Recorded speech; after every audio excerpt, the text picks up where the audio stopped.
He said that if he had any concerns about that, he would have waived his no trade clause and he would have gotten out of there. A bit of good news, Hall of Fame broadcaster Dick Vitale will return to broadcasting for the first time in nearly 2 years on Saturday for the matchup featuring number 2 ranked Duke at Clemson. Vitale has been fighting cancer for the past 3.5 years, announced that he was cancer-free on January 8th. Now, his return to calling games was postponed due to an accident he had in his home, but he is fully recovered and ready to be back on the call. And last night, Alex Ovechkin scored his 878th career goal with just under a second left in the Caps' huge win over the Panthers. He's now 17 goals behind Wayne Gretzky's record and has 29 more games to break that record this season. From the Crop Metcalf 5-Star Sports Desk, Savannah McCann on The Fan.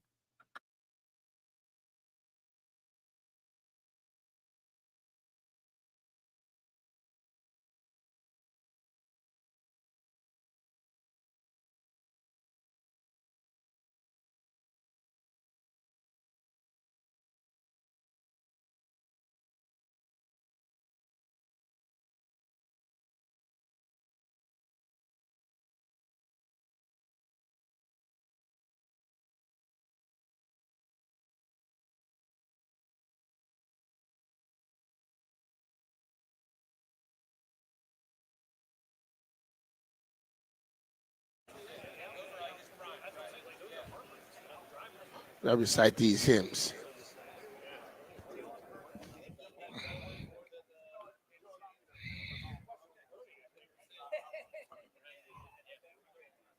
Let me take you to the Queen side. I'm taking it to Brooklyn side. Because we almost there. Oh, you so. What up, everybody? It is 10 a.m. in the District of Columbia, and it is 9 a.m. here in New Orleans, Louisiana. Me and B are holding it down. What do we call it?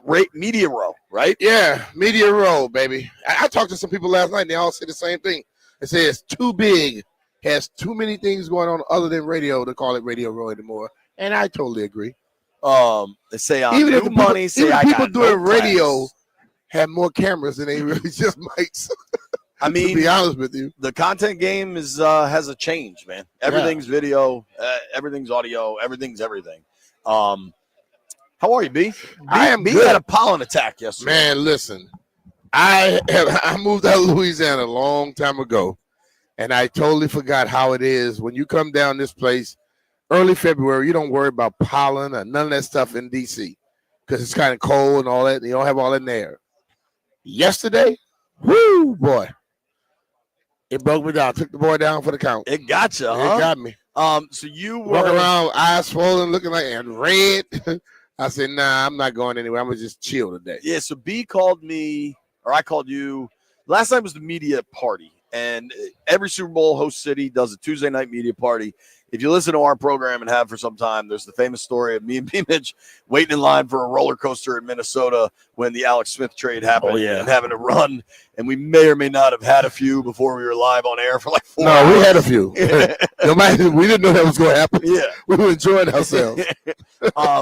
So usually we roll the media party together. Last night it was at this place called Mardi Gras World, which was pretty cool. Right down the street. Yeah, it's just like, I mean, this convention center is about 8 blocks. The DC Convention Center, just to try to localize this thing, is really large. I bet you could put 3 DC convention centers in this one. Yeah, this thing is DC is like has a one major block. DC maybe 2 blocks. Well, and DC seems like a more maybe 2 blocks, like a square, whereas this is like the world's longest rectangle. I'm gonna try to find Denton because I don't even know which one that is. I'm gonna find out which one it is. Right there. All right, we're trying to get our levels right here. I think this joint is just incredibly long, and it's clearly these are like old. I feel like the train used to just come along the river here because we're running parallel to the river, and it's just this incredibly long series of rooms. And they built this thing like this. It wasn't nothing that they just had there and say, "Oh, let's just make it something else." They built this, and it's a long, wide ass building for sure. Now, what was cool about it was they had really good food. I had some gumbo from the spot Orleans. I think it was Orleans House. I had some dirty rice. There was this place, Blue Oak Barbecue, which my boy Debo swears is the best barbecue down here. And it was a cool night.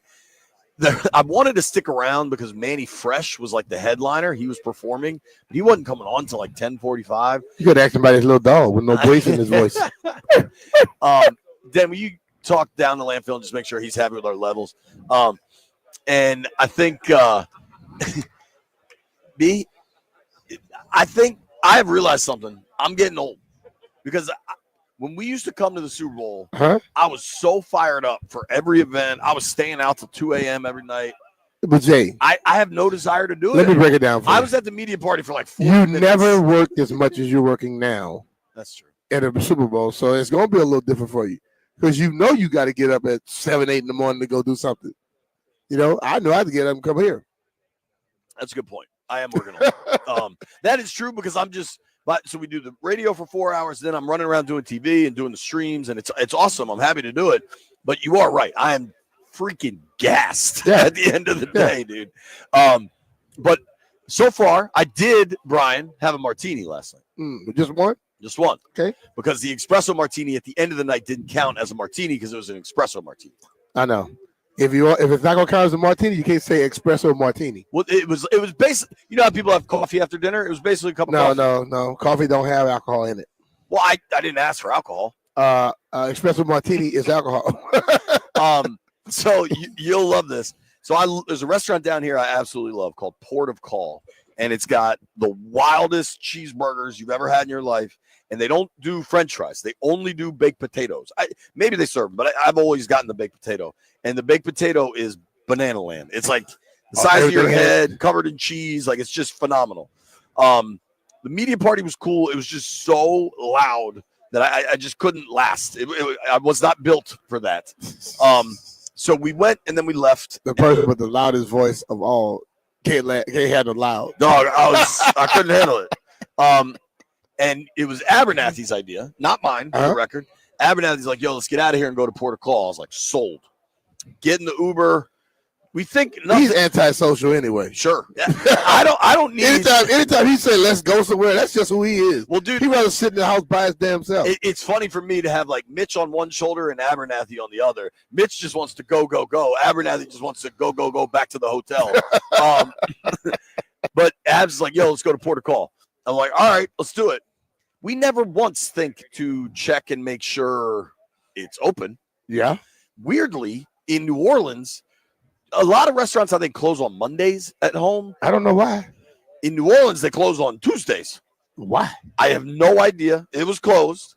So then we're there. Like the Uber takes us there when we realize it's closed. And we're like, what the hell do we do? And I looked on my phone. There was this little bar next door called Buffa's. B-U-F-F-A. Buffa. So we roll in there, have a cocktail. I don't know the meth situation in New Orleans, but like if one was looking for it, I think this is where you go. It's a 24-hour bar. And we were talking to the lady. I was like, well, how do you determine the shifts bartending at a 24-hour bar? And right. you work 1 to 9, 9 to 5, or 5 to 1. You imagine working the 5 to 1 bartending shift? Now that's hell. I mean, maybe you're getting some people that have had a hell of a night and just keeping it going. Well, like all these people, all these casinos and stuff around now, that's true. Those people are getting off at those times. That's true. And that's when they go out. So you got to give them something too. We ended up, though, at this place, Jewel of the South, which is a really high-end restaurant. It was awesome. Shout out to my buddy Cisco. His brother-in-law was able to – we pulled a rabbit out of a hat at the last moment. And B-Mitch, we got this fish you would have thought was phenomenal. The menu, I think, is like different every day, so I don't know that I'll be able to tell you what it was. So we got here it is. I don't even know what some of this stuff was or is. They don't have the steak thing we got on here. It was like a Wagyu steak with like their own version of a shepherd's pie on the side. Mm-hmm. And then this fish, I can't even. I don't know what the hell it was. It was outrageous. You would have loved it. They had this coconut dessert, and they, shocker, had martinis, man. That was my evening. You had an S on that. I had a martini. No, you had martinis. I had a dirty martini. You just told yourself today, brother. We're not letting you slide with that BS. I ordered one martini. Now, if Tischler orders a pair of espresso martinis at the end of the night, that is not on me, B. No, it's not what you order; it's what you have. But the rule I've instituted so far in New Orleans that I'm now 3 nights deep. That's pretty good, dude. Is when dinner is over, I go home. I don't go to another bar. And this city has other bars. Oh yeah, I've been home, hotel, bang. I mean, if you go to 2 bars before you go to the media party, then you go to the media party, then you go to a bar, you shouldn't have to go to another bar. You already been to 2 or 3 before. Perhaps. Just saying. Perhaps. But so I went home to wake up early this morning because the Chiefs had a media availability this morning at the Marriott. Yeah. Do you think somebody brought this up to me. Do you think it's strange or bizarre at all that the Chiefs are staying at the Marriott on Canal Street? And if somebody's never been to New Orleans, that's the busiest hotel on the planet. That place is always packed. And now they have the whole thing rented out. It's completely blocked off. Nobody's getting in there without a credential. And then they're promoting it, though. The Eagles are right here, I think at the Hilton or the Hyatt, whatever's right here. Do you find it odd, one, that both teams are staying right downtown, and two, that it's so public where both teams are staying? It's been like that forever. It has been like that forever with those teams in New Orleans. You know, other cities are not like convention type centers. I mean, cities where you could just handle a lot of stuff right there. Right. New Orleans is one of them.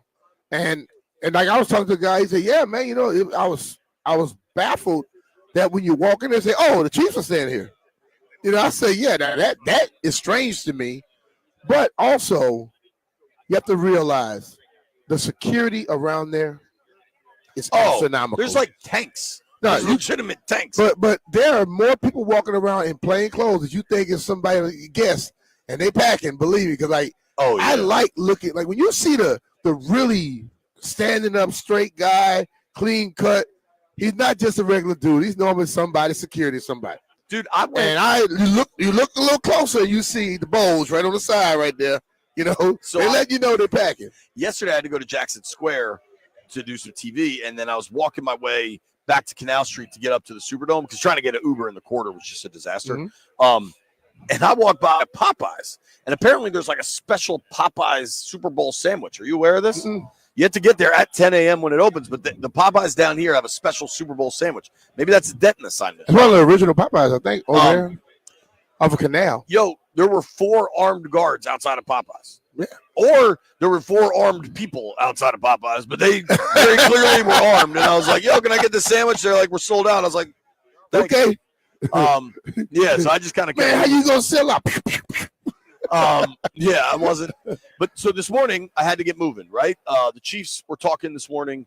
Andy Reid at 8 a.m., then Mahomes at 8:15, and it's a packed room. But the PR was cool. Buddy of mine does PR for the NFL, kind of helped me out. I was able to get a question in. I think you and I agree Patrick Mahomes is the best quarterback in the NFL. Hell yeah. He's got alligator blood. The dude does not lose. Talking about ice in his veins. What he's able to do on third and fourth down is just unbelievable. Yeah. But, you know, Washington's got a guy now, too. It's a different conversation. I asked Patrick Mahomes his thoughts on Jaden Daniels. Hey, Patrick, NFL honors tomorrow night. Looks like Jaden Daniels is going to win Rookie of the Year. Just curious what you thought of Jaden's play this year and kind of the offense Cliff designed for him. Yeah, I mean, extremely talented. But I think from watching the tape, especially watching the games they played against the Eagles this year, it was cool to even see his progression throughout the season from the games that he played. And you could tell he got better and better. And that's what you want to do in the NFL is you can be talented, you can make all the throws, but can you progress and can you learn what defenses are doing to account for you and get better from that? And it seemed like he did that all year long. And it's going to be just the start of a great career. So extremely talented, great football player, and deserves all the honors that he'll get. You know what I take from that? I have heard Pat answer a lot of questions. And when he's not into someone, he's very vague and quick with it. He wanted to continue on, but he understands how quick everybody got to get questions in. He's impressed by Jaden Daniels. And as you watch him, he's absolutely right. You don't wait to see if a guy has talent. You wait to see how he improves throughout the season. Because other teams are going to throw different things at you. They're going to try to confuse you. And once they figure out some way to confuse you, they are going to do it ad nauseum till you have to figure something out. Well, Jaden, what we say all year, the second time he played a team, he was way better against them. Totally. So, I mean, if you think now, we've kind of like moved past this. He played hurt for a month. Yeah. Think about the guts, the fortitude, all that. Anthony Richardson checked himself out of a game because he was tired. Meanwhile, Jaden played with broken ribs for a month. Yeah, right. That checking yourself out of the game, being tired. I don't know if I'll ever let you live that down. Ever. I'd have a hard time. If I was in that locker room, he would have hell with me. But I'm just saying, like, that's a thing that happened and existed, right? Imagine what Jaden's numbers would be if he didn't play hurt for a month. Mm-hmm. You know what I'm saying? Like, he was so good throughout the year and just kept everything moving at such an impressive. And then what I was telling people last night was, and dude, this is not me like kissing somebody's ass. He's not listening to the radio right now. The dude is more impressive than the quarterback. Yeah. And the only way you make it to the conversations where Mahomes cares is by being the dude. Bro, let me tell you this. So last night when I was driving back, I see Scott Zolak walking down the street. I saw Zolak's over here. This morning I wake up, I see Zolak walking down the street. So I go and I start talking to him. And that's exactly what he told me, man. He told me straight up that y'all got one. Y'all have a quarterback there, and that guy is going to be getting it done for you. So we killed it. I mean, he basically talked about Jaden from the Marriott all the way till we got here. And he said, bro, when you get one like that, that answers the questions. You know, just like Johnson just said, y'all got three people at the same time. Zolak said the same thing. So, you know, when you start getting those quarterbacks that have played, the guys that do a lot of talking, and they keep talking about your guy, it tells you what you got. Hell yeah, man.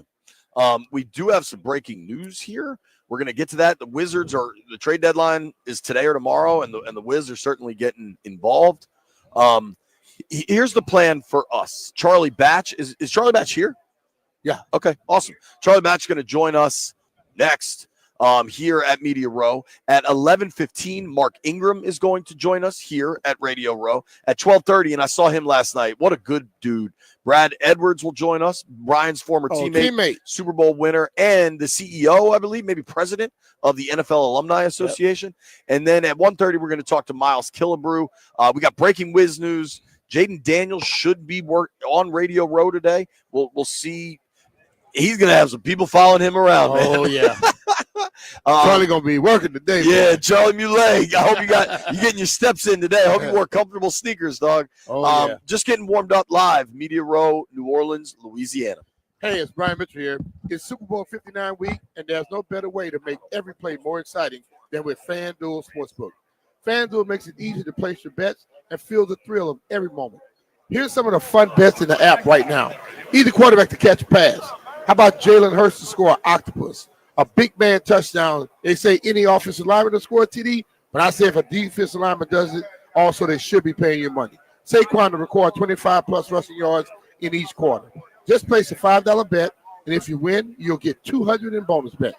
Download the app or head to FanDuel.com/Brian and bet with FanDuel, official partner of Super Bowl 59. FanDuel Sportsbook is the official partner of 106.7 The Fan. You have to be 21 years or older and present in Virginia. First online real money wager only. $5 first deposit required. Bonus issued as a non-withdrawable bonus bet, which expires 7 days after receipt. Restrictions apply. See terms at sportsbook.fanduel.com. Gambling problem? Call 1-800-GAMBLER.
This sports update is brought to you by IT Cadre, trusted insight from trusted insiders, itcadre.com. Some huge breaking news in the NBA world. The Milwaukee Bucks are trading Chris Middleton, AJ Johnson, and a pick swap to the Washington Wizards in exchange for Kyle Kuzma, Patrick Baldwin Jr., and a second-round draft pick. Big news here, Kyle Kuzma out with the Wizards. He is headed to the Bucks. The Wizards will get back Chris Middleton, who was tied with Giannis Antetokounmpo for the longest tenured Buck when he joined the team back in 2013. Kyle Kuzma no longer a Wizard. IT Cadre's trusted insight, helping leaders of the nation's most important organizations understand complexity, align efforts, and make the best data-driven decisions to achieve success. IT Cadre, your vision, our purpose. To learn more, visit itcadre.com. That's itcadre.com. From the Rob Medcap 5-Star Sports Desk, Savannah McCann on the Fan.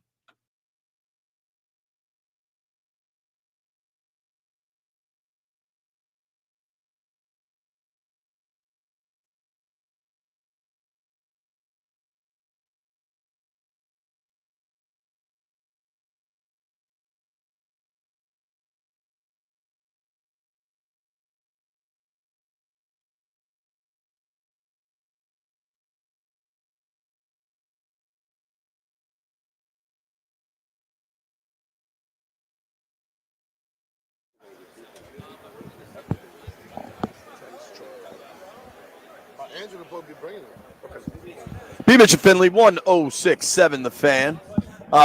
You've heard now, we got breaking news on the Washington Wizards, man. NBA trade deadline obviously heating up. Dude, it's crazy. I saw something last night. I put it on my Facebook page that at one point Bovada had the Wiz as the top spot to land Kevin Durant, which I was like, man, I've heard enough about I don't know about Durant to DC. I think if that was to work, that was a stretch. well, I think it would be as a salary dump and then like a buyout and blah, blah, blah, because he has a expiring contract. But the news is official. I think Shams broke it. The Wiz and the Bucks. The Bucks are sending Chris Middleton and AJ Johnson and a pick swap to the Wiz for Kuzma, Baldwin, and a second rounder. I texted with my boy that's in the NBA. He says, awesome trade for Washington. This kid, AJ Johnson, is the key piece. He says he's got a really, really high ceiling.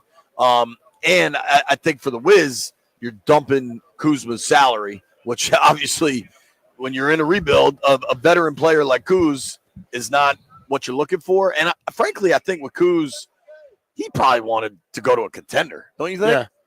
I also feel like Chris Middleton, though, being there, I like when people get professionals.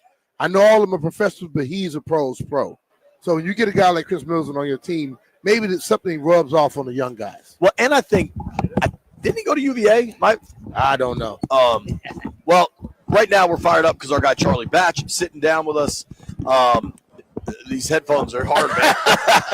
Trying to figure out what direction to go, right? What's up, doing, brother? not much. How you doing, fellas? Hey, man, we're another doing one great. of these walking Thanks for around. joining I know. Everybody, Oh, man. you Good got to it. see you, dude. Not a problem. B, what's going This thing on? is packed for this way. Like, no, normally Wednesday ain't that much. Right. It was like this Monday. It started to get here. Absolutely. And it's amazing how you see the whole thing transform, right? It used to be called Radio Row. Yeah. Now they have to switch it to Media Row because there's so many different outlets It and ain't ways just that you radio. can share your message, right? So it's just really cool to see how much the game has grown. Oh, yeah. Yeah, for sure. I'm curious. You've done this a lot. Does this seem like the biggest one?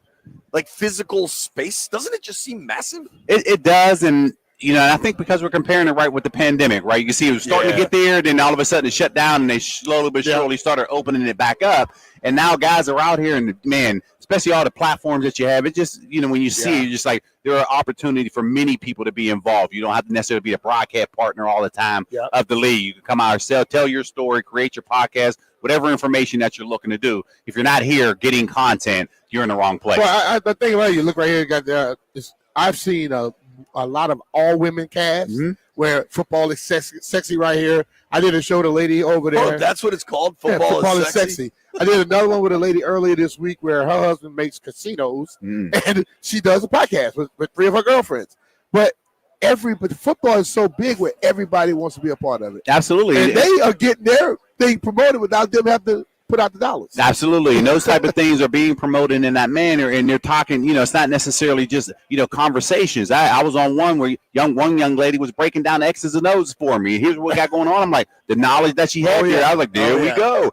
She's asking me to respond. I said, I don't need to, but you answered it already. So it was pretty cool to see. It really was. And I can't wait to see for that one to be released, because it'll be one that I'll promote for sure. Cool. That's cool. We're talking with Charlie Batch here. It's not the Rude Guest Hotline because he's sitting here with us in New Orleans, Super Bowl champion. Do you wear your ring on a week like this? I'll wear it, probably to a party, to an event or something like that. Yeah, definitely. I will. I can tell when B's trying to get us to cut a line or something because he wears his ring and he has his chain everywhere. You have to. Because, many people have played this game, and not many people have the chance to have the ring. However you choose to participate in the game, whether you're the Super Bowl MVP, you're a participant. You're part of the organization. You're going to wear the ring. And it's not just the players, it's staff. And people will come in and you're like, wow, you're affiliated with the organization, because people have done their part, right? And this is a proud moment for everybody involved to be able to showcase it, because it's not something that you wear like on a regular basis, right? This is an event where you now know that you're going to go out there and wear that ring and make people notice. Dude, bling bling. Absolutely. Absolutely, you should wear it. Now just pull a little bit away from. There you go. Oh, wait, okay. I think it's fascinating going forward. Tomorrow night is NFL honors, right? Jaden Daniels going to win Rookie of the Year, deservedly so. Now, last time we talked to you, I think, was as the playoffs were starting. How impressed were you with Jaden and the run that Washington went on to get to the NFC title game? Oh, I'm a huge fan of him. And when I know we talked about this when I was on the show last time, to see him, from the first or the early months, seeing him in November when they played the Steelers, and ultimately seeing him in game, watching him against the Lions.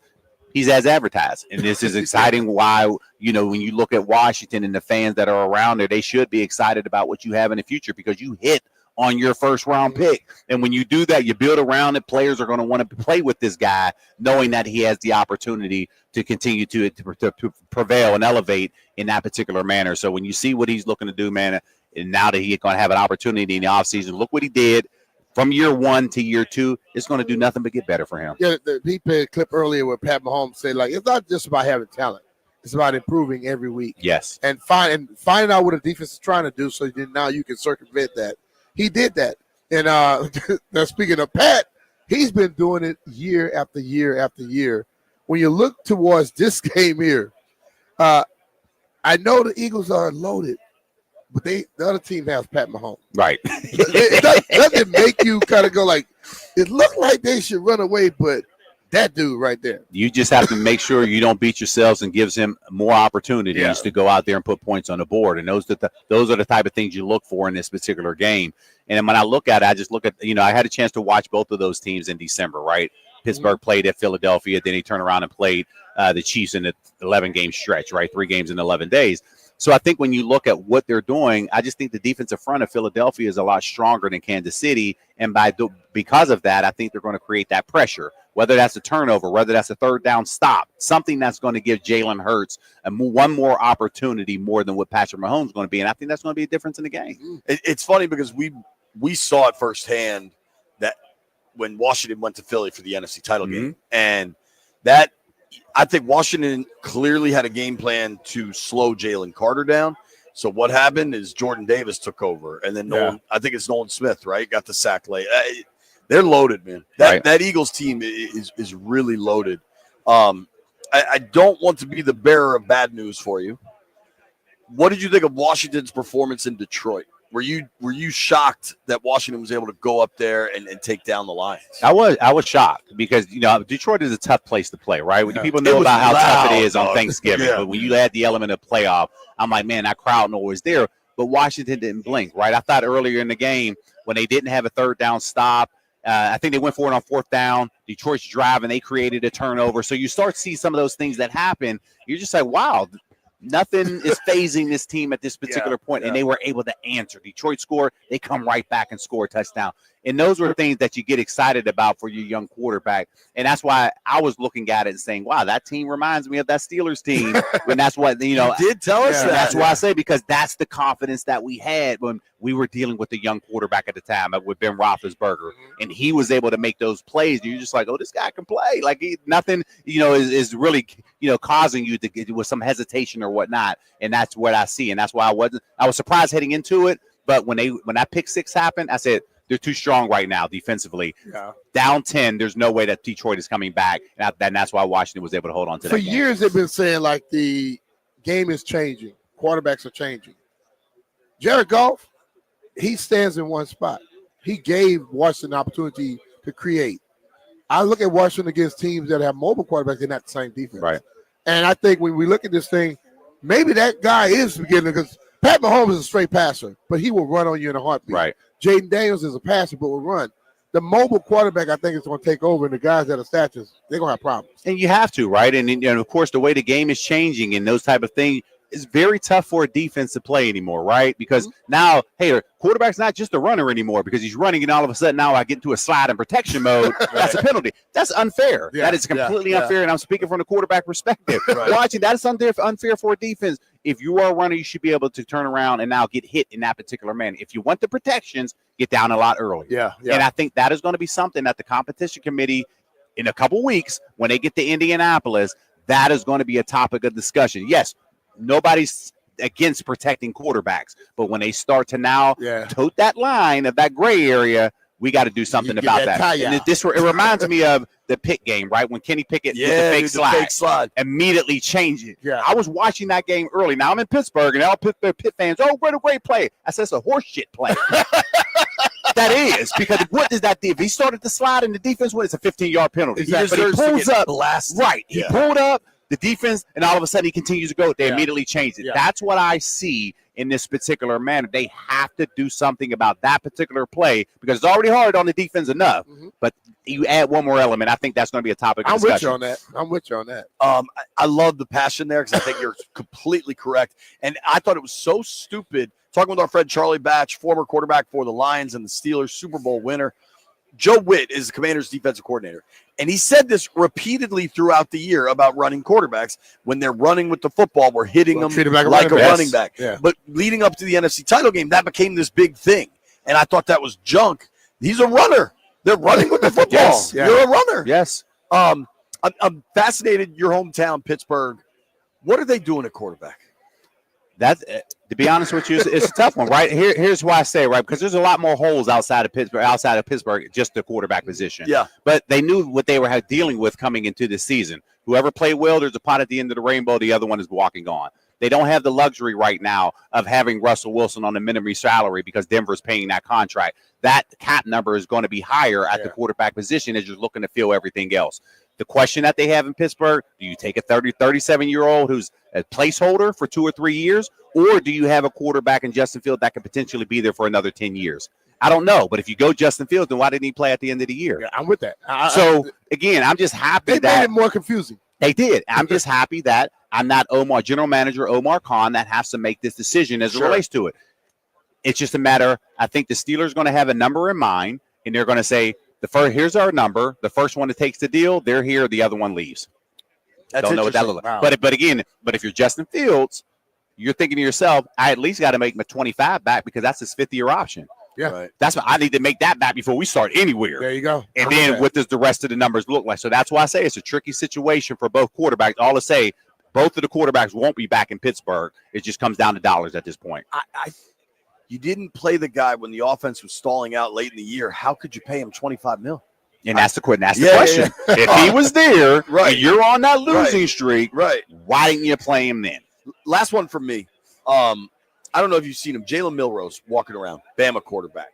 Steelers pick 21. I think eventually, somewhere, the lineage of Pittsburgh quarterbacks, you draft, you develop, you get your guy, right?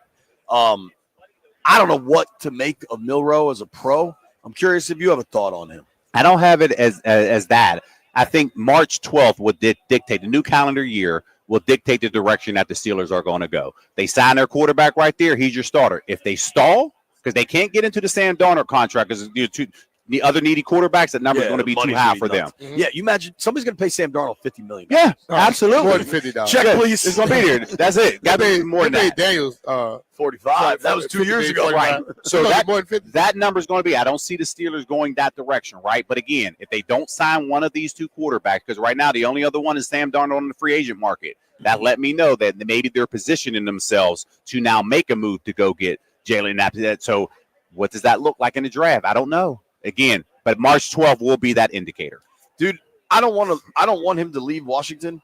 If you go young guy, I think the world is incorrect on Marcus Mariota. I was very, very impressed by that dude this year. And when he got in the games, he was really he good. balled out. Absolutely. Maybe it's about, I mean, you would know this. It's about building the right offense around the guy. But it's going to be really, really interesting to see what the Black and Gold do. When you look at just the moves that are made, I mean, it's outside of Steelers Nation because people are just focused on the contract or focused on the Steelers and the quarterback situation. But when you look at moves, you're like, Pete Carroll's in Vegas. Everybody indicating, okay, Russell Wilson is going to be potentially that guy. But let's not forget, he's the same guy who traded him from Seattle. Right, exactly. Right. Yeah. But then you look at the move of Chip Kelly. From Ohio State. Yeah. Who went to Ohio State? Justin Fields. Who's the mobile quarterback? Justin Fields. What offense does Chip Kelly like to Chip run? Kelly was with at Oregon. Oh, Chip Thank and you. Marcus. So again, those are your two quarterbacks that you could potentially target there in Las Vegas. So again, there's a lot of jockeying that's going to happen, and these conversations are going to play. Totally. But ultimately, these young guys, they have to put their best performance on in 2 weeks. They put their performance on in 2 weeks, then it answers some of these questions, and then March 12th will be the indicator as far as what direction teams are going to go. Absolutely.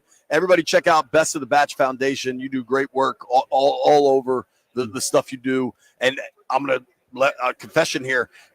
Do we need to promote something? No, it's all good. That was just with the Best of the Batch Foundation. Absolutely. And, literally, we service 3,800 kids annually. We're an educational foundation, which we're called Best of the Batch Foundation, and we service 3,800 kids annually throughout 9 counties throughout southwestern PA. So we focus on our STEAM programs. We always say STEAM instead of STEM because we put the A in there as well, but also our after-school programs. And we run 13 different programs that we have throughout the course of a year.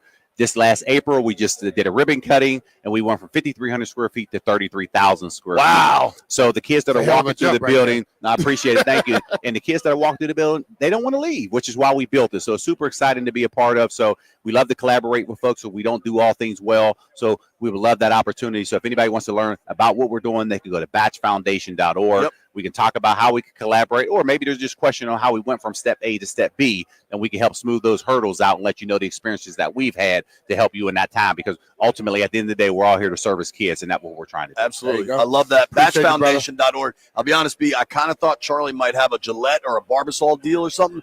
Lines are clean, man. Lines are clean. I appreciate that. Just trying to get that going, so I appreciate that. Charlie, we really appreciate your time. Everybody check out batchfoundation.org. Thank you so much, Charlie. Appreciate really you. It, man. Thank you, fellas. Now, All right, brother. Appreciate you, man. Charlie is an expert talking about quarterbacks, and I really enjoy Milroe, what the Steelers are going to do, all those conversations, because Charlie played the position, won a Super Bowl at the position. He knows what he's talking about when you talk quarterbacks. Yep. Now, if you're looking to buy or sell a house in the DMV area, there's one dude that is that can talk at that expertise level. His name is John Leahy. His name is John Leahy, just like he did for Fred. Fred needed to sell his Rockville home, so he called John and the Fine Living Group to get the property sold again. This was Fred's 8th time trusting John and his team to get the job done. With John Leahy's VIP seller program, he got the home sold quickly and for top dollar. If you're looking to sell, take advantage of John Leahy and the Fine Living Group's guaranteed offer. Start by finding out what your home is worth in only 30 seconds at johnsellsdmv.com. We're talking about our friend, John Leahy and the Fine Living Group of eXp Realty. That's John without an H. John offers you flexible fees, customized to your needs, and he knows that life happens, so if needed, he will let you out of your contract at any time. Well, and here's the other part of this. Maybe you're thinking about selling your house. You talk to your wife about it, but you're just not sure, right? Mm-hmm. If you're not sure, why don't you find out how much cash your house is worth? That'll help you go should be a ready to long sell it. way. Go to johnsellsdmv.com, John with no H. Click on the home valuation tool at the top of the page, and you're going to get an answer on the kind of equity you're sitting on in about 30 or 45 seconds. If it's $300K, maybe you make a move. If it's 30 grand, maybe you You'll chill. wait a little bit. Those are the kinds of conversations that John can help you with. That's why I trust him, trust him, and we recommend you give him a shout. 301-900-3052. Go online to johnsellsdmv.com or just Google John Leahy Group and start packing.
Listen to this, B. Gerald McCoy, who we had on the program Yeah. Monday or Tuesday, I don't know, all the days kind of blend together. Uh-huh. McCoy said to Kevin Clark, the reason Jalen Carter has been able to come so free is because of what Nolan Smith is doing on the edge. Jalen Carter, as great as he is, Nolan Smith will be the headache in this game. Nolan Smith was damn good against Washington. He gonna have to be great though, because I'm telling you, those guys that come off the edge quickly better be ready to put your hands up. That ball comes out of Pat hands rather quickly. Yeah. And Andy's like, okay, if they won't do that, we're gonna get the ball in the hands of a playmaker and see what they can do. So Pacheco and guys like that coming out the backfield. Also, the little return guy, I forgot his name, that has started returning over for them lately. Don't be surprised to see him in the game plan. Yeah. Well, you're big on Worthy, too. I know that. And Xavier Worthy can absolutely run. And since Hollywood Brown has come back with Hopkins on the field, they put stress on the defense. For sure. It's funny, man. I'm curious where the tickets and the money are. It feels like everybody thinks Philly's going to win. I told myself after the conference championship weekends, I'm not going to do it this year. I'm not going to talk myself into betting against Mahomes. I got 8 straight Super Bowls correct until last year I took the Niners. And well, when you go against Mahomes, you're just basically saying you're going to give yourself a chance to look stupid. Yeah. I'm just being real. Philly's loaded. I don't take anything away from Philly. I'll take nothing away from him, but that what? dude has been there, done that. I think the Skins could have beat him 2 weeks ago if they didn't fumble it so much. Like, yeah, can't fumble. You know? That's the main thing. Cannot fumble. 3 fumbles is going to kill you. I got good news for you, B. What you got? This is from Mark Seagraves. The D.C. Council voted unanimously to accept the extension of the lease for the RFK Stadium site approved by Congress, clearing the way for the district to begin long-term planning for the 174 acres along the Anacostia What River. else they were going to do? Yeah, but still, listen, it sure seems like this is going to happen, but every little procedural step, you still got to go through it. You got to jump through all the hoops, man. You got to go through There's another hoop to jump through. I still go by with it when they first, when the Congress first voted on it. I told you, I don't think Congress is doing all of this with the talk that came out of it and going prior to it, that if they did not put some stipulations, like, okay, we know y'all sitting over there tripping about what you don't want, what you're going to do. We want a stadium back in the city. Yeah, dude. I truly believe that. I believe it is all happening, man. And that was a very loud noise. I'm fired up. I think the RFK thing, I mean, for Harris the other day to say 2030 feels a little ambitious. You think you can get something built in 5 years? Hey, man, when there's a lot of money, you get what you want. That's true. There are 3 things in construction, right, that people want. They want to keep costs low, they want construction to move fast, and they want it to be high quality. Yeah. And then the other people want to get paid. But you can never get all 3. You can get 2 out of 3. Mm-hmm. So we know that these guys are high quality guys. Yeah. And we know they want it done fast. Joint sounds like it's going to be expensive. Well, I was playing golf yesterday, and this guy I talked to, we got to the last hole, and he said, hey, where you live? I said, Virginia. He said, I'm about to get a new casino up there. He said, I'm going to be the guy building it. So it's in Petersburg, they get the casino. Oh, outside of Richmond? He's building the casino. So believe me, when they want to find someone that's high quality, they kept telling me how this guy built all this great stuff. They go find a high quality guy to get it done. They find it to get it done. Mark Ingram joins the program at 11:15.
This sports update is brought to you by the Reynolds and Power Home Team, Keller Williams Realty. The Milwaukee Bucks are trading Chris Middleton to the Washington Wizards for Kyle Kuzma. In addition to Kuzma and Middleton, the deal also includes A.J. Johnson and a pick swap going to the Wiz, while the Bucks are going to receive Patrick Baldwin Jr. and a second-round draft pick. Huge news here in the NBA for the Wizards. Kyle Kuzma is out. They will be getting Chris Middleton from the Bucks. More NBA news as tomorrow is the trade deadline. Kevin Durant is still a Phoenix Sun and Jimmy Butler is still in Miami for now.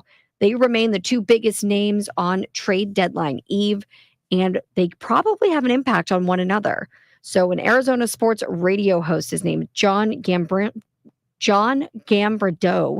He is hearing that KD will most likely end up on the Warriors with Butler going to Phoenix.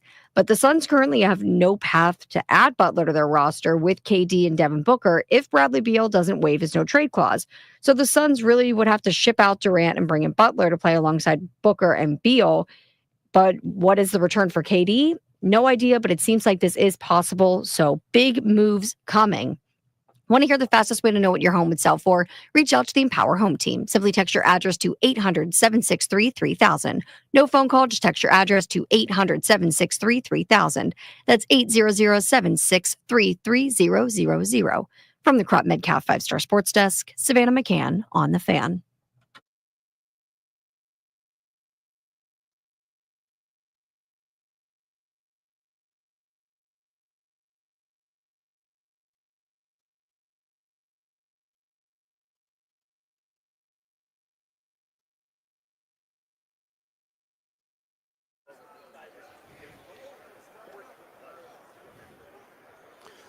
It's my song, B.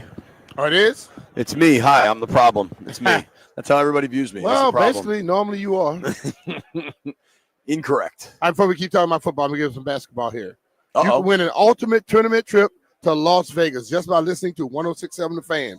Win a trip for you and 3 friends during the first 2 rounds of the college basketball championship. You get flights, hotel, and $20,000 in spending money. Just download the free Odyssey app, listen to The Fan for at least 1 hour, and you listen for The Fan again tomorrow for another hour, you get another entry. It's Odyssey Slam Dunk in Vegas National Contest. For more, go to odyssey.com/slam dunk. I can't believe they're giving out 20 grand. Hey, man. That doesn't sound very Odyssey-ish. Right, it sounds very bad to us. Like, we hear you giving away 20 grand, you tell us we won't have no more money. yeah. Sorry. We need a bigger thing right here. Yo, I remember during the snow day, I asked if they could cover my parking. They offered me a hotel. I said, no, I can get down there. Cover your parking. But can you cover my parking? They gave these damn 3 strangers $20,000.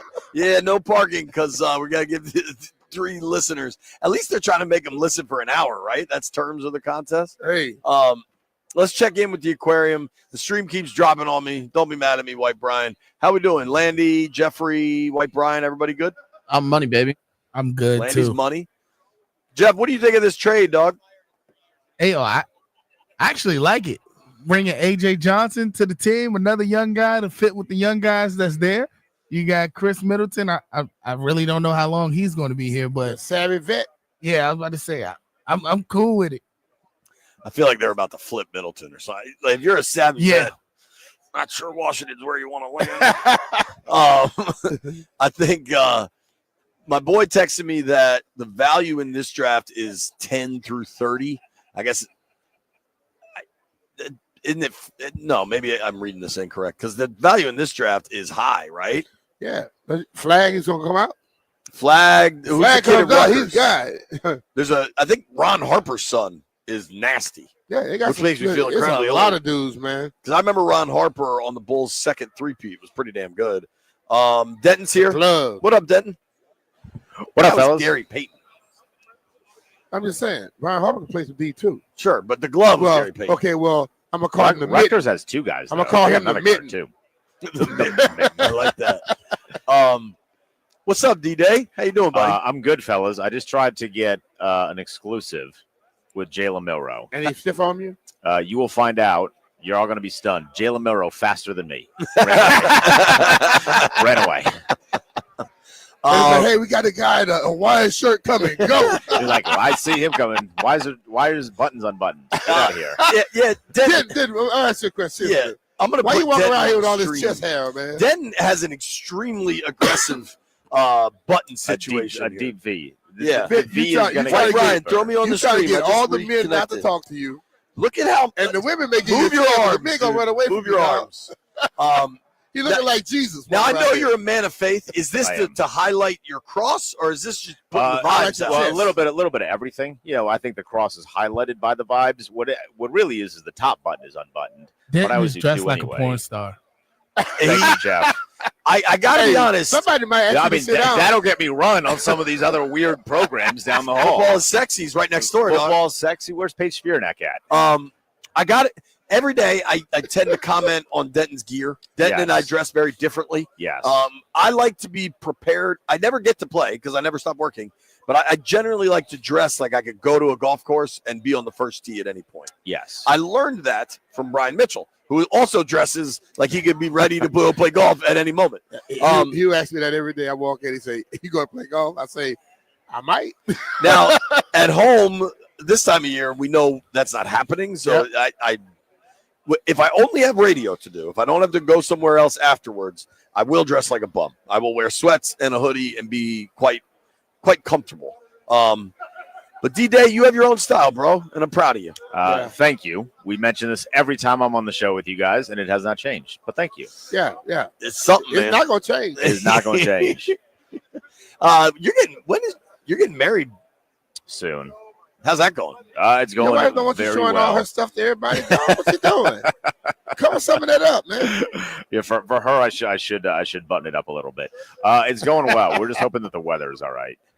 Apparently right now you could bet you get plus 200 on Ovi to break Gretzky's record This I think year, he's gonna break it, dog. How many games left? dude. He needs 17. he I needs think it is. 17. I think there's 29 games left. It's possible. Or we could give you one of those 3 night games and then go on the stretch or hit scoring every week, He every could have- game for a few. Like few if he nights. has a hat trick, you know what I mean? Yeah. Like I feel like he's right there.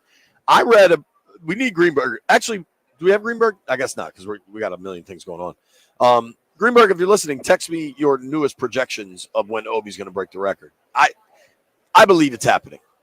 Do you believe it's happening? Yeah. I just think he's gonna go on one of those stretches, man. Like the goal last night was in the last second or two. Right. You know what I'm saying? It was like The in one the he last had half maybe a second. 2 or 3 games ago, this guy was unbelievable, but we put it right where he can't get it. Top net, right?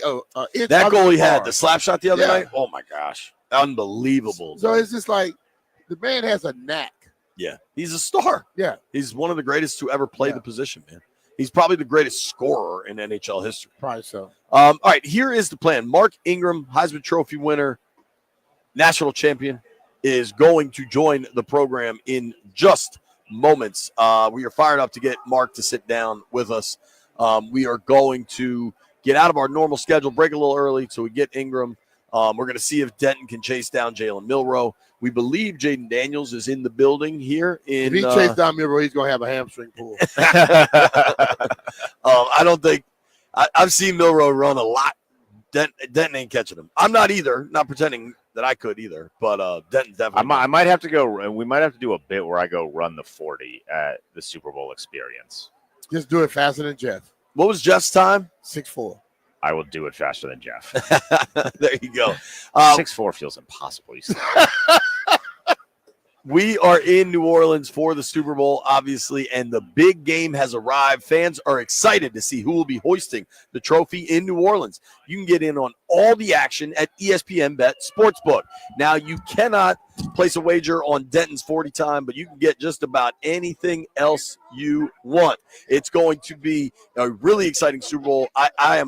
I guarantee you I will be all over Patrick Mahomes over on the rush yards. A lot of people are excited about Dallas Goedert. I would love to see what an Xavier Worthy anytime touchdown pays. Anything you're looking for as it pertains to this Super Bowl, you got to check out the ESPN Bet Sportsbook. And how about this? The ESPN Bet's big game giveaway promo is offering a chance at $1 million in prizes. 25 winners will walk away with $10K in cash, and 7,500 winners will get $100 in bonus bets. Man, that's 7,500 people getting $100. That's a lot, dude. No deposit or bet required. Download the app and opt in today. Odds and lines subject to change. Must be 21 plus. Gambling problem? Call 1-800-GAMBLER. Terms and conditions apply. See app for details.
Bobby Club Belt walking around, slowing stalking down. somebody.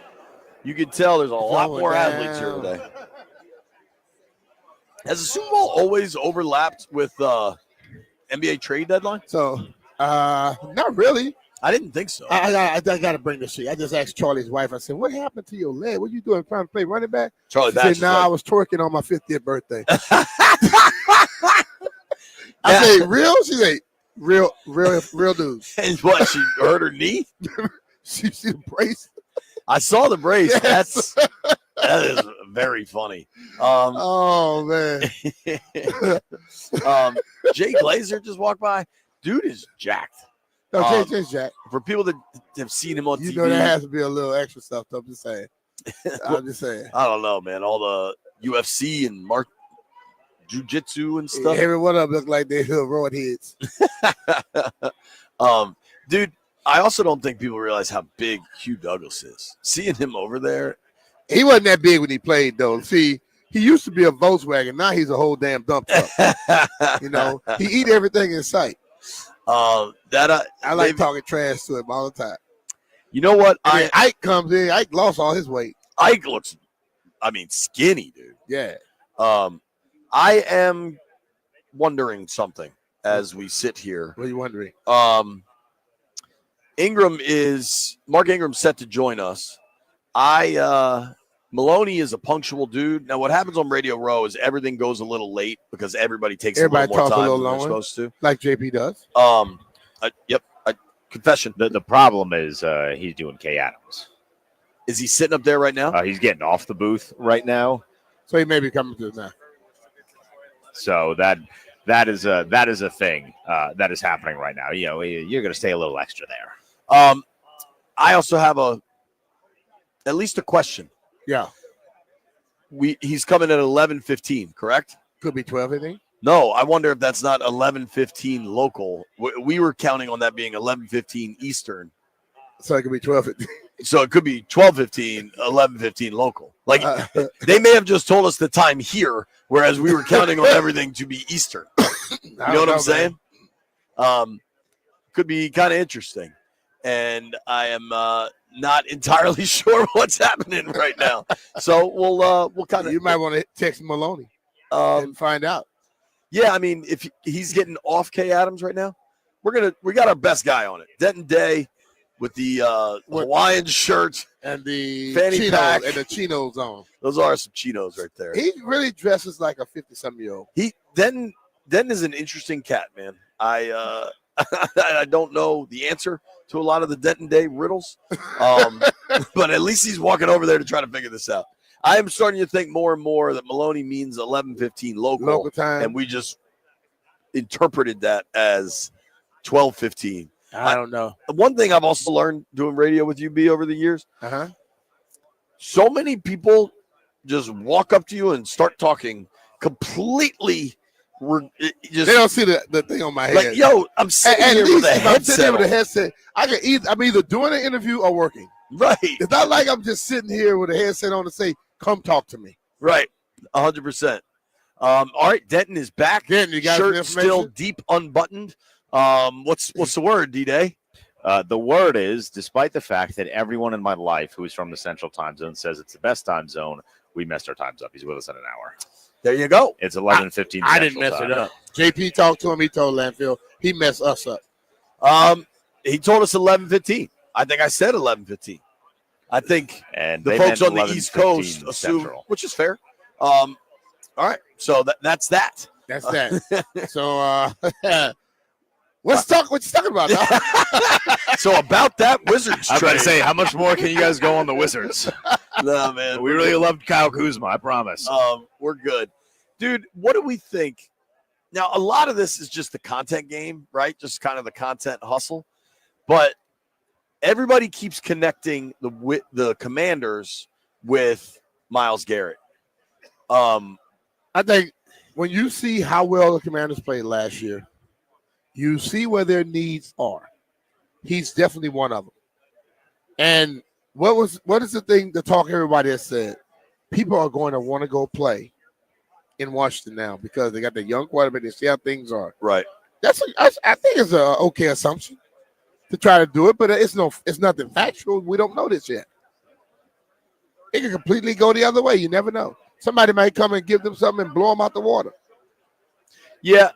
What do you think specific to Garrett? We can have a separate cup discussion, but specific to Garrett, what do you think the chances are he stays in Cleveland? Huh? What do you think the chances are he stays in Cleveland? It's very possible. That's gonna be in a couple. No,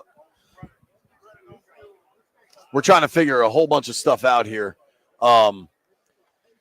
As we're live, what do you think happened? What do you think the chances are he stays in Cleveland? I think they're high because if you're Cleveland, you damn sure don't want to let him go. He's always a piece to a puzzle, whether you're starting or you already have. He makes any one of them better. I just think that's what it is. I think if he's going to be so public about this, he's gone. Okay. But the crazy thing stuff about happens all the it, time. he doesn't control that. They control that. Certainly. Yeah. I'm not sure how it will shake out with Garrett. Do you think Washington would have any reservation paying 2-1s for him? Listen, man, if they are as close as they seen on the field, no. Because that dude makes you take a hell of a jump. A hell of a jump. Like, I think people underestimate him or whatever, just maybe because he's been in Cleveland and there hasn't been that much success. There must not be football people then. Dude, he is. If you watch him, he is out this world. Or if you talk to other people about him. Hell If you yeah. ask people in the league about Garrett, I think it's pretty widely believed he's the best edge rusher in football now. I think, Vaughn, Khalil Mack, like there were dudes that it was them, but I think now it's probably Garrett, honestly. I think they are positioned to do this because they have draft capital and they have salary cap space. I wonder what, if any, impact do you think the Lattimore trade has on it? I don't know if it has one. Well, it takes away some of your draft pick arsenal. Yeah. You sent some stuff third away. rounder.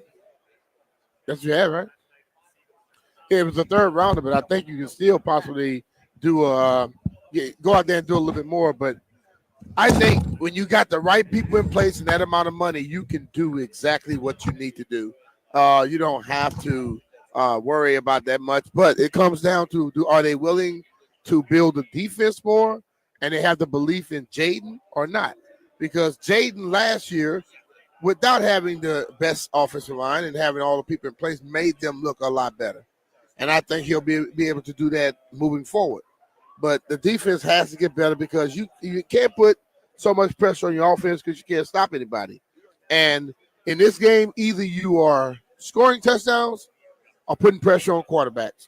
And Myles Garrett makes you one of the best when it comes to putting pressure on quarterbacks. So I am believing that they are going to make a push at somebody that is definitely going to make that defense take a major, major step up. So I'm looking at it this way. I think they're going to have to make a move somewhere to get either a Myles Garrett or something like him. Because you can't – I understand how good Jaden was, but you can't put all that pressure on the offense all the time. Well, and I think if you look around the league, you know what I mean? Dude, I need to do a deeper dive into this, but I have had a thought. Everyone is so convinced Washington has to be super aggressive because Jaden's on a rookie contract. And I understand that from a straight cap perspective, there's some advantages there. But you know what else I know? 3 of the 4 NFC, AFC title game contenders and both of the teams in the Super Bowl, they don't have a quarterback on a rookie contract. Yeah. They've paid those guys. Yeah. I mean, if you go back, there is last year, I guess Purdy got through on a rookie deal. Hurts was on a rookie deal a few years ago. But generally, the best teams have the best quarterbacks, and those dudes are paid. Yeah, but you have to build out the team. Like, I get people want to be really aggressive I think your right now. defense has to be stronger because what you saw Jaden do last year, with the ability that he has, he makes some people look better than what they are. And then your defense has to be strengthened. You watch the Kansas City Chiefs win a Super Bowl with the fastest guy in the league. Then they told him bye-bye, and they still went back to another one. All right? Right. Why? Because Pat Mahomes makes a guy who may not be out this world extraordinary look like that. And I think Jaden Daniels seems to have that same level of capability, and I don't see him going the other way. But you do improve the people that protect him, and then you go and you get somebody that go chase people like him. And Myles Garrett is one of the best at that. Absolutely. So, and dude, drafting at 29, you can look up the chart, the value of it, right? But this is not a top 5 pick. Not to say you can't get a stud at 29, not to say you can't get a stud at 159. But Garrett's just a different dude. What do you think of the Cup thing? I already said, Cup, like you said, when he's on the field, and we talked to other people, when he's on the field, right? At his age and at his the money that he's getting, I don't want to when he's on the field. You know what I'm saying? Like, Garrett don't miss games. Cup misses games. Right. So you don't want to have to pay a top dollar to that position, and he's not on the field all the time. You know, I truly believe that receiver position is probably as equipped and well prepared as any position coming out of college. And you don't always have to get the top 10. You know, you could get a guy a little bit later in that round. He could do some things too. There's a lot of excitement about this dude out of Stanford. I think his first name's like Ellick, something like that. Everybody knows how I feel about the Miami kid, Restrepo. And I think you don't want to put too much pressure on Jaden, but I don't think Jaden views this stuff as pressure. Yeah, he doesn't. He's like, he don't view it as pressure because he's prepared. And I listen, man, when he starts talking about, you know, I go in the game, I really don't get nervous because I've done the work and I'm prepared. It says a lot. Look, everybody has a little feeling of butterflies. It comes with the territory. But when people talk about, oh, man, do you get nervous, you get stressed? Nah, I'm prepared. I know what to expect. And if he keeps preparing himself like that and doing things like that, that's not going to affect him. Agreed. At all. I agree. And I loved his comment about, all right, Denton, you got another chance. Here's Milrow. You come right here. Can we just ask one about Jaden Daniels? Tell him roll Tide. All right, that went well. Jaden, did you get closer that time, Denton? Tell him go Tigers. Roll Tide. If he ain't gonna be with us, we ain't room for no Alabama. You better hope Mathers ain't listening. You got kind of close that time. I did get kind of close. You know, I did a lap, just to see who was around, see if I could grab somebody. He was drawing plays up with CBS Sports, so I missed out on him there. Found Jaden doing, I Nickelodeon, right? No, he's on with the Golics now, so I guess he's taping something for tomorrow because they've been off the air for like 2 hours. So I guess they're just taping a bunch of NFL players for tomorrow. So where are the Golics on? Is that a podcast or are they live at any moment? Yes, they're definitely live. I think they do the bit where they're live on YouTube and then podcast it. Okay, yeah, they do their own thing because they're like one of the first people in here every single day. They got that big old setup. That you can see. Obviously, we see special guest Jaden Daniels on the big board, but they got that big old setup. So he's taping with them. Maybe we can get him if he walks by us. Who, Jaden? Jaden, yeah. We'll see. That one we've at least done some due diligence upon. Yeah. What do you think about going to get Myles Garrett? Definitely. Yeah, you have to go get Myles Garrett. What's the Now, one thing that you here's the only counter to that is 20 NFL teams are saying that. So right. like everybody needs to keep some perspective. The price has to be in perspective. Yeah. You can't go out. But think about this, right? If 20 NFL teams are saying that, I feel like you can cut that at least in half. Yeah. Because the Browns are going to go with the general, we don't want to trade him in the conference. Because what if he beats he's us? He's not going to want to go to certain teams. And he's not going to want to go to certain teams. He might want to come to Dan Quinn and the Commanders. So at the very least, I feel like you should cut that 10 to at least 7 or 8. And then it's may the best man win. You got to figure the contract out, too. Washington's position because they have the space. Right. That I think is a big part They of got it. space. They have some degree of assets, and they have the need. Those are three good things. Yeah, and that's the can main result thing. in this. I believe need. Like we talk about getting best player. We talk about best filling a need. Hell, he fills up two of them. He does. I mean, listen. We all not we. Most analysts thought the Kansas City Chiefs were not good because they weren't scoring a lot of points. But you know what their defense was doing? Shutting folks down. They were doing that. For sure. If you're shutting folks down, and then you have a quarterback like that gives you way a better percentage of winning, right? Absolutely. Yeah. So, what do you think about the Cooper Kupp situation? I'm good on that. Yeah. I'm fully good on anything Cooper Kupp related. I think he was a fine player. I don't know that we need Cooper Kupp. Yeah, he hasn't played a full season in 4 years. The last time he played a full season, he gave you 2,000 yards and 17 touchdowns. He's a hell of a player. It's wild to see him get phased out in LA for Puka. Puka's a hell of a player. So I kind of understand all of it. Radio Row's a wild place is all I can tell you. There's a lot going on right now. And I feel like all of our support and infrastructure is just following around Jaden Daniels. So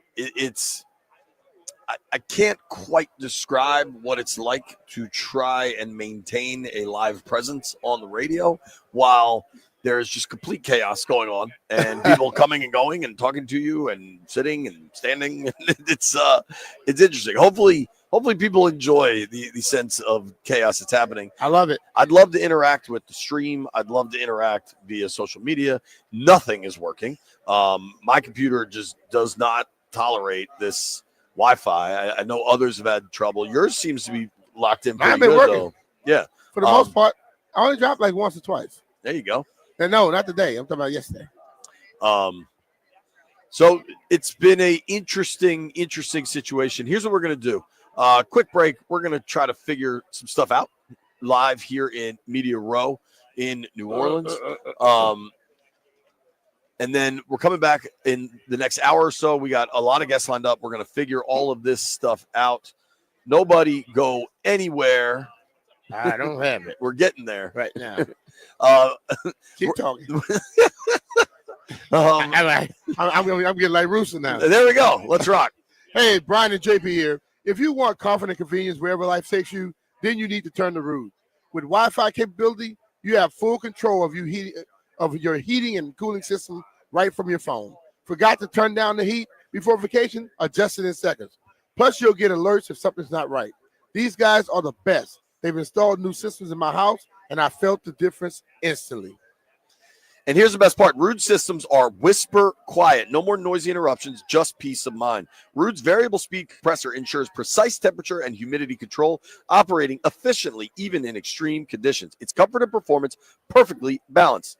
B, also, don't forget about the savings. I know you got those federal tax credits. You can save up to 2 G's on heat pumps through 2032. Check out rude.com/federal incentives to learn more. That's Rude, the most reliable heating and air conditioning products in the DMV. And remember, if it ain't Rude, it ain't right.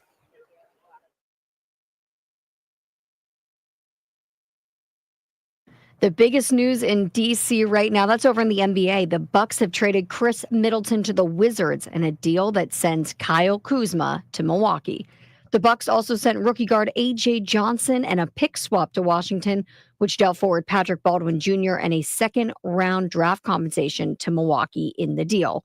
Kuzma's averaging 15.2 points per game this season, which is his fourth with the Wizards. He signed a 4-year, $102 million deal with Washington back in July of 2023. He's currently making $23.5 million this season. His salary does drop a little bit next year, $21.4 million.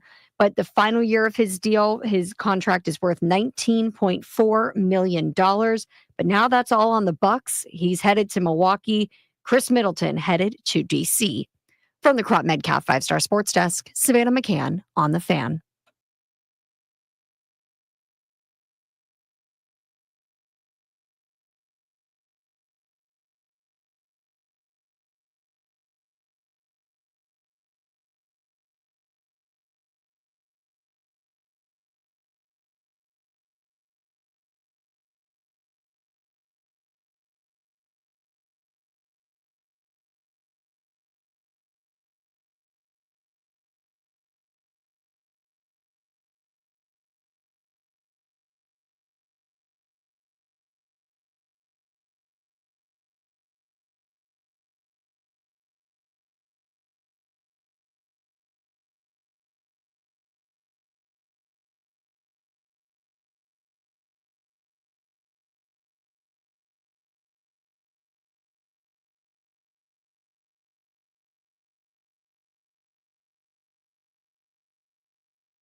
They care about making dollars. They don't care about no damn time spent. All right. We're back. Radio Row, Media Row. We may or may not have an absolute buttload of guests over the final 2 hours of the program. We're going to see what's going to happen. Yeah, we might have overlap. Currently, Grant's walking around. He's sitting down with us. I got an idea. I got a content idea. So it's remarkable to me, the people on Media Row that have handlers. Like, I understand Jalen Milrose walking around. He's probably signed with CAA or something. Like, he's got an army of people with him, right? But there are a lot of people that I have never heard of that have maybe like 1,000 Twitter followers that have a PR person with them. So here's the idea, B. I'm going to walk around with Denton and act like people need to book him, and I'm going to act like it's very exclusive timing. And our goal is to get Denton on the Football is Sexy podcast. I guarantee you, if they walking around here, they got more than 1,000 Twitter followers. Hey, I got more than 1,000 Twitter followers. You might not know him, but somebody knows him. Brian, I will keep a comment I want to make privately private, but there may have been somebody on our program recently that had like 1,100 Twitter followers. Not today. Open Grant's mic up. Do you think I could get Denton onto a show walking around as his PR guy? 100%. You can get him on Football is Sexy. Football is Sexy is what we're going. He got the chest hair thing going. So what we got to figure out, though, is if we're going to do this, what am I promoting? Like, can I promote the Monumental? No, you're promoting You're a religious guy. Just You're promoting promoting Hawaiian shirts. You and Andy Reid. Right. Here's the bit, though. This is I was thinking for like a late night show, but just do it with you. You have to get, first of all, you put on a dress shirt, right? And slacks. If JP, you got to go with like, walk around with just a notebook and print it out times. Yeah. That's all you need. Because that's what the handler does. Right. And then you're behind him and you go, this is Denton. He has. We got to print on a one sheet. I got this. If you got a one sheet, you can get away with anything in here. And then the bit is like, you're a YouTuber, right? Up and comer. Dude, at opening night the other night. I guarantee you can get him on like 10 shows. I'm not even joking. Yo, I took this person. These people gonna say, I have never seen this guy in my life. So last night, by the way, at that? the Super Bowl media party, Yeah. you were below us. We were up on the balcony, and Yeah. I was screaming, but you could never hear me. It was But I so was trying loud. to toss down beads to you from the balcony. I like See what that. you were willing to do for the beads. I took a picture. doing it for free. Yeah. He just showed it, come around showing his stuff. My thought here is the only person with a chance is Denton, but I don't know. Sometimes things surprise you. Brian, do you know who that young man is? Is that the guy that took the picture with us yesterday? No. It looks just like the guy that told us that we was on the top 20 list. No. You think it's the dude that works for Barrett Sports That's Media? what it looked like. It is not that guy. Grant, do you know who this young man is? Yes. Oh, Grant does. All right, that's a surprise. Well, you don't expect me to. You don't know who this dude is? What are you doing hanging out with him? See, they know. What makes you think The I fact would that know who it is? JP has a picture with Twitch Sketch. is a sketch, whatever. Sketch. Yeah. He's the kids were going ballistic for this What's dude. up, See, brother? that's That guy. Yeah, that's what he So- said to me. You think I would know who that person is? You should know I would know. I who he think is. what we should do is have Brian look up the controversy that Sketch was involved with just to get live reaction. Why don't you just tell us? I don't think he's allowed to. I don't think I'm allowed. Should to. I not have taken a picture with that fella? Oh no, you're fine with that. You're fine with that. I mean, it might have raised a few questions, but you're fine with that. My favorite thing These ever. kids there's football players everywhere. Was this and there's- yesterday? This was at opening night at the media night. So this was this year This was 2 nights ago. because like he was, This was super Monday night. big last year. I didn't know he still like. I that could big tell this year. JP shares my passion His for name the is Sketch. picture with a random guy. Yeah. That will make like 2 of your buddies laugh. I have no idea who that dude So is. I why was did at you a take a Caps picture with game. him? It's a good question. Because all these kids were going nuts. I thought it would be funny. I was like, hey, man, can I have See, a photo? that's what I'm saying. And he did this like weird. What's he does up, a thing. brother? Yeah, that thing. You got I his name? I was at a Caps game. Brian, I don't know. It's just Sketch. It's his I yeah. put a sketch and they show me. They tell me what sketch is. You gotta use- I'll Type in actually help sketch. streamer. What's up, brother? Yeah, Sketch streamer. So I was at a Caps game, and there was this rapper who's a big Florida Panthers fan. Oh, dude, Kodak Black. I Kodak got a Black. photo with Yeah. him. So I'm like watching all these people come down and take pictures of them for an hour, and I Google him. He's been arrested 56 times. You know, he Yes, recently got in trouble for doing something you're not allowed to do publicly in a suite at the stadium. I'm like, this guy stinks. If he was performing in my living room, I'd ask him to leave. 2 minutes later, JP comes down and gets a picture with him, and I'm like, what? The whole time. This is me. You're saying yes, but I'm joning to like my buddies for an hour and a half. I'm like, who are all these people taking pictures with this idiot guy who has gotten arrested twice since he sat down? Like, why does anyone like this dude, person? he also didn't have tickets, and he had like massive security guards. I know, and he just walk on the glass in different sections and kind of kick everybody else out. Right, it was being so annoying. So then, hold on, I just looked up Sketch the streamer. This dude has an OnlyFans account. That's he does now. That was the controversy because they found his OnlyFans account, and everyone was like, "Whoa." Oh man! All of a sudden, "What's up, brother?" means something way different. What team does he play for? All of the teams? What's up, Wait, brother? Means something way different. He's a changed person now. I can't believe these. If you could see Well, the amount of like 10-year-old kids going ballistic for this guy. But why would 10-year-olds know about this? No, they don't. They watch him play video games. He got famous for playing video games and specifically for being a Madden streamer. That's what he was doing at the party. Right. They had this corner of the Superdome floor, like the turf of the field, was a Madden set, and there were like 10 dudes over there, and the players on both teams ran over there. And so he became massively famous, had a couple catchphrases. And then he lost his yip with this other stuff. He still seemed pretty famous at the Superdome. It became a controversy. I think in the end, it was a non-issue or survived or whatever. Controversy. But people found some old content from the past, I will say. And that is kind of what Denton was referring to. That was after he became a very popular streamer.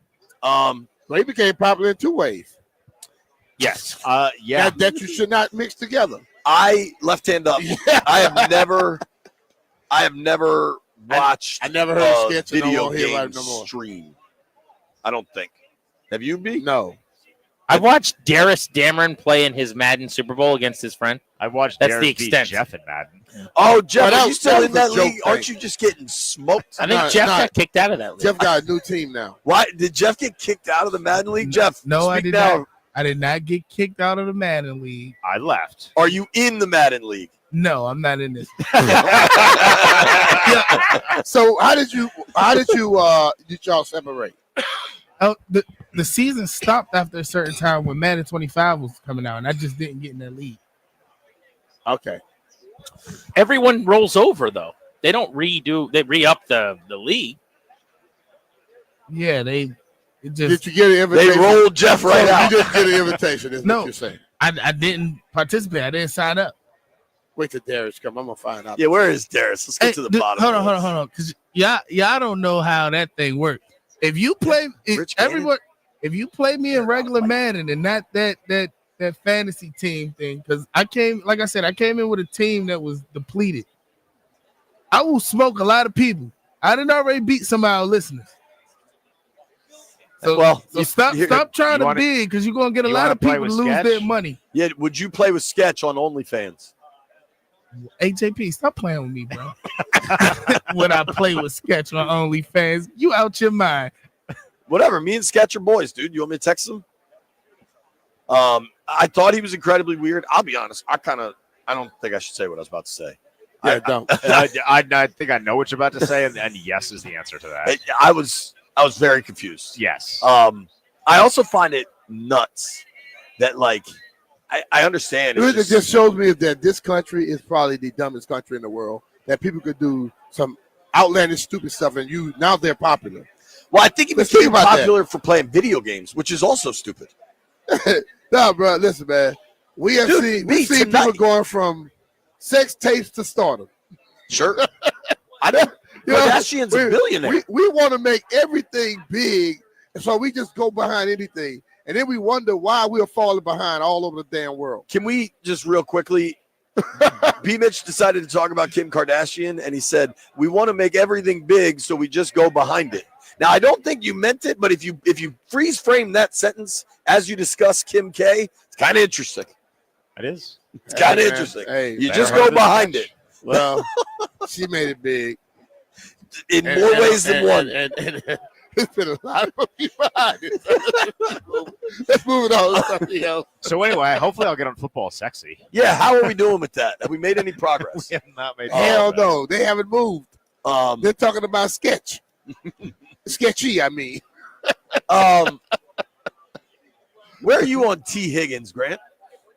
It's going to cost too much. Okay, we're in the same place then. Yeah, I like him. He doesn't play enough games or stay healthy enough for that price tag for me. He'll have a really, really good next couple of years wherever he goes, and if that's Washington, I wouldn't be angry, but I just think the price is too high. There's too many good players that come out in the draft every year at that position. All right, If you didn't have Terry, maybe, but you've got a $20 million plus guy who's good, so go get yourself a number 2. There's me and Kodak Black. My boy Danny just sent the photo. Bro, I'm telling you, I'm sitting here with my buddy. I'm like, I cannot believe every stoppage in play, every timeout, right? People are just coming down. There's a line, and I'm just joning. I'm like, I cannot believe people are sized for this guy. They sized for Kodak Black. And then Yeah, we were sitting. I said, look over it. We were sitting next to I was going to say, you were only a couple rows away, in fairness. But yeah, but then I see JP, and I texted you right after. JP I'm said, like, I got to take a picture. Yeah. JP said, man, but I much know is your this grill? about you I already. did ask him about his how grills. much your grill cost? But you do the same thing I do. You want the picture because you're going to send it to buddies, and you're going to get like a laugh out of it. Right. That It's not like you get sized for Kodak Black. there is one person you and I. But he both, knew who Kodak Black was. I knew. I I would heard not the- take a picture with a person that I don't know. Well, I don't care. I did the who's other running night. up My to man it. Sketch. You gonna keep taking pictures with people. You are gonna be in the wrong picture one night. Well, that might be Guarantee you true. that. Grant, you and I have both met a person in the last 6 months that my buddies go nuts whenever there's a photo or an Instagram of me and this person. Can you guess who that is? Oh, man. Last 6 months? Maybe the last 3 months, but yeah. Football season. No, I got no file. It's a big miss. Okay. This is a big miss. This is a layup. This is easy. And it's a picture of you with this person. And you have also had a picture with this person. Oh, damn. Celebrity? Sure. Chris Russell? I don't know. Tony P in DC. The Oh, boys get yeah. sized for photos with Tony P. Tony, the first time I saw Tony P, I needed a picture so that I could post it because I thought it would be one of those things where all my buddies are like, you got to be kidding me. Exactly. The novelty wore off quick, but I needed my picture with Tony P. Damn right. All right. Here's the plan. We may or may not have a ton of guests over the next 2 hours. We're honestly not sure what's going to happen. So stay tuned. Oh, we may have some of them at the same time. Stick around for the ride.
This sports update is brought to you by Paul Henry's Window Installation, your clear home improvement choice.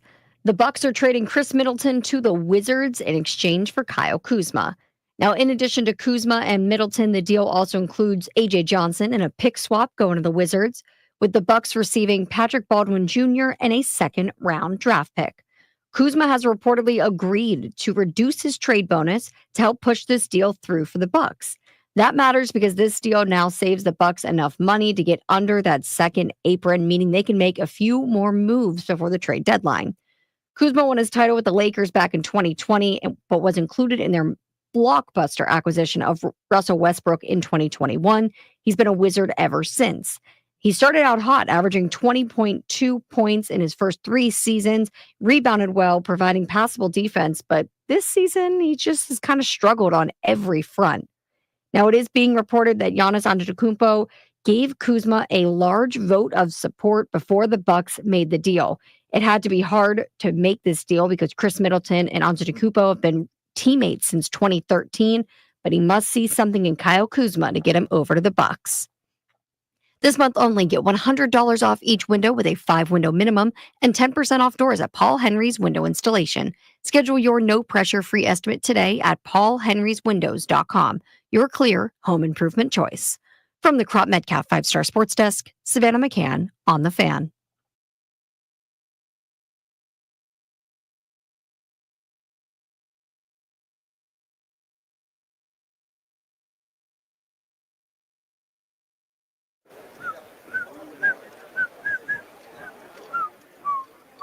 B. Mitchell Finley, 1067 The Fan. I believe it's high noon in the District of Columbia. It's 11 a.m. here. That is certainly throwing us for a few loops. I also have breaking news on The Fan. We've got Denton Day booked for Football is Sexy.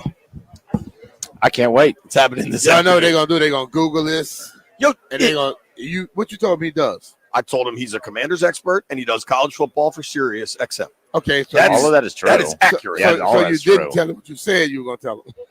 What did I say? What did I you told say? him I was going to book. Y'all going to say he was a YouTuber. Oh, no. I told the truth. B. Yeah, the fact that I have actual Nah, credentials that helps. actually makes sense. Yeah. So that could work. Dude, I think I could get Denton booked on a whole bunch of stuff. I Yeah, bet you for that. could. I did one But yesterday, if you so now I went got with one that today. YouTuber and all that other stuff, it wouldn't have worked. Well, once they get a look at him, they're going to. I might deepen the V a little bit. What is the deepest I can put the V? I'm not. even. The I'm type not of things I would I'm not respond to ready. that, I'm not going I don't to. have an opinion on that. I might have to do some push-ups before I jump on. Yeah, you should. It is football. Yeah, Sexy. I mean, it's not going to help. You got so much damn hair, they won't see your So you chest. got to get the pump going. I just did something for the first time in my life. Never done this. So shout out to Nickelodeon. Nickelodeon has giveaways that I just grabbed for my daughters. I got 2 footballs and 2 containers of slime. The kids will love that. That will also save me roughly $40 at the airport More than that. convenience store. Way when I leave. more than that. Yeah, maybe 60. Yeah. So shout out to Nickelodeon. Appreciate you. Next to the Nickelodeon stand, where I knew I needed to go get some stuff for the kids, was the Pittsburgh stand. Green Bay has a stand because the draft is in Green Bay this year, and Pittsburgh has a stand because the draft is in Pittsburgh next year. Okay. Now, Pittsburgh has been giving out various foods each day. One day they were giving out fried pickles, which I didn't know was a Pittsburgh They thing. can have that.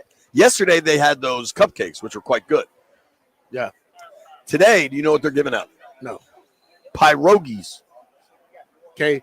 I'm gonna just tell you what I think about that. Then you checked on the crawfish? I'm going to go check on it at 11.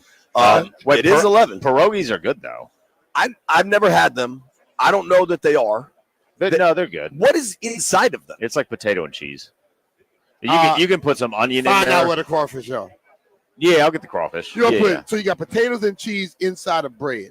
Yeah. and it's fried. Yeah. and that's that's how This didn't taste fried. Just go It clog this wasn't on- order something crunchy right there. or crispy at all. It was like Wow. tasted. I mean, maybe baked. pan seared. Is it If baked? Pans? Yeah. If it's pan seared, if they baked it, I don't need a baked pierogi. I am getting very hungry, Denton. So crawfish. You want crawfish? Is there anything upstairs? Maybe. Or the What? wings. What time do they start serving the wings? The wings might be now, actually. Yeah, Denton, get on it. I got Oh, the wings are football is definitely sexy, now. and you're in charge. And of I'm that. lunch guy. All right, my man, Denton Day. In about 10 minutes, so we're all going to go through this together. Here's what I think is going to happen. I believe in about 10 minutes, we're going to have Mark Ingram join us. Yes. Then about 12:30, I think Brad Edwards is going to join us. Yes. Then 1 o'clock, Nate Boyer is going to join us, former Green Beret, played for the Saints. And then at 1:30, Miles Killebrew. So we just rolling right from Ingram straight to Brad. We're just going to have to figure that out. Yep. Because 12:30, based on the thing, is 11:30 here. I'm aware of that. Yeah. I'm aware. I think the Ingram confusion was on our end. They always said 11:15, and we assumed that as Eastern instead of Central. We're in the Central time zone.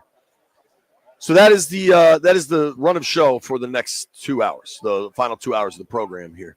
Brian, you asked me a question that I got to be honest with you, I can't answer.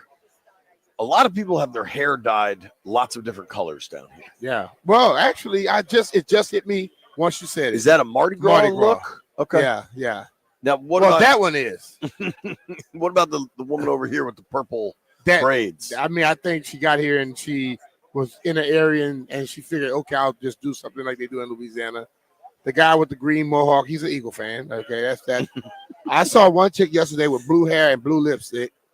I don't know where that came from because that wasn't no Mardi Gras. I seen one other person over here. They were just completely weird. Here's kind of the status of the weirdness of the Super Bowl. The dude over there with a green mohawk and his face painted is the most normal looking dude because at least he's just an Eagles guy. Yeah. If you could only have one, now this is different because you played for them, obviously. Denton Day, my dude. Man, you the guy, man. And I can say this as my crawfish container too. If you had to pick between I think the Kelly Green jerseys are dope for the Eagles. And I think there's two people should operate in. It's either the Randall Cunningham or the Reggie White. All right. Which one would you want? Reggie White. He was better. I do have one. Maya gave it to me. Is it signed and all that? Nah. It just he came out with some stuff from Mitchell and Ness, and she was like, I got you some stuff. That's cool. And she said, I thought you'll like him because he's very famous. What, if any, sports memorabilia do you have that you care about? Like what has to? I have a Walter Payton thing I could see you caring about. I have a Tony Dorsett. I have a Jerry Rice, McNair, or any of those signed, personalized. Tiger and I have a Muhammad Ali. That's cool. Yeah. Ali's certainly cool. Muhammad Ali is my favorite. When Tiger was really, really high, I actually got the press from the newspaper. Yeah. The actual metal thing that we would press it with. I got the actual thing that got him framed in my house. That's cool. Thing when he won the Masters. That's really cool. Yeah. From what paper? From here in the Post. Yeah, that's dope. I had that for Maryland's first Final Four, actually. Obviously, we're in New Orleans, Media Row, getting ready for the Super Bowl this weekend. Eagles, Chiefs. The excitement, the amount of people, kind of the hype machine is. This is going to be ridiculous on Thursday. What do you think Friday. Friday's going to be like? It is nuts down here right now. We could just do it from the Airbnb on Friday. We're hoping to talk to Mark Ingram in just a few minutes. Of course, national champion, Heisman Trophy winner. Ingram's going to be sitting down with us. But here's what we know. The big game has arrived, and fans are excited to see who will be hoisting the trophy in New Orleans. You can get in on all the action at ESPN Bet Sportsbook. Trust me, there's going to be so many bets you want to get in on this weekend. All the Mahomes stuff, Jalen Hurts. What about a Jalen Hurts anytime touchdown using his legs? Saquon, everybody's going to be on that, so you got to shop elsewhere. Dallas Goedert, maybe. Devontae Smith, maybe. That's a young man that's made some big plays in the Superdome before. Karlaftis to get a sack, anything you're looking for, whether it's over-unders, passing yard props, any of those crazy player props you're looking for, the ESPN Bet Sportsbook has it all. Plus, ESPN Bet's big game giveaway promo is offering a chance at $1 million in prizes. 25 winners are going to walk away with $10K in cash. That's 10 grand. That's crazy, dude. And 7,500 winners will get $100 in bonus bets. No deposit or bet required. Just download the app and opt in today. Odds and lines are subject to change. You must be 21 plus. Gambling problem? Call 1-800-GAMBLER. Terms and conditions apply. See app for details.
Shout out to the ladies here that are from Alexandria and Arlington. Listen to the program. Appreciate you, ladies. B. Mitch and Finley live, Media Row, New Orleans, Louisiana. Jaden Daniels walking around. Malik Neighbors is walking around. I imagine those two would like to say hello to each other, considering they're close friends. We'll see if that happens. Kerwin was following him around with a camera. Now we got Abernathy following him around with a camera. Did you do this as a player? Did you do Radio Row then? I've done some. What's the weirdest thing you promoted? Just that little tape, what do you call that tape? The rock tape? Whatever, not rock tape. The little Like stuff the like injured or whatever. Yeah. I think at least a brand I think is called rock tape. I've done some other little, but then they started actually doing some things, and they want you to do stuff that may not work for me, and I'm like, nah, I don't just talk about stuff just to talk about it. I don't mind making some money, but you know what? I'm not going to talk about something that I don't do. You know what I mean? I get that for They've sure. been trying to get me. They try to get me to go around this year talking about some low T. Yeah, I say that's gonna cost you more than that. you got to pay extra for low T. Yeah, we walking around here talking about something. You trying to get low ball me? No, I say it's low T, not low ball. Yeah, I mean, I think like anything, it's vital to know your value, right? Yeah, you gotta know that, brother. Yeah, I think we are hoping to be joined by Mark Ingram in moments here. Last time we had Ingram on, I think Ingram's a good talk. Well, I think it was Army-Navy game, right? Yeah. And you know what? I was talking to one of these PR dudes. You know what's nice about Army-Navy is that it is it's a much smaller event and it's way more like kind of under control. Army-Navy? Yeah. Who'd you just dap up right there? Porter. Because B. Mitch, I don't know if my stream is working or not, but B. Mitch and Joey Porter just dapped each other up, but they did so about a quarter of an inch from my nose, and I didn't even see Porter walking by me, and then I just saw this giant fist coming right at my head. Luckily, it was going to B. Mitch's fist to say hello, and I'm just like, what? Thought I was about to get got for a second. And I can report, I got no chance against Joey Porter. I can report that with certainty. Did you notice how close that was to my face? It was a little dicey there for a second, but still, it's been a lot of fun working this one, and it's just fun, man. It is a lot of moving parts all at once. Here comes our friend Mr. Mark Ingram, fired up to talk to him. Last time we talked with him, we weren't sure what the Commanders would do playoff wise. Mark, what's up, man? How are you, dude? Good to see you. Mark, last time we talked to you was the Army-Navy game, and we were kind of gearing up that weekend as the Commanders were getting into the last portion of their schedule. How surprised were you by the run they went on getting to the NFC title game? What did I say? You were high on them. At that point, it looked like they were making the playoffs. Yeah, I was like, what did I say? Do we remember this? Do we have the audio? We probably do, but you were high on them. I mean, at that point, it was like, all right, they're probably making the playoffs. You thought they were a playoff team, but I don't think you called them beating Detroit in Detroit and going to the NFC title. Nobody did. Yeah. But when I saw how Jaden Daniels was playing, when I saw how they were playing complimentary football, I was like, oh, this is a dangerous football team. Yeah. And, you go up to Detroit and, you have to beat that team in their house. They caused turnovers. They took care of the football. They made big plays. And then I had them winning outright. I thought they were going to win outright in the NFC Championship. I thought they were. And but when you go against a good team in the playoffs, we saw it with Baltimore. We saw it when you have mistakes, when you have turnovers, and when you shoot yourself in the foot, it's hard to win. And they had a couple miscues early in that half where they were fumbling, a couple turnovers, get a stop, but then the flag gives a first down. Now you find yourself in a 2-3 score game when it should be 3 points or so. So I think the future is bright for them. Obviously with Jaden Daniels on his rookie deal, and got a lot of players behind out there supporting him. Maybe add another piece on offense. Maybe make the team stronger. But I think they're in a good position right now. Mark, this is a quarterback league, but what Saquon and Derrick Henry did this year puts that focus back on the running backs like yourself. Yeah. What are your thoughts on that? Does that make the league begin to look for those guys and give them that respect again? Well, it's always been about running backs. They try to devalue the position, but in order to be successful, unless you have a generational talent at quarterback like Mahomes, You need someone that's going to run the football, come out the backfield, catch it, pick up pass protection. It is a tone setter for a team. When you see the impact that Saquon has had on the Eagles, you see the impact that Derrick Henry had on the Ravens, you see the impact Josh Jacobs had with the Packers, you see the impact Jahmyr Gibbs has on the Lions. The running back position is of high value and of high importance. So you can ask any person within football, they try to devalue the position, but football people know the running back position is of high value and of high importance. And when you have a game breaker, a playmaker at that running back position, it opens up everything for an entire offense. The defense loves it because they stay on the bench. They're not on the field. You're keeping them on the sideline fresh. So every single person loves it. Well, I'll say Ben Johnson. I probably would have given him a job because he didn't run Jahmyr Gibbs enough. Come on now.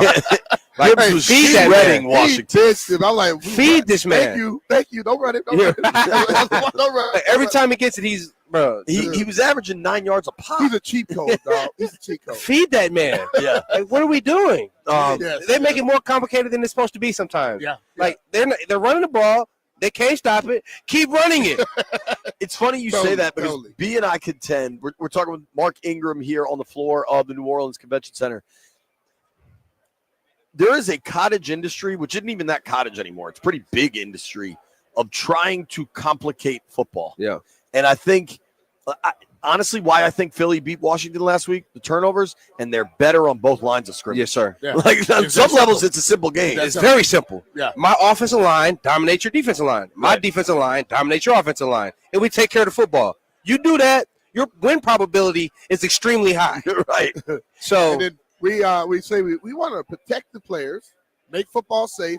Throw the football at him running full speed down the field. Another guy. And let him get instead of just handing and let him get depleted. Like then you're mad at him because it's an impact game, a split decision game, and my head wasn't out of the tackle. Now I'm getting flagged. I'm getting fined. Come on, man. Like the whole thing is complicated. Where I just think that we always talk about who's the best play caller. You know what best play caller? Go back to Joe Gibbs. Yes. Everybody knew they were running the counter tray. Yes. You know what he did? He ran the Counter tray. Yeah. Because they couldn't stop Yes. it. And then he'll run since you now go feed, try to stop it, I'm going to fake it and throw it over the top. That's all football is. That's all it is. Make the person think you're doing something and do something else. When they think they figured it out, do something else. Do something else. Yeah. That's all you do. Easy. It's easy. But now we want to have 1,800 plays. Yep. Hell, hey. You're going to run only 18 of them. Facts. You do all this install, all this work in the film room to only run your staple 5 plays. You know what I mean? All the time. All the time. Talking with our friend Mark Ingram here. You can follow him at Mark Ingram II. I want to get to this weekend's game, obviously. It's got to be cool for you being back in New Orleans. Yeah. But I know you're here with American Gaming Association, and everybody needs to have a game plan this weekend. Everybody's interested in the Super Bowl, but you got to keep it together. Yep. What are you trying to make sure people understand for this weekend? Man, I'm here with American Gaming Association, like you said. They estimate $1.39 billion That's a lot of cash. Of legal betting will be on the Super Bowl. So it's just have a game plan. Know your budget. Stick to it. Bet legally. There's lots of illegal gambling going out there. Make sure you bet legally. Like I said, $1.39 billion of legal bets will be on the Super Bowl. And then keep it cool. A lot of people, it's entertainment. Don't be stressing and harassing players when your prop bet don't hit. Don't be stressing teams when they don't cover. You know what I mean? Have a good time. Enjoy it. Be responsible.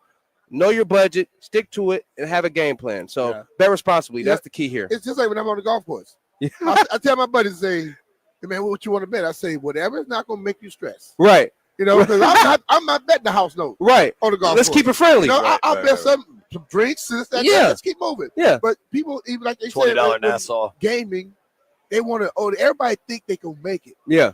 You think show me the one person that made it gambling. Right. And then I'll talk to you. They're making their money. Right. You know what I mean? The other side is. Yes, the other side is. Right. You know what I mean? So, yeah. There's a reason the drinks are free in Vegas. Exactly. and the hotels are big. Yes. Hey, and they keep getting bigger and better.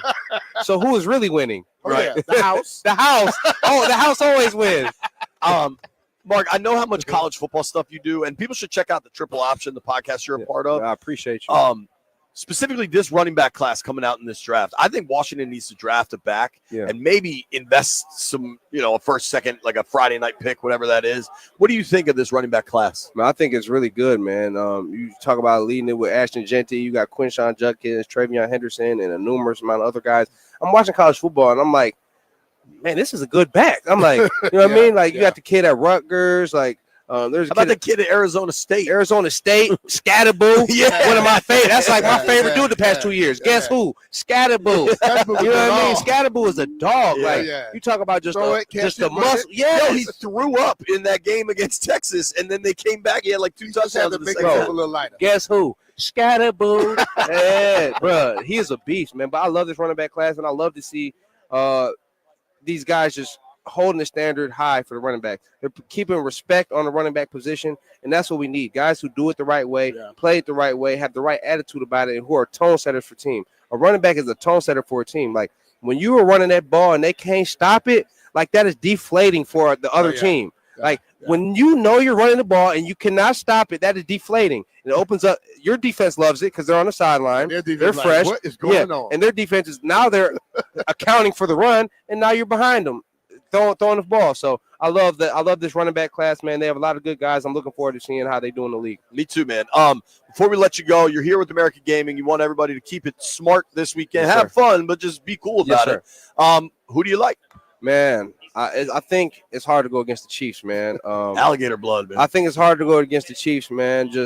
I like the Eagles. You know, they run the football. They're built strong defensively. Jalen Hurts has been playing well. They're well coached, but at the end of the day, when there's such an even matchup, like I got to go with Mahomes. I got to go with Andy Reid. I think that'll be the difference in this game. Again, they won 17 or 18 straight games by one possession. That is not a coincidence. That is through experience. That is through preparation. Absolutely. And I just have a hard time seeing that they're not going to win. They got healthy at the right time. They have Xavier Worthy, Hollywood Brown, D-Hop, Travis Kelce, Kareem Hunt, Pacheco, Spags in the defense has basically been a strength for them. So I think they're going to win it again, man. Yes, that's what I'm saying. Spags in his defense. I'm like, Spags in his bag. Man, Spags didn't do much for us when he was with me in New Orleans, but I don't know. Everyone leaves New Orleans, they get in their bag, bro. So, whatever. Mark, thank you for the time, man. Roll Tide, Vamos United. We appreciate Vamos United. Let's go. I love y'all. I appreciate y'all having me, man. Thanks, man. Everybody give him a follow. Check out the triple option. We appreciate you, Mark. When we return, Brad Edwards is going to join the program. Getting busy here on Radio Row. Yes, sir.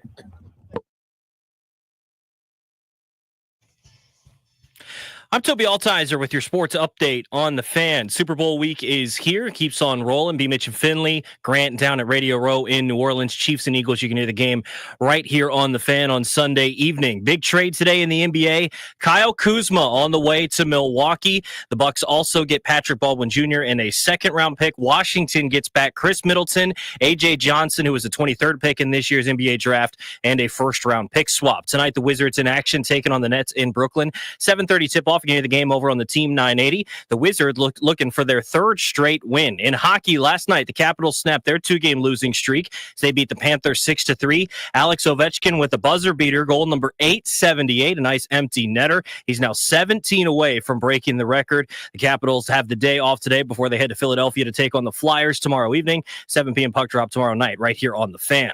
From the Crop Metcalf 5-Star Sports Desk, I'm Toby Altizer on the Fan.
All right, the Super Bowl ring population has doubled for the B. Mitch and Finley program here at Media Row in New Orleans, Louisiana. We're getting ready for Eagles Chiefs, but right now there's a pair of Super Bowl rings. Brian has his, and Brad Edwards joins us. Of course, Brad was a safety on that great 91 Skins team. Hit everything move. Dude, you had the game of your life in that Super Bowl, right? Yeah. Does that feel like you had the game of your life in that Super Bowl? Yeah, I did, and I'm still looking for the. Where were you? I needed 2 more votes for that time. Not that it ever bothered me, or not that I'm bitter now. But For the MVP? Yes. You ever bring that up with Rip? Oh, he brings it up. Quarterbacks He always knows. win that. He knows that 285 yards did not. No. It's. I think you could make a real case. I think I've told you this story before, but after that Super Bowl, I went around telling people I was your nephew.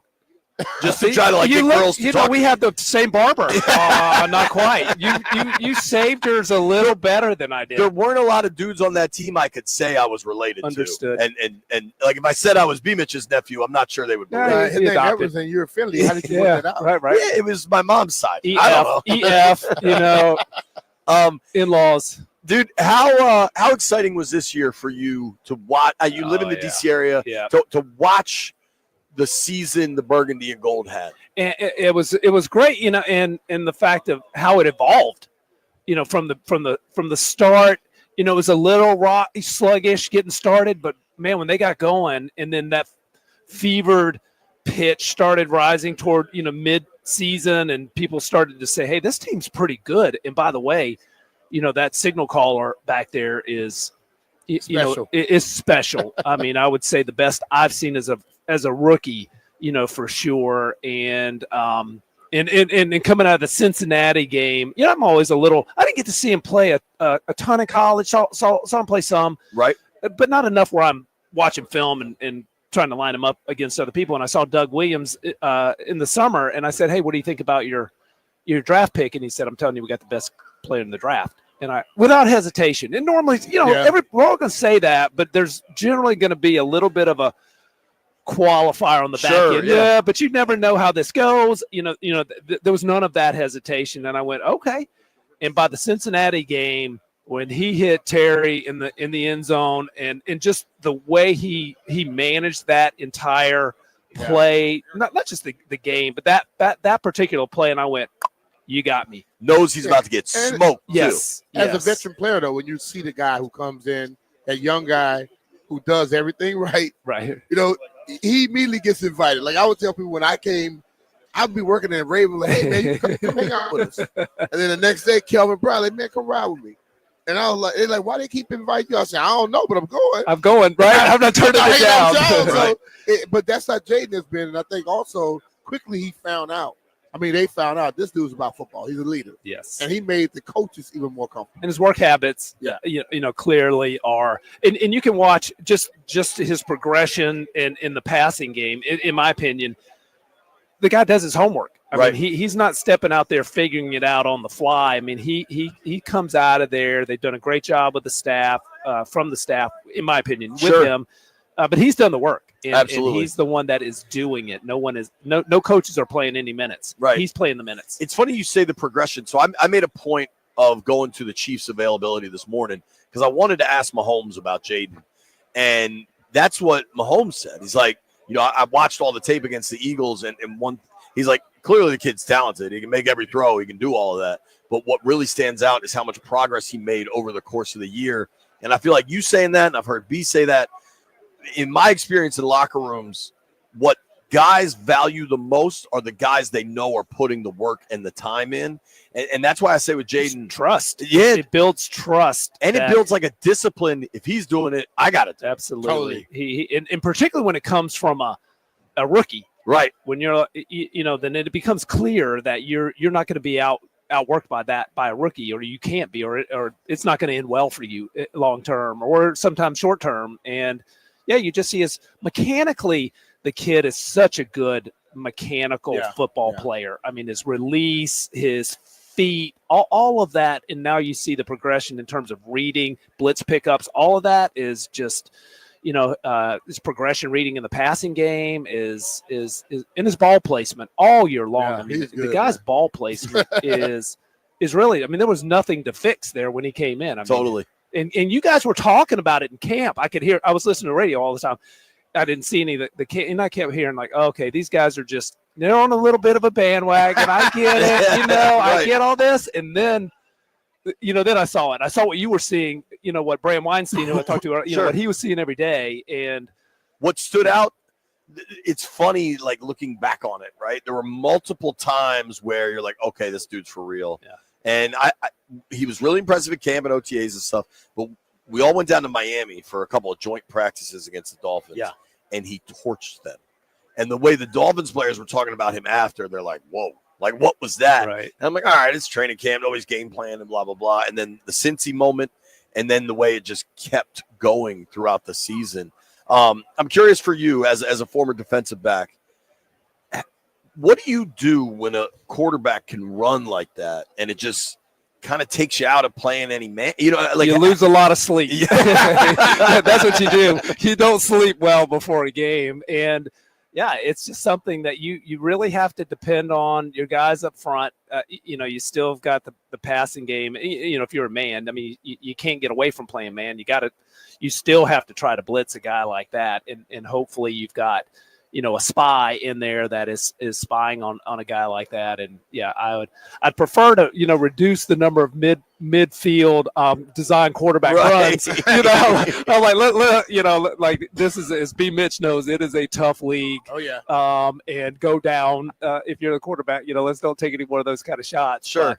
But yeah, you know, and that's not the first. I mean, we played against guys like, you know, Steve Young, who would be amazing in today's game. Randall, amazing runner. You know, he could throw a ball, you know, out of the stadium off the wrong foot, you know, off his left foot. And so that's nothing, but you see more of it today, obviously, from a 60-40 run pass league to now a 60-40 pass run league, if not more. What's crazy is you're down here working Radio Row in your capacity as CEO of the NFL Alumni Organization, and you sit down with us and we just talk about the Redskins. You know what I mean? And I love them all. You know, like the one thing I have learned is I got to be a little bit agnostic. Sure, but you played for multiple teams too. But only one ring with one team, right? Yeah. But if you hang around that league long enough, you will more than likely have multiple employers. You play more than one. I mean, hell, both of you, I think, played for three teams, right? Then you play for In the three. same I division. played for three. Yeah. Right. I never left the division. And why would they let you do it? Yeah, it was like it's like Shaquan. It was like you know, not only the East but the NFC.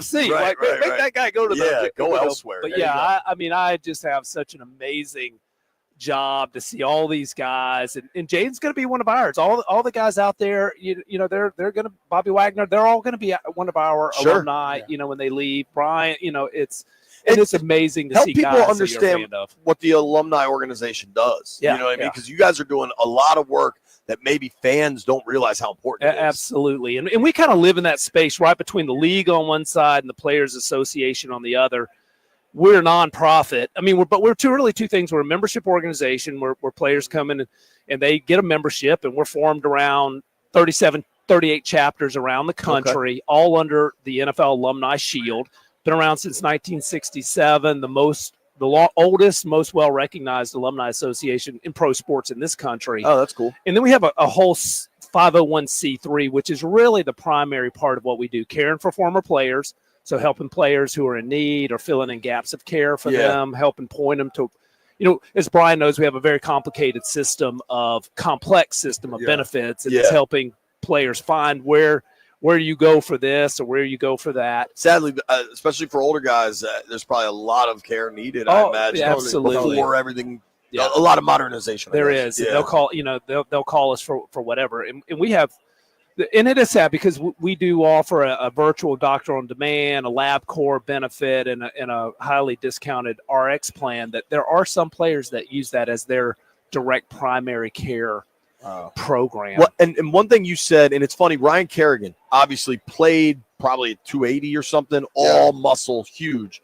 Kerrigan, Right, about 205. I bet he's lost 65 pounds. I think a lot of guys now know the right direction. You got to lose that weight. You got to lose the bulk, even if it's muscle. And you're trying to help alums and just people know to manage the weight. That's right. And so one of the things, and then we caring for kids and caring for community, and how we do all of that is we have partners that help us on cause initiatives, like one we're just kicking off now, On 3 Weight Health Hike, and that is really centered around the healthy relationship between weight or lack of, moving away from obesity, healthy habits, general wellness, heart health, those kind of things that we're just kicking off that campaign. And we bring in former players who are really beacons of trust and inspiration back to their communities. And we design these ambassador programs and campaign programs around these initiatives to spread that awareness out to the general public and to former players. That drives revenue back in for us. Sure. 82 cents on the dollar, which for a membership organization is tremendous. really, really strong. Goes 82 cents on the dollar goes right back to a mission-oriented service. That's impressive. Program. Yeah, so we're really lean, and we try to put our money where our mouth is. And we have great partners, Novo Nordisk and the CDC and many, many others that are, help us do this and drive that money so that we can send that back to players, back to kids. We raise a little over, on average, $1 million a year for third-party charities, and that impacts tens of thousands of kids and communities. Tell them all get a bicycle and start riding the bike. Low impact. Absolutely, Low absolutely, impact. And it's exercise and it's nutrition and healthy habits. Yeah. I generally live by. I don't have the scientific data right on my hands to back that up, but I always say, no matter what you do, and I'm a huge runner. I've tried to hit the 30-mile a week mark every week. Wow. I try to hit the 3. Hey, I saw you. I saw you. But it's hard to out-exercise your diet. Yeah. Right. No matter what level. And you may say, like, when Brad said that to me as I was eating chicken wings. Right. And those things are good. I know why people eat them. Well, as long as it takes us to walk here, we'll walk it off. That's true. Last one from me, and we appreciate you making time for us. Everybody check out NFLalumni.org. Do you wear your Super Bowl ring so you can get into parties like B-Mitch does? No, beat Mitch. He hangs one around his neck. Coach Gibbs taught me back in the day. He said, wear your ring and you get on a plane, you do like this. If they have a seat up front, they might invite you. It happened. The only thing that worked for me is it got me out of a speeding ticket one time. I got a brand new car, went a mile down the road. Guy pulls me over and he comes over and he looks at my, I'd just gotten him. Like 2 months after we got this ring, and he looks over and he goes, "What's that on your finger?" And I said, "Oh, should you ask?" So he goes, "Stay right here." And he comes back with a pad and he goes, "Now be thankful. Give me your autograph and be thankful you're not getting mine." That's the only time. That's an awesome line. Right? That's awesome. Great move. Brad, thank you for making time thank for you us. guys. Appreciate you. Thank you. All right, nobody go anywhere. We're live, Media Row. Hey, it's Brian Mitchell here. FanDuel Kick of Destiny is back, and this time it's every manning for himself. This Super Bowl, 2 legends will take the field in a sudden death field goal showdown. Peyton versus Eli, live from New Orleans. One kick to claim ultimate family bragging rights. Who will rise to the moment? Pick your winner now in the FanDuel app, and if you back the right brother, you'll earn a share of $10 million in bonus bets. It's the FanDuel Kick of Destiny 3. Make your free pick, and don't forget to tune in to watch the showdown live during Super Bowl 59 pregame show on Fox at 3 p.m. Eastern. May the best Manning win. Download the app or head to FanDuel.com/Brian and bet with FanDuel, official partner of Super Bowl 59. FanDuel, Sportsbook is the official partner of 106.7 The Fan. You have to be 21 years or older and present in Virginia. No purchase necessary. Bonus issued as a non-withdrawable bonus bet that expires 7 days after receipt. Restrictions apply. Void where prohibited. See terms at sportsbook.fanduel.com. Gambling problem? Call 1-800-GAMBLER.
B. Mitch and Finley, 1067 The Van. If you missed any of our interviews with Mark Ingram or Brad Edwards, get on the Odyssey app, hit rewind. It was fantastic. I love talking to Brad. I got to talk to Brad last night at the party. I love talking to Mark. He's always exciting and entertaining. Just really, really good guests right there. Oh, yeah. Now, B-Mitch, I wanted to bring something up. So earlier in the week, we did the research. We did our homework, all right? Do your own research. On what? Denton. We found out that in 2027, the Super Bowl is scheduled for President's Day weekend. Yeah. We did the research, damn it. Figured it out. And I tweeted that out, and I said, if you're wondering when the NFL might go to an 18-game season, President's Day weekend for the 27 Super Bowl. Who knows? Maybe they'll have to change it, but it sure that stood out to me. Yeah. So that is President's Day weekend. That would mean people get the day after the Super Bowl off as a federal holiday. Yeah. Well, Brian, my man, or my person, I assume that, I don't make any assumptions anymore. Mason White responded to me, B. White Mason 71488 responded to me and said, hey, man, President's Day weekend is for NASCAR. Nathan, President's Day weekend is for whoever decides to be there. And if NFL comes, NASCAR going to take a back seat. My reply to Mason was, ask the NBA what happened to Christmas. Yo, if the NFL comes for your block, they're taking it. They're going to take it, baby. And he knows it. And, dude, I remember President's Day weekend. I guess the Daytona 500 is usually that weekend, but I think that's also NBA All-Star Game weekend, usually. So here's a little note for everybody. You better start booking some other weekends. And President, that weekend, that Sunday is normally for God, and God even watch football. So relax. So my guy responded to me. He came back. He said, hey, Fox broadcast the Daytona 500 and wouldn't allow the Super Bowl to be 500 weekend. Let me tell you the truth, Mason. Fox will do anything the NFL tells them, and if that means it's going somewhere else, it's going somewhere else. Now, also if you're Fox, you know what a Daytona 500 kicks off at daytime, right? Yeah, like 1 o'clock. They'll have both of them. Doug, you know what your ratings would be going from the Daytona 500 into the Super Bowl? Like, see, this is what makes. There's a reason NBC gets Super Bowls that lead right into the Olympics because it kills. I don't like when I want to know real football stuff. I don't listen to fans. I listen to football people. When I want to know something about electricity, I listen to those people. Mason knows nothing about ratings, so I'm not going to listen to Mason. Point blank. NFLPA is having a presser right now. They are very opposed to the 18-game schedule. No surprise there. Yeah. Austin Eckler's here because he is, I think, vice president of the NFLPA. He just said that this is via Mike Jones from The Athletic. To me, personally, expanding to 18 games is really outrageous. There are other ways to expand revenue, definitely heavily against an 18th game. I'll tell you this. I understand that, and I agree with it because they can't keep saying they care about safety. They're going to keep adding games. If guys cannot really recoup and recover from this, you add another game that's going to make it even worse for them, right? And the NFL can get revenue in different ways. You know what I'm saying? No, you don't see all the people covering this thing around here? There's revenue. And I guarantee you one thing they are doing. They are collecting data. And you know who wants data? Companies. And the NFL can get all they want because they got more data than most people. I find this kind of interesting. I think you will too. Lloyd Howell is the executive director of the NFLPA. He just said the NFLPA's financial position is adequate, but I wasn't hired to be adequate. I guess the NFLPA offered employee buyouts. And he said that is positioning the union to better use its resources to more effectively support players. Yeah. I imagine you like hearing that. Yeah, I listen. All the stuff that's going on, I take heed to all of it and pay attention to it. And that's what I told you yesterday. Lloyd will move forward with stuff if it's beneficial to his guys that he's working for. He's not moving forward just to move forward. He's going to move forward if the money is right. And as I said, he met with every owner one-on-one and discussed. We're not going to just be owners when y'all want to get something. I mean, be partners when y'all want to get something to move you forward. We're going to be partners all the time. When you make, we make. And let's be real. I don't care about Jerry, Roger, Kraft, none of them. You know what matters? No, nobody. They don't play football. The fans come to see the players, and you got to make it right for them. Got to get your mind right. Got to get your money right. Nobody go anywhere. It's B. Mitch and Finley.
I'm Toby Altizer with your sports update on the Fan. This update is brought to you by Prince George's Community College. It is Super Bowl week. Chiefs and Eagles on Sunday evening. You can hear the game right here on the Fan. We'll have coverage all week. Grant and Danny, Grant down at Radio Row, B. Mitch and Finley down in New Orleans as well. In the NBA, big trade today. Kyle Kuzma traded from the Wizards. He's headed to Milwaukee and the Bucks. Patrick Baldwin Jr. goes with him, as well as a second-round pick. Washington gets back Chris Middleton, A.J. Johnson, and a first-round pick swap. The Wizards take on the Nets tonight in Brooklyn. 7:30 tip-off. You can hear the game over on the Team 980. The Wizards looking to make it 3 wins in a row. College hoops. Virginia Tech in action tonight at home against SMU. 9 p.m. tip-off right here on the Fan. Last night in hockey, the Capitals beat the Panthers 6-3. Their 6th goal coming from Alex Ovechkin just ahead of the horn. Ovechkin maybe at the horn. Can he get it away? It counts, I think. Oh, it's close. It's over.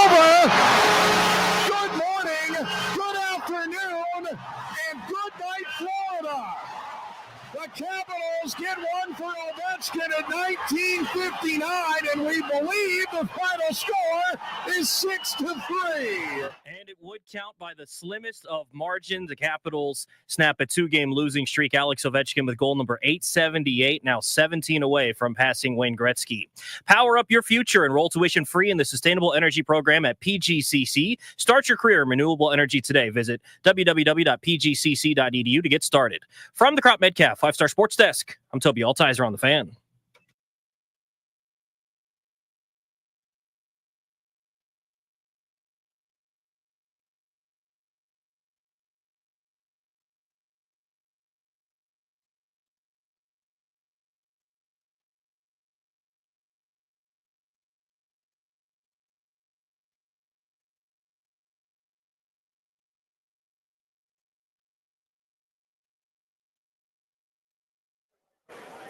B. Mitch and Finley, 106.7 The Fan, live Media Row, New Orleans, Louisiana.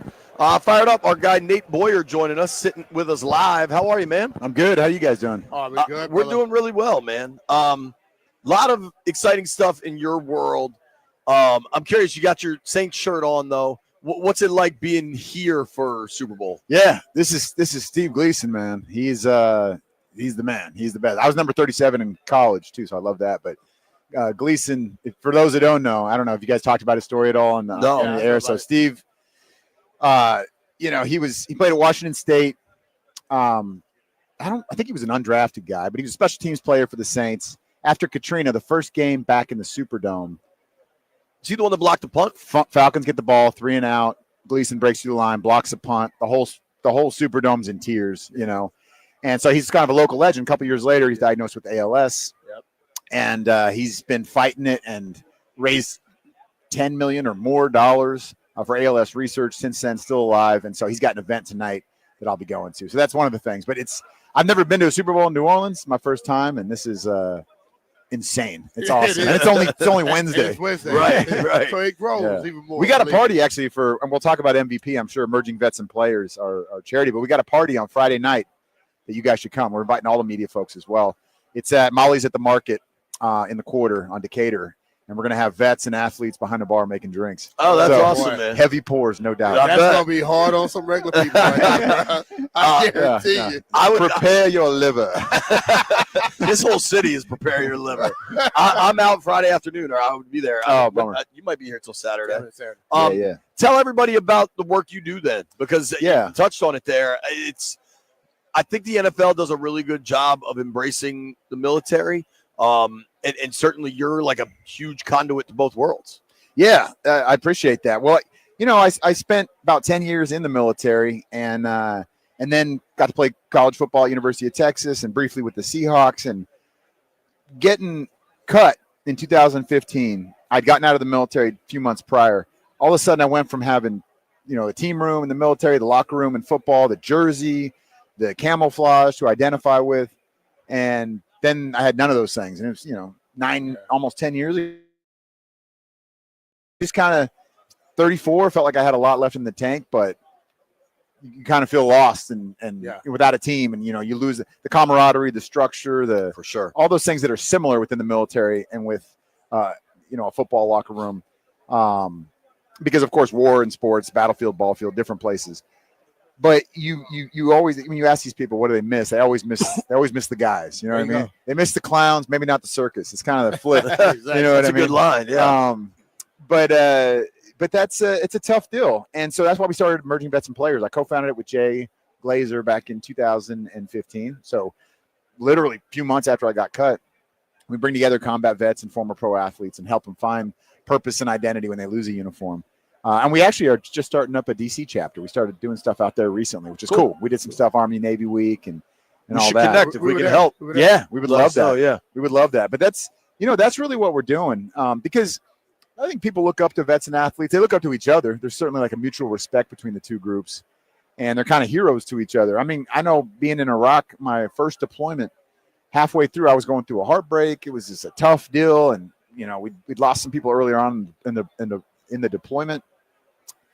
And it was football season, thank God, because that was my escape. I had games to watch. 5 a.m. Monday Night Football is on when you're in Iraq. Oh, wow. And we get back from a mission, and I'm still wired up, and so I wind down by watching football, and it was like my escape, because those guys were my heroes when I was a kid growing up. I think 9/11. I told you the story where we were trying to decide. I was with the union, whether we were going to play or not, and I was standing next to one of the captains or whatever. Okay. And he was like, "You all have to play." He said, "That's the only thing that keeps guys' minds off of what they have to go through." It. So we went and we played the games. But I wanted, when you were talking earlier, have you noticed the uncanny amount of people that play in the NFL who have some military connection? I never thought about that, but my dad was in the military. I have so many friends. Doc Walker always talks about it.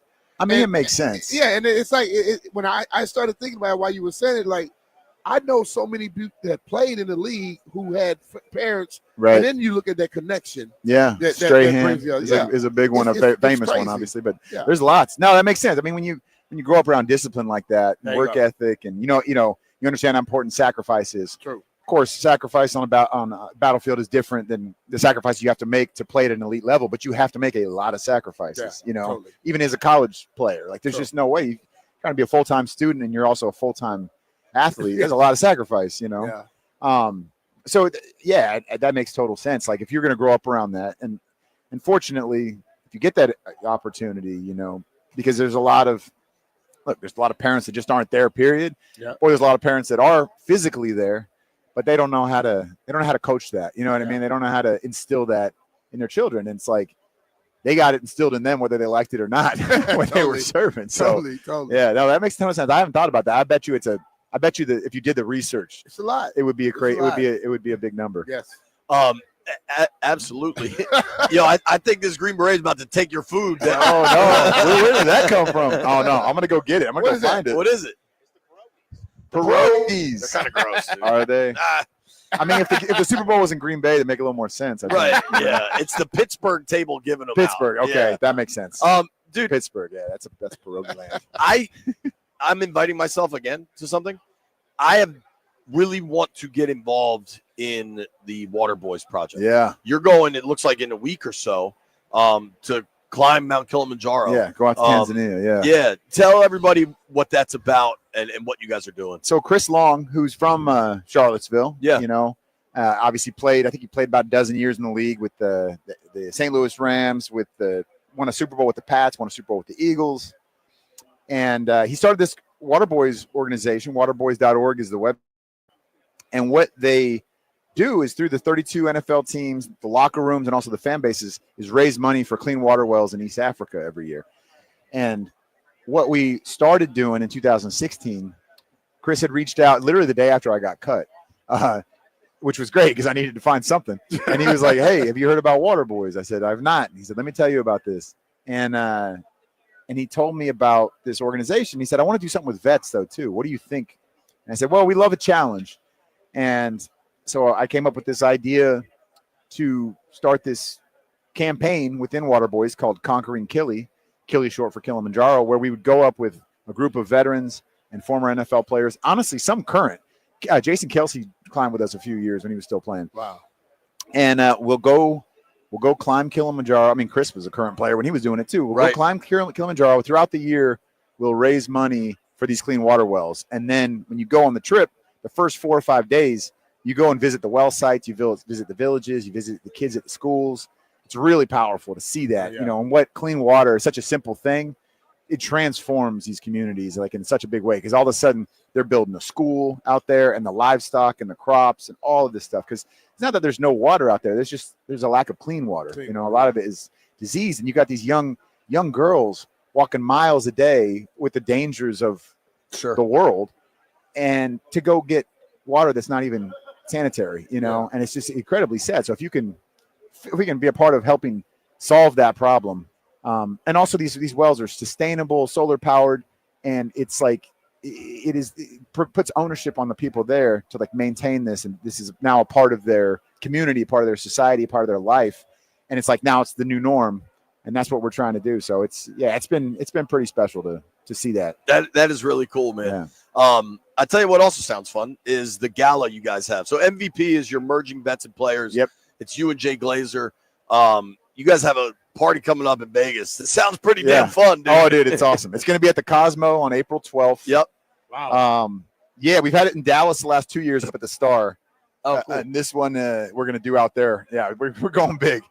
So it's going to be wild. We got some special guests. Rob Riggle is going to MC. So it'll be a great time. But I encourage people to come out there, even if you're not from Vegas. Come on out. But Vegas is one of our strongest chapters of MVP. And we'd love to have you guys, but it's gonna be a blast. So if you can, find a way. I bet, man, to get there.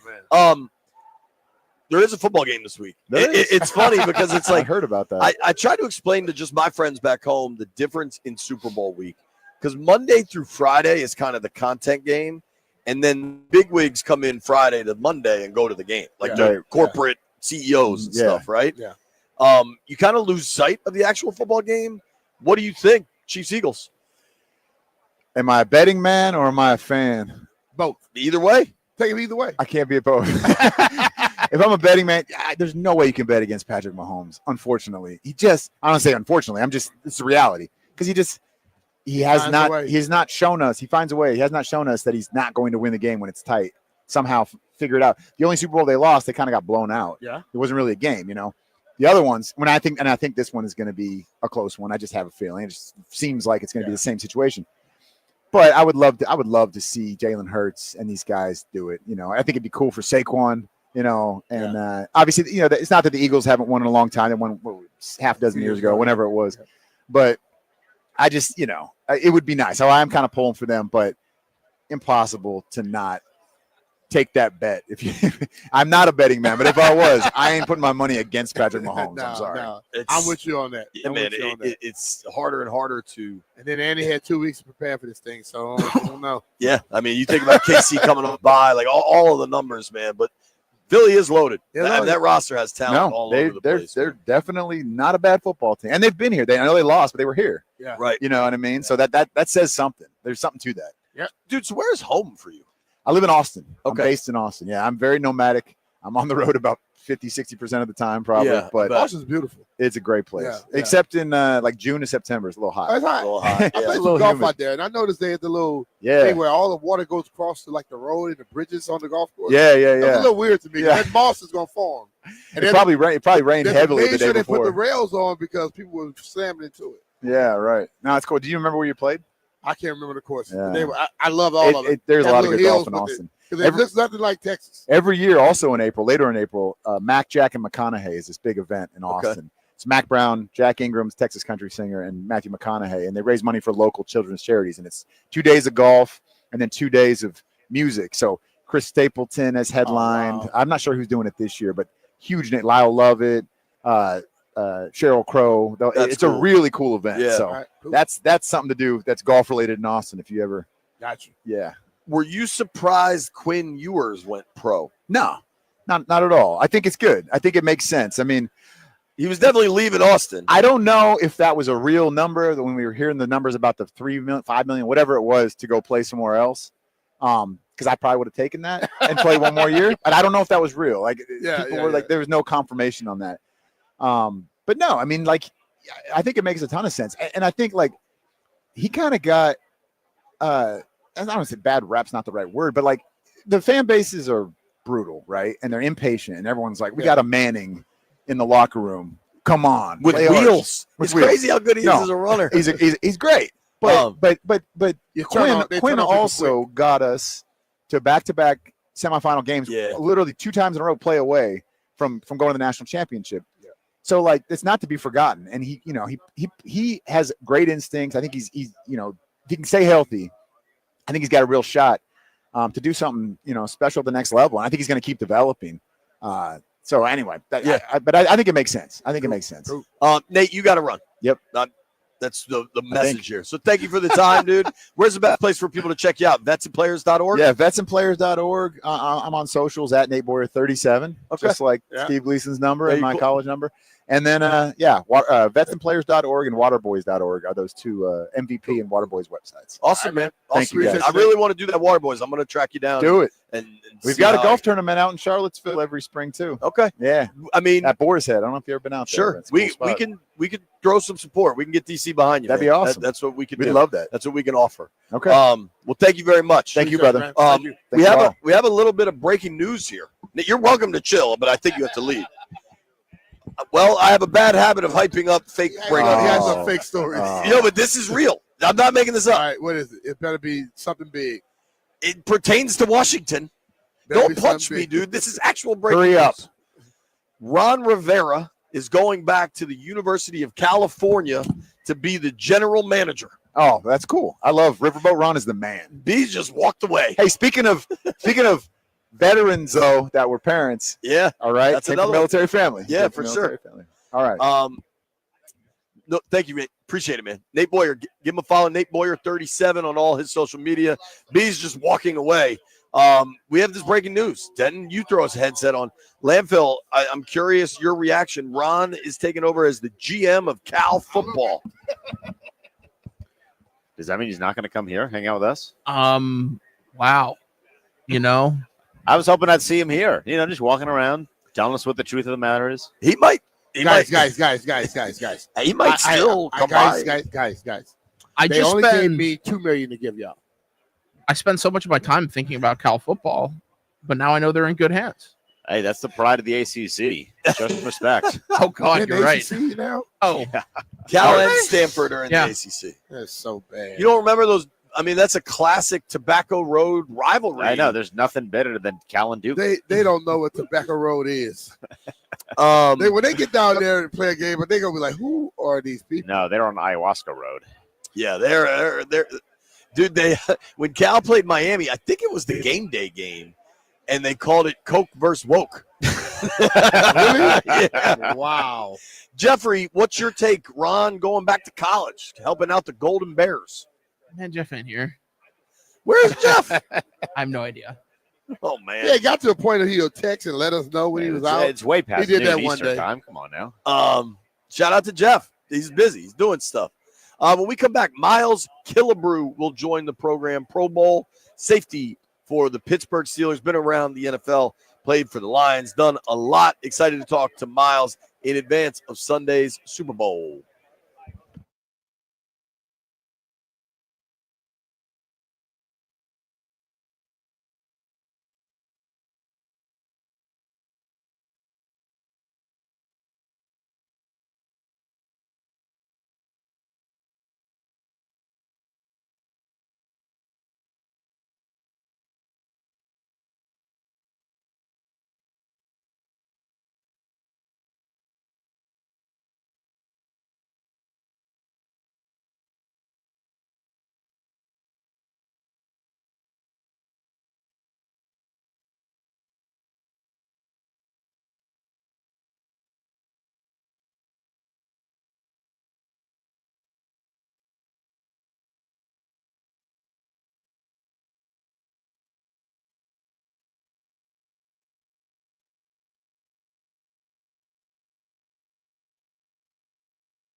I'm Toby Altizer with your sports update on the Fan. In the NFL, Super Bowl Sunday is this week. Chiefs and Eagles. You can hear the game right here on the Fan Sunday evening. Also, some news today. Ron Rivera, former Washington coach, is taking a GM-like role with his alma mater, the Cal Golden Bears. In the NBA, Kyle Kuzma on the move. He's traded to the Milwaukee Bucks alongside Patrick Baldwin Jr. and a second-round pick. The Wizards get back Chris Middleton, A.J. Johnson, who was the 23rd pick in this year's NBA draft, and a first-round pick swap. The Wizards take on the Nets tonight in Brooklyn, looking to stay hot, looking for their third straight win, undefeated in the month of February so far. 7:30 tip-off tonight in Brooklyn. You can hear the game over on the Team 980. College hoops, Virginia Tech at home at Castle Coliseum to take on SMU. 9 p.m. tip-off. You can hear the game right here on the Fan. And in hockey, the Capitals snapped a 2-game losing streak as they beat the Panthers last night 6-3. Alex Ovechkin beating the buzzer for goal number 878, just 17 away from passing the great one. From the Crop Metcalf 5-Star Sports Desk, I'm Toby Altizer on the Fan.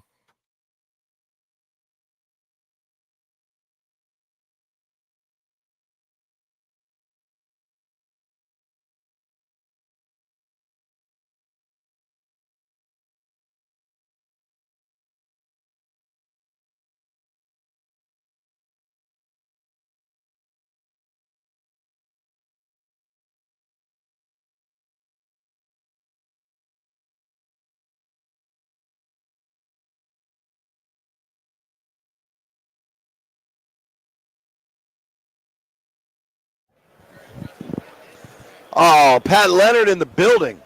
Love that guy. B-Mitch sending Denton on a gumbo run. Shout out to B-Mitch. Just got me a soda. Appreciate that. What's up, Pat? Looking sharp, buddy. How are you, brother? CK is in the building. Busted Clusters. I think we have a guest coming. Who? I think Miles Killebrew is supposed to join us. Supposed to be. We'll see if that emerges. In the meantime, a lot of breaking news today. This Ron Rivera stuff. In a text to a bunch of reporters, Rivera said, Coach Belichick made it cool to go back to school. Hold on, you haven't heard this? Put on that headset. Let's break some news to the cluster Get buster. your reaction. Chris I got up Keinhardt. and walked away. You know how he has these breaking news things and they don't be nothing that's spectacular. This one is real, dude. It may be real, but it ain't got nothing to do with this week and what we care about football. It's going to make me angry, though. If he's got a job, it's going to make me angry. Ron Rivera. He got a job.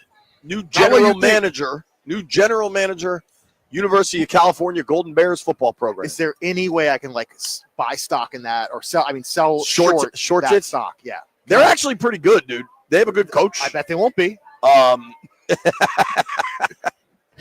was so harsh. And I almost destroyed my whole computer right there.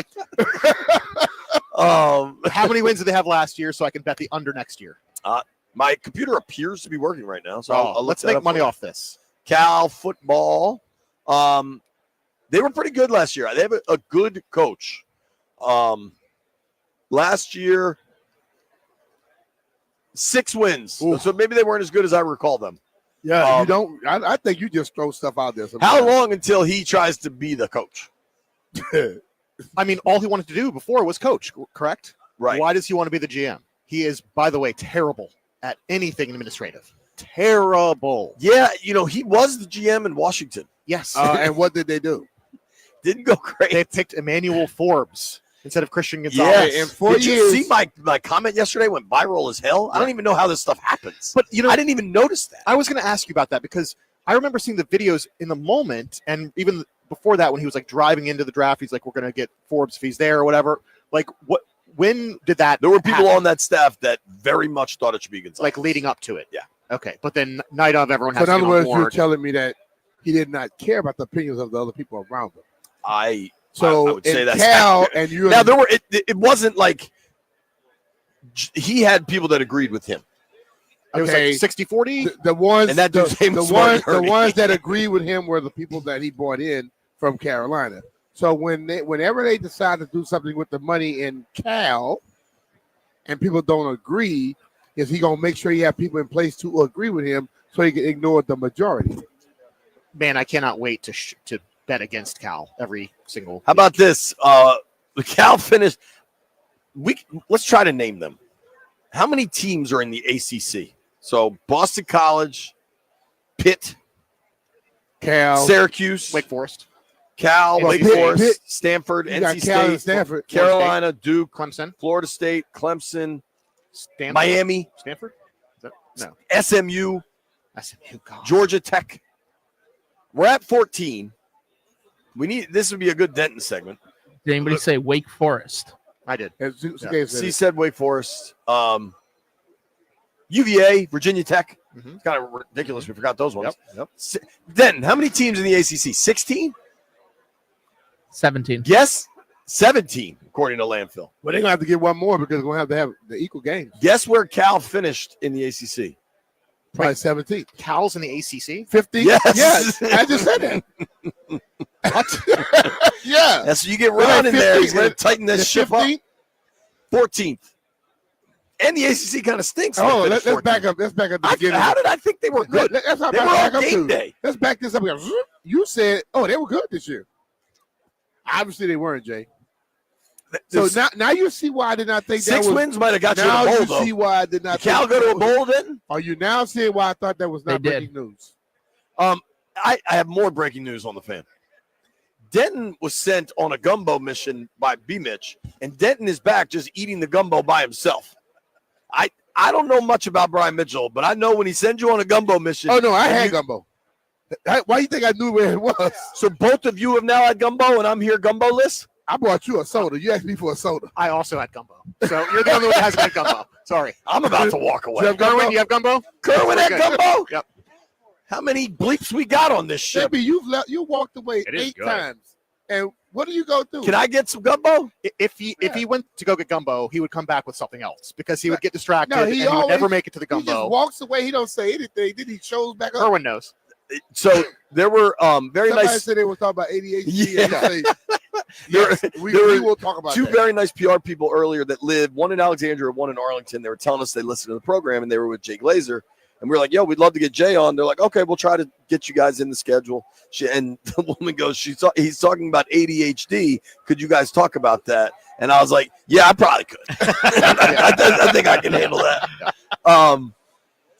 So what is a general manager's role, Denton, in college football? To distribute the finances, work on contracts, make sure the people that you are contracted to pay get paid, and then make sure you just give certain people handshake deals so you don't have to pay. Who's the talent evaluator?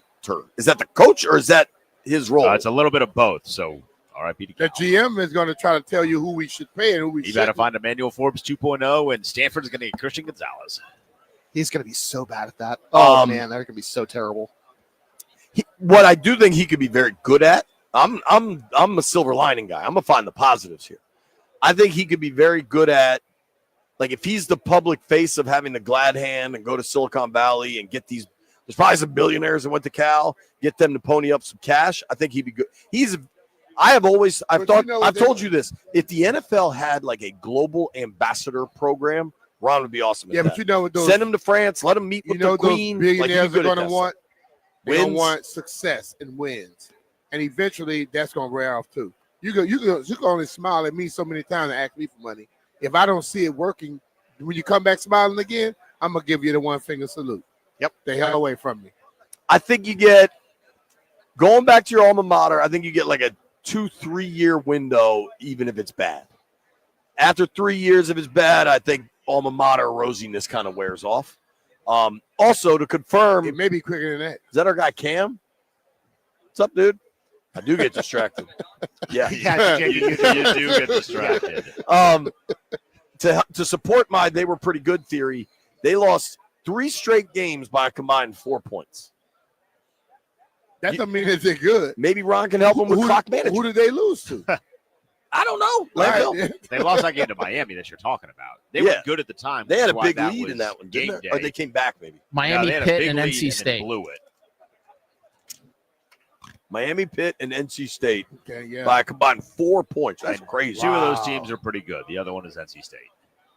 Miami was pretty good. They were in it till the end. Yeah, Pitt was Pitt pretty was good. all right. Yeah, they were pretty like good undefeated for a while, weren't they? for a while. Yeah, and A lot of NC teams State start is a undefeated when they're football playing those little people. Then they start playing in their conferences. Dude, the ACC is a mess. I was reading this thing.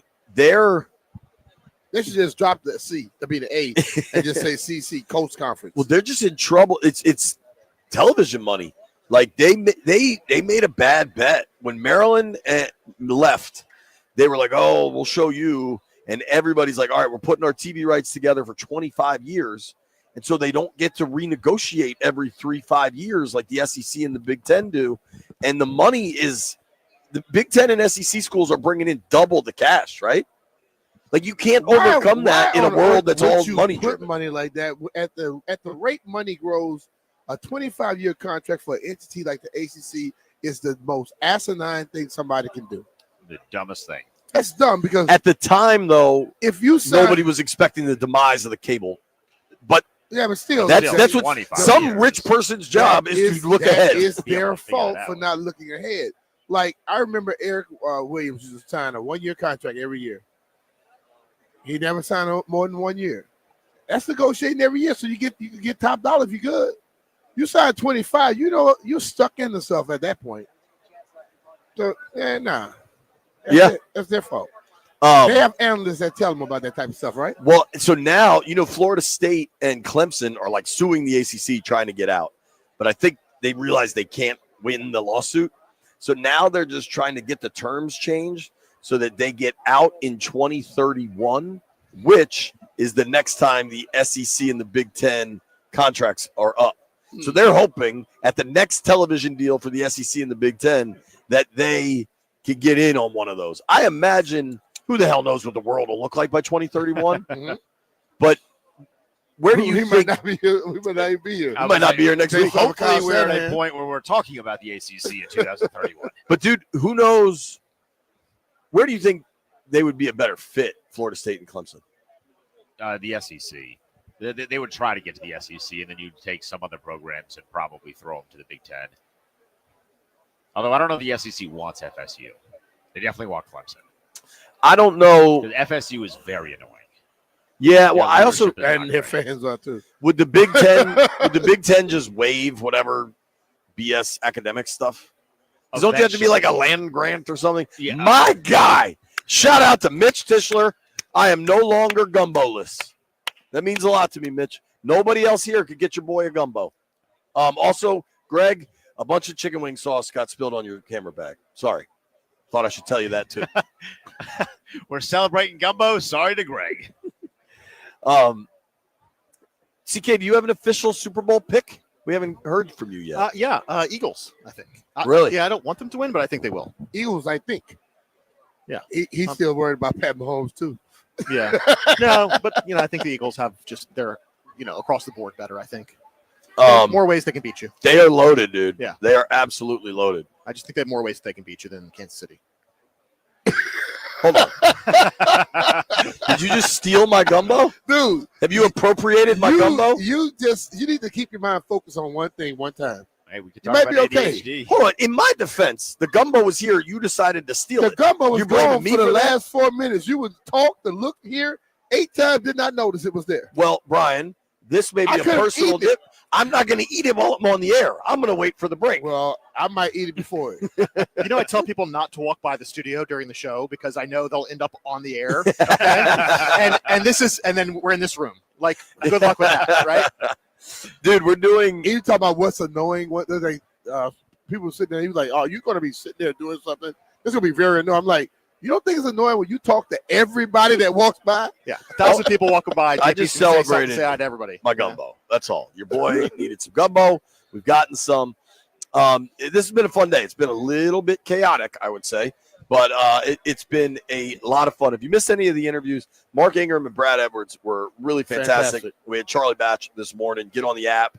Check out the podcast. However you get the content, get the content. Apparently, it might snow at home tonight. Ice. Not going to miss that. Nope. Too bad. If you need to know, follow Doug Kammerer on Twitter. He can let you know. When we come back, we got to make some bets to be Mitch Finley. Before we let you go, though, if it does snow tonight, if we do get a bunch of ice, whatever it is, new windows, new doors will keep you warm. You got to check out our friend Paul Henry, Paul Henry's Window Installation. They do the best job in the business. They've done my house. They've done B's house. They have completely changed things around in my house. The draftiness is gone, keeps everything way warmer. And if you call Paul this month, you get $100 off windows with a 5-window minimum and 10% off doors. You know, Paul came to my house and we talked. We sat down. He told me what we were going to do, and we exactly did it. I had to ask him. I said, man, if you went to JP house, did y'all get it done that quick, or did he talk about 700,000 things? He said, yeah, man, the dude can't stay on track. But you know what? Around. Paul stays on track all the time. They come in, they get the job done. They took care of my windows, my doors, coming back to take care of my little gazebo, my walkway that comes from my house over to my detached garage. You can get $100 off each window with a 5-window minimum, and you get 10% off doors. Remember, I tell you, every time you go to Paul, he's going to get it done right the first time. You don't have to have him come back over and over again to fix something. They take care of it when they come. So contact Paul Hinges Window Installation today and tell him that B. Mitch and Finley sent you. PaulHingesWindows.com, your clear home improvement choice.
Yep.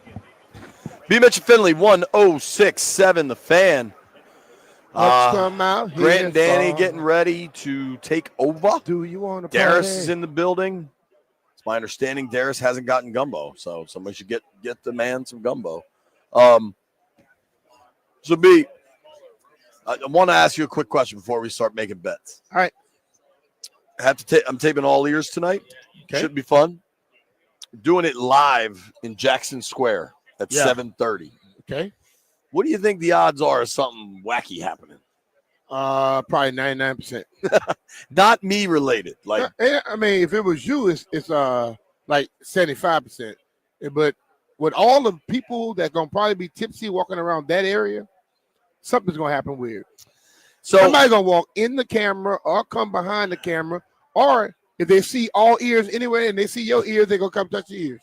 So I tweeted out, if you want to get on the mailbag, hit me up. But I tweeted this out. Gonna record all ears live in Jackson Square tonight. Might be nuts. If you're in NOLA and want to come through, do it. If you're not, hit me with questions for the mailbag, right? So we'll do a mailbag segment. That'll be fun. All right. I got this response from Have You Heard? Mm-hmm. You should stay in Nova and cover Nova Sports. I said NOLA. Like, we do cover Nova Sports. That was just very bizarre. Because Can that person not read? No, that's those people who want to tell people what they need to do. I found that one odd. I don't know. Den, you got any questions for the mailbag, dog? Ooh, that's a yes. What do you think Kendrick Lamar opens with? They not like I don't think he opens with Nah, that. he's not going with that. He's gonna hit it in the middle. I think he closes with all the stars. Squabble up. Let's go squabble up, baby. That'd be a good He one. can start off with squabble up, go from there, and close it out. Have the with they white- not like us. I think they have odds They of, do have of odds. what song he's going to open with. Pull those up if you can. Also, tomorrow is going to be awesome. We got Joe Gibbs joining the show at noon. The legend, 3-time Super Bowl winner, the best to ever do it in Washington, man, and one of the best to ever do it anywhere. Joe Gibbs tomorrow at noon. Excited to talk to him. See if you can get the odds on the songs. Because I don't know. It'll be interesting. I think there's no way he opens with Not Like Us. No. I heard Drake was trying to get him to not be able to play it. Yeah, that is. Oh, Not you trying to gonna- sue him, trying to get a cease and desist. That is not going to work. First of all, you can't get in a rap battle with someone, and then when you lose, you're gonna try to sue to stop them from playing this thing. That's just whack. That's whack assness. that song it So went that too is. hard. So I have some odds here. Okay. Right now it says that Humble I could see that. is at plus 160. Didn't he play the college football title game halftime once? And I think it was when Humble had just come out. If he did, it was years ago. I think it was like Bama, Georgia. So right now, hey, ADHD 5-1. Plus 500. That's clearly what I should bet on. Not Like Us 380, which is not going to happen. Don't bet on that. King Kunta at plus 430. That's a good one. I would honestly put Luther at plus 750 Luther's good. on my betting ticket. Yeah. You get him and SZA to start it off together. That'd be very good. My granddaughter loves Luther. That's a good song. All right, let's make some bets. Heard it here first.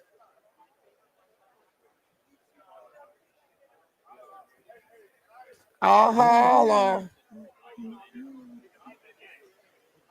Gather around. White Brian, what do you got, buddy? Jeff, and I got wins last night. Everyone else, Bang! Go Caps. You just say B mentioned landfill log. Everyone else, like we had 18,000 people betting. Who do we like tonight? Jeff's not here, so he's taking an L. I'm taking the Nets -4. Who they playing? The Wiz? Yep. Wiz won 2 in a row. They hot. Sure. All right. Well, Landfill's made his plans clear. Denton, you got action for us tonight? You got a winner? I'm pulling up some spreads now. Come back to me. The Super Bowl Wi-Fi is the devil. It's the worst, dude.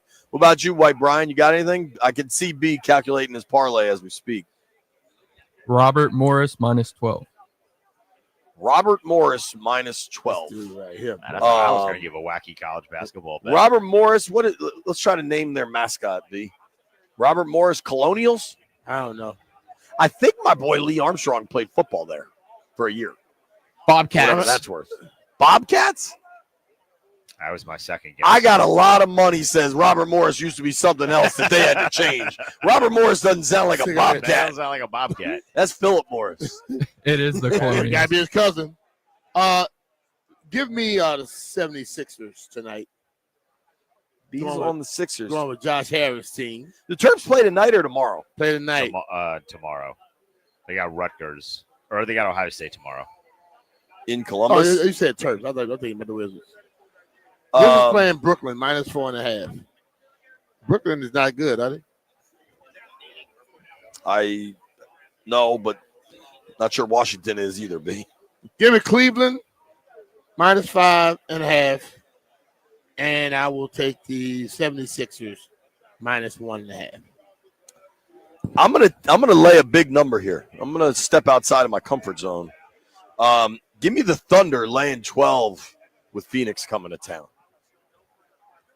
Is that everybody? Jeff's not there, right? Nope. Okay. Well, thank you to everyone that listened to the program today. Very fun day, very chaotic day. A lot of moving parts. People showing up when they're not supposed to, not showing up when they are supposed to.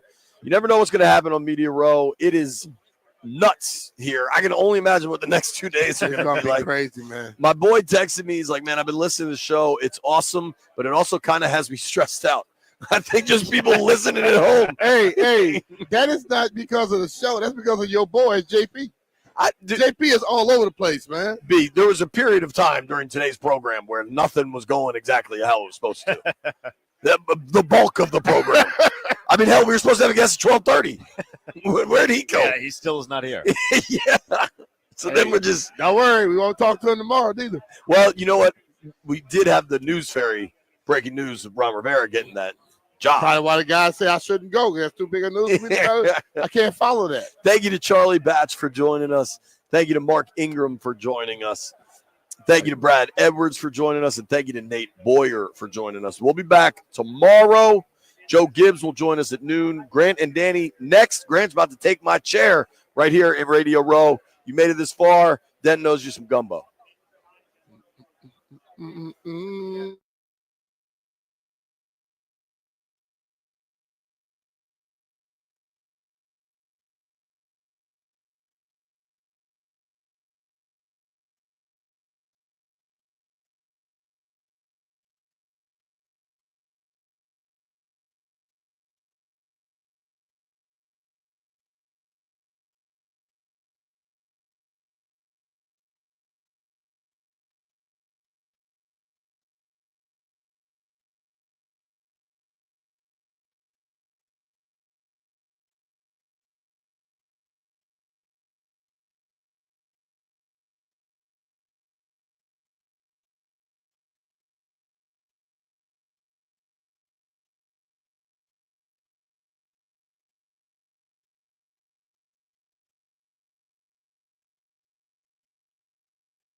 I'm Toby Altizer with your sports update on The Fan. This update is brought to you by Reynolds & Power Home Team, Keller Williams Realty. In the NFL, it is Super Bowl week. Chiefs and Eagles getting set for the big game on Sunday. You can hear the game right here on The Fan Sunday evening. In the NBA, Kyle Kuzma has been traded from the Wizards. He's headed to the Milwaukee Bucks with Patrick Baldwin and a second-round pick. Washington gets back Chris Middleton, A.J. Johnson, who was the 23rd pick in this year's draft, and a first-round pick swap. For the Wizards, they take on the Nets tonight in Brooklyn, looking for their third straight win, undefeated in the month of February so far. 7:30 tip-off over on the Team 980. College hoops tonight. Virginia Tech taking on SMU at Castle Coliseum. 9 p.m. tip-off right here on The Fan. In hockey, the Capitals snapped a 2-game losing streak of their own. They beat the Panthers 6-3 last night. Logan Thompson recording his 24th win of the year, 30 saves on the night, including this big one in the first period. And Sam Bennett will get on the move now. A pass low in front. Greer is stopped by Thompson, and a puck will end up along the far side. Greer was alone and slipping behind the defense. LT making a great stop. John Walton on the call on the Capitals Radio Network. They're back in action tomorrow in Philadelphia against the Flyers. Want to hear the fastest way to know what your home would sell for? Reach out to Empower Home Team. Simply text your address to 800-763-3000. No phone call. Just text your address to 800-763-3000. That's 800-763-3000. From the Crop Metcalf 5-Star Sports Desk, I'm Toby Altizer on The Fan.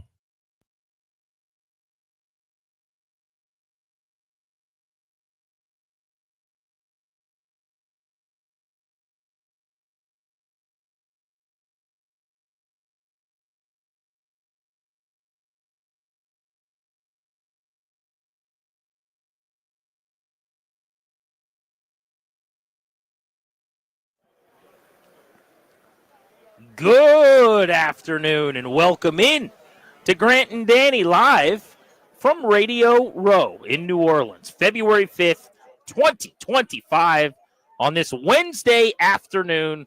Got a great show planned for you. Danny's back in D.C. I'm out here ahead of Super Bowl 59 at this big giant NFL party that is Super Bowl week. We've got a wonderful lineup of guests, including Ed McCaffrey, the father now. He's not the Super Bowl champion wide receiver. He's the father of Luke McCaffrey for our purposes and Christian McCaffrey.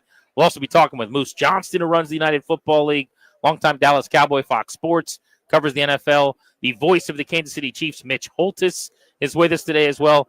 Pac-Man Jones is stopping by. Cynthia Freeland from NFL Network. It's going to be a fun day here on Grant and Danny. DR, how are things in the nation's capital? We're doing just fine. A little cold snap. You know, it wasn't cold was me at basketball last night. Zingers, dams, I was buckets. I will not brag too much, just let you know that I shot the lights out last night. It was a good night of shooting. Don't ask me about ball handling and turnovers and bad defense, because that's not the point of the story. The point of the story is 12 of 17 from 3 last night. Big night. Big night shooting. That's what I got for you. Congratulations. Thank you, buddy. It's a huge deal. And nobody saw it. No one cares. But just know that it happened. No, but I'm glad we're leading the show with it. Right? Yeah. I'm happy for you. Super Bowl week. Yeah, I get it. But like for a moment, last night at least, it all kind of washed when it was secondary. Well, while you were shooting hoops, your boy was at the media party here in New Orleans ahead of Super Bowl 59.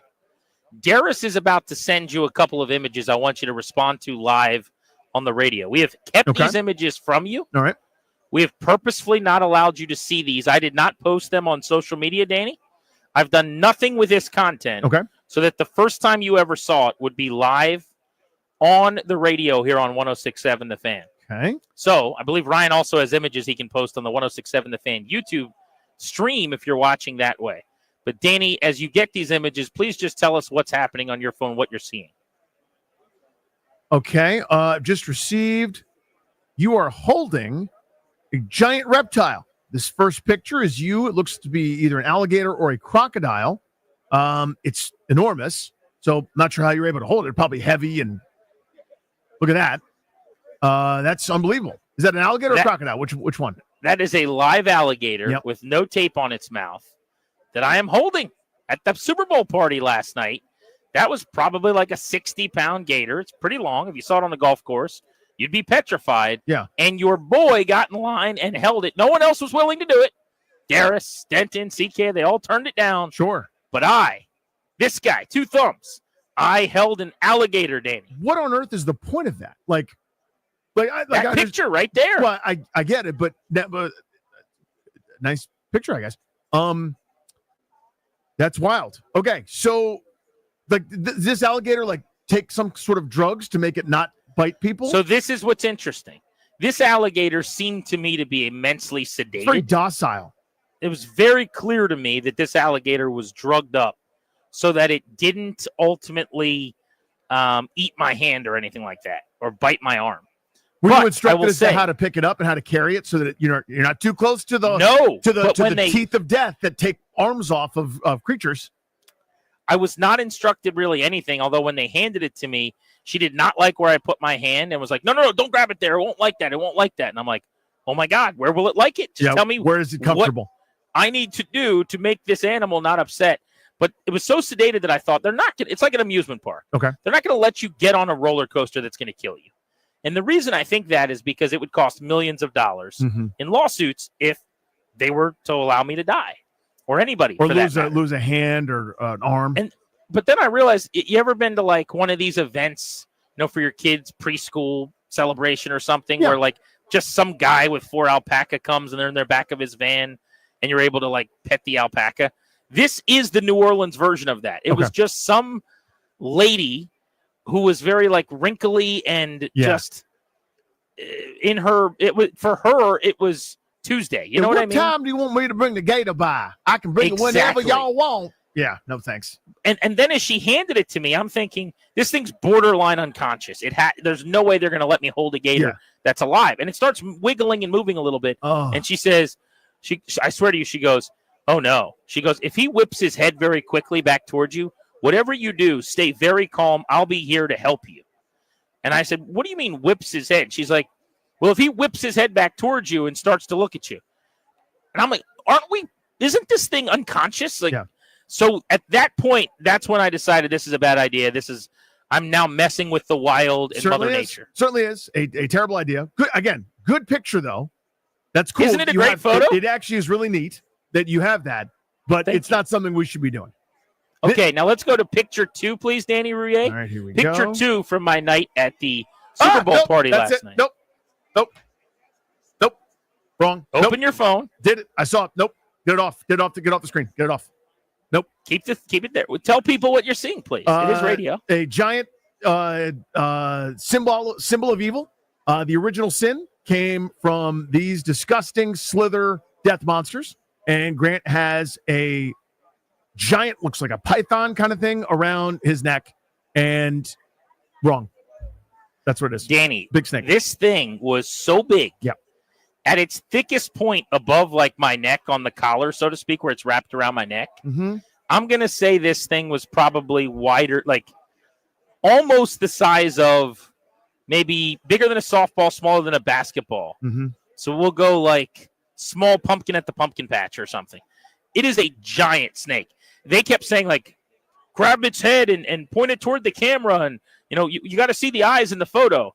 I refused to touch it with my hands. You can actually see how unsettled I am in the picture. I just wanted the photo op so that you would have to see it and react to it on the radio. That's the whole point. So what again, Darius refused to do it. Correctly. CK, Denton, everyone else was like, I'm not putting that thing on me. What's the worst that could possibly happen?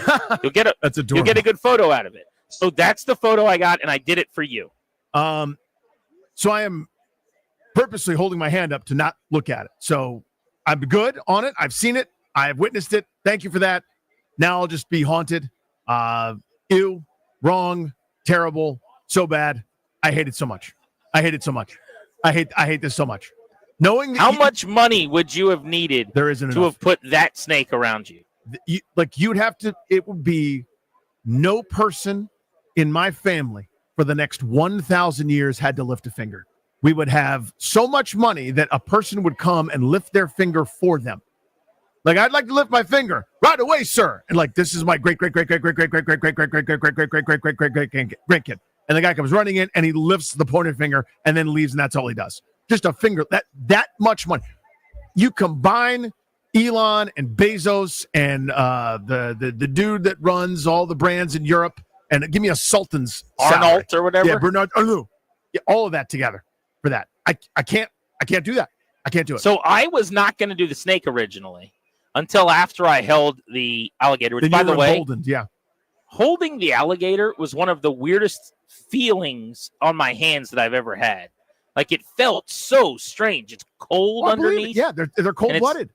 Kind of soft, almost like a turtle not in a shell, if that plays a little bit. Yep. But the reason that originally we got into the let's hold snakes mood was Darius wanted to hold this very white snake. And you've backed out. There's a joke there, and I'm not going to make it. That's a good point. Thank you. Yep. Good job. Yeah, don't make that. I'm just telling you, I'm not making that joke. So I considered it. I did consider it, and it got to the point where she was about to hand me the snake.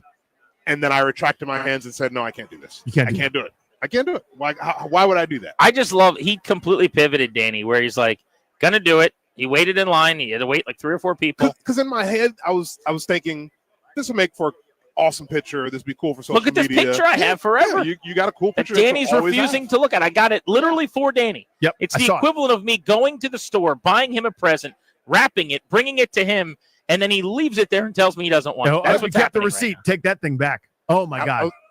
I was thinking cool picture for social media, good show content.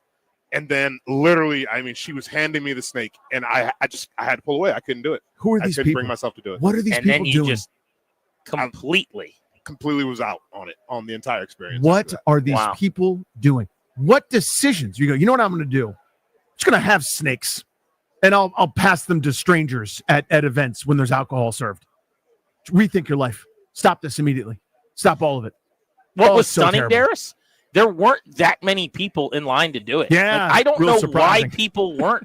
When's the next time you're going to get to hold a gator? And stick aside, I understand the possibility that it's not as sedated as we think and it bites you or whatever. In my mind, I actually thought about this, Danny. I'm like, there's a chance this thing bites me. Unless it bites me in the throat, I will survive this bite and I will sue these people for all they're worth. And now I have money for all of my kids, and they are a bountiful lot, to go to college and to have weddings and stuff. That was literally going on. I wasn't going to like poke the bear and try to get the gator to bite me. Yeah, but I was thinking, flicking him, like pinching it really hard. Talking Like, trash please to him. bite me, please. But in my mind, I was going, it's going to suck. But like, I get so much money out of it. So that was kind of my logic going. Yeah, that's just a different thought process than I'd have there, my friend. I don't know, dude. Yeah, I get why the line was short. No one should be doing this. No to that. I mean, a sedated, like the lack of respect for the lethal animal is something I will never understand. I will never understand the novelty. I will never understand the idea. Like these people like Max Scherzer does this because he's like tough guy. Like hot girls on Instagram do it. I've been told. I don't see them on my feed, but I've seen other people like talk about it. But they're like, I went swimming with sharks. Don't do that either. Don't do that. Don't do a magic trick with tigers. Don't get in the lion's cage and like start smacking it with a chair and a whip. Stop doing all those things immediately. Lethal animals. That if they decide it's your time, you're done. If that I respect wild animals. You know this about me. Yes. If that gator said, you know what? Not this guy, it would have won. How do you defend yourself against the gator? You have no idea. Now, you know who else Last doesn't? night, Me either. It didn't win last night. I can tell you that right now. It was sedated, yeah. I won last night. Darius, did you ever consider holding the alligator? I didn't consider one bit, and it's actually funny. My dad's listening, which means that Kevin Sheehan's show is not on right now. That's right. But he said, "Come on, man, what a chicken!" Thank you, Mr. Dameron. I appreciate Let's it. talk about chickens because Maryland is better than you think. Every one of these guys, Kevin's got them holding gators. Sorry, I'm just trying to distract because I'm so uncomfortable. More on the evening that we had with those animals coming up in just a bit. Is the picture Grant down? and Danny with you on the Fan live from Radio Row in New Orleans. Quick question, actually, if you don't mind. Yep. I'm wondering, would Ryan and or Toby have gotten in line and held an alligator or a snake? I can tell you this much. I would have definitely I would have held the alligator. I would have done that, but I draw the line at the snake, man. I don't know what it is about snakes. I think I'm just scarred from Snakes on the Plane as a kid when I watched that movie. Way too young, by the way. Shout out to my parents on that. And I can't do snakes, but I can do alligators. I think I could do that. I think I'd be fine holding one. We're joined on site right now at Radio Row by Jay Sure, bro. Glazer. You How you watch doing, him man? on Fox Sports. How are you? Thanks for stopping through. Absolutely, man. How you doing? Good. Appreciate you spending a few minutes. Danny's back in our DC studio here. What up, man? We were just Hey, talking Jay. about the fact. So last night at the media party, some lady who's from around here brought like a van of creatures, and I What held. do you mean van of creatures? Like, Well- like things like me or like animals? Well, no, like animals. Okay. And I held a big ass alligator. Okay. That was very sedated. Why'd you do that? Oh, Well, that's the Jay. question. Exactly. But when she handed it to me, she's like, if he starts like going towards your head, just don't panic. See, here's what I don't agree with you doing this. Okay. Because what's to say that alligator is a model citizen? You don't know. Maybe this alligator's, had a bad day. Maybe he got in a fight with his wife. I wouldn't be holding something that no, absolutely What not. about the the other I'm sure bit- not all alligators are model citizens. That's very true. What about the snake around the neck bit? Hell no. I'm not doing that either. I mean, you fight giant humans. You're like, But I could talk to them. I can't tell this boa constrictor, hey, I'm tapping out. I can't do that. There's no tapping, Jay. There's no tapping There's with no the tapping, lethal right. animal. Absolutely. No. Listen, if there's a 1% chance of error, why am I taking that 1% chance? No one's questioning my manhood. I don't need to wrestle with any alligators or snakes. I do enough with these freaking monsters that I wrestle. Yeah. You were fighting in the cage. Jay Glazer's with us on Grant and Danny Right, I'll Live. take Lane Johnson and Randy Couture every day over a snake and an alligator. No problem. One of the big news breakers in the National Football League. How about the cast that's been put together in DC? New ownership with Josh Harris Yep. taking the team over from Dan Snyder. First year GM this year, Adam Peters, hit one home run after another. Dan Quinn with his second opportunity so far, making very good on that chance. And they got the quarterback solved for the first time in 30 years. How about what they put together at all four of those pillars? First of all, let's start with the owner, right? Everything starts with culture. And I go and I talk now even like groups of entrepreneurs. I always talk about cultures in the NFL. And when cultures, when they don't work over and over and over, a lot of times these owners don't look at it inside themselves. Obviously, Dan Snyder was a problem with culture. The Jets, Woody Johnson's a problem with that, right? Like in Cleveland, you have that also. The first time they won in Cleveland under Jimmy Haslam was the year that no one except football was allowed in the building in COVID, right? And it's hard to tell a billionaire that they're the issue. But I also saw it firsthand with Sean Payton and Mickey Loomis down here in New Orleans. They taught Mr. Benson how to be an owner. And he just didn't know any better, right? But a lot of these, I've told owners straight out. I've had really stark conversations with some of these owners of, hey, man, would you trust Andy Reid or Sean McVay or Bill Belichick to decide to run your business? Like, no, Jay, it's totally different. I said, then why do you think you could make a second-round pick? Right? And it's hard to tell a billionaire that sometimes, but they let people in their other business do their job because it's not as much glory and the ego's not, it's not the same ego, right? So here to have a guy like Josh who just comes in, he's like, I'm hiring the right people and you guys do it. It's the right thing. And you're right, like Adam Peters. I mean, just learn with John Lynch. Are you kidding me? It's fantastic. And he's a relationship builder. Dan Quinn. Somebody asked me here today, what was my favorite hire of this coaching cycle? I said, I don't have one of this one, but I had one last time.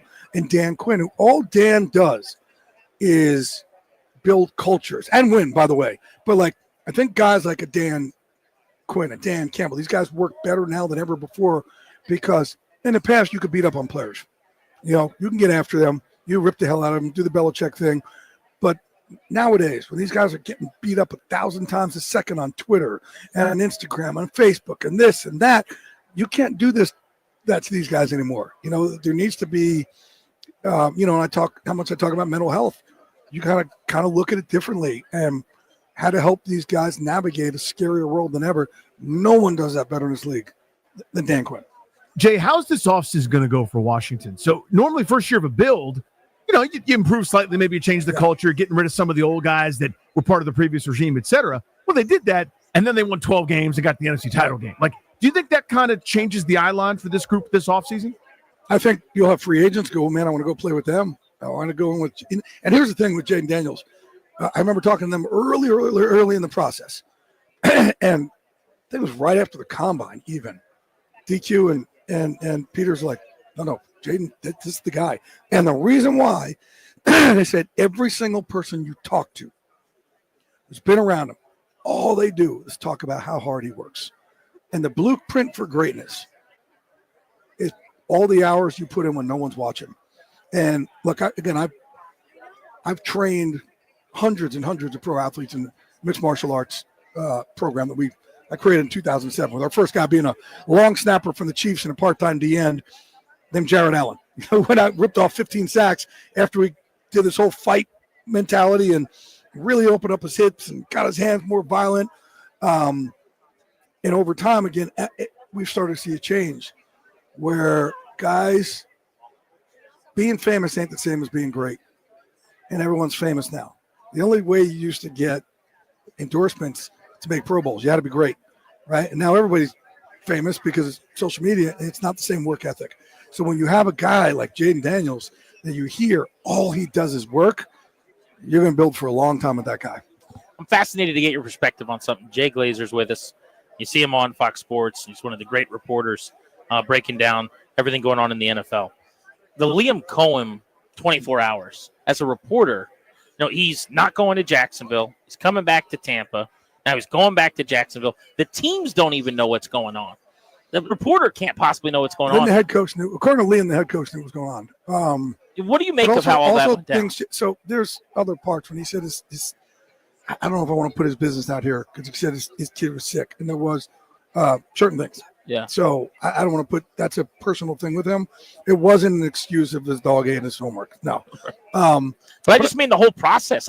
Yeah, it's messy because I think these things aren't always linear and clean. But man, it's a tough look from the outside. But look what happened with you guys last year.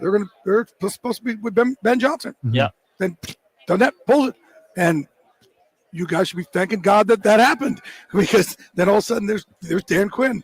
I remember Adam Peters being at the Senior Bowl, and me and John Lynch calling him, dude, screw the scouting players, man. Go hire Dan Quinn. Go over there. He's there. Sometimes the things that don't happen. A lot of things aren't just clean. There's a lot of back channel stuff. But I even talked to the GM of the Bucs when he said, "Hey, we're going to kind of tell Liam, we're going to make him the highest paid offensive coordinator in the NFL, but he has to pull his name out of that." I said, "Don't do that, dude. That's like on Shark Tank when somebody gives you this offer and they go, 'Well, you got to take it now. You can't listen to the other sharks.'" Like, don't do that, man. Just either he stays. I said, even if you give him a bump for this year, he's going to be a head coach next year, right? So you're not going to get stuck with this huge thing. But they want to do whatever they could do to try to make sure that they got him there, and that shows the value of Liam. And I knew Liam at a different level. He lived with Sean McVay for a while, and Sean lived by me. And Sean's one of the first coaches I really helped with mental health. Dan Quinn is too. And so I spent a lot of time. What did you do for Dan with mental health? I'm not familiar. Oh man, so first of all, when Dan got fired from the Falcons, I've known Dan since he was with the 49ers in like 99 or something. And he's such a good dude, and knew he was struggling because the first time he didn't have a team. I set up a Zoom with 50 people, combat vets, athletes, ex-players, all this, to be there for him, pick him up in what was his darkest time. Wow. But he also brought me in this year to talk to the entire Washington team about mental health. And, my message to these guys is, look, again, I started training these guys in mixed martial arts, and my whole thing of our unbreakable mindset was, if you are hurt or tired, you will never, ever, ever know. And we got this from my partner in this, Randy Couture, where our fighters can't take a stool in between rounds, right? Because we're not going to show it. We're not going to show it. We're not going to show it. And you need that in football and fighting. But outside that cage, outside those lines, that same mindset all us dudes are brought up with gets people like me to freaking crawl up in the corner of my room and cry in the fetal position for no reason, just because I have depression, anxiety, and bipolar and ADHD. And I fought this by myself for a long time. And I say, look, I know we're not ingrained to talk to each other about it, but you guys take mental health so reactively, where you got 15 strength coaches and trainers here for the physical part. You only have to have a therapist in the building 3 days a week, according to CBA. That's it. Where everything starts in these 6 inches between your ears, good and bad.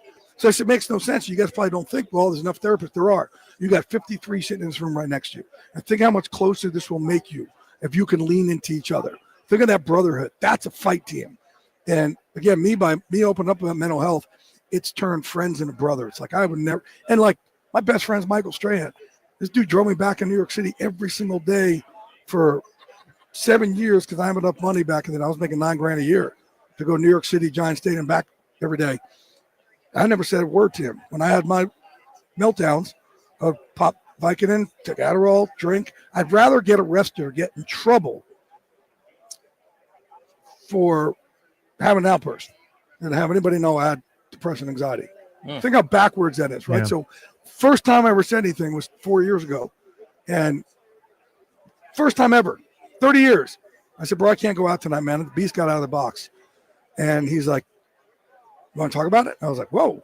I said, well, I do, but not now, because it kicked my ass. Like when my depression, anxiety get bad, I feel it in my joints, left side of my gut, behind my rib cage. It's hard.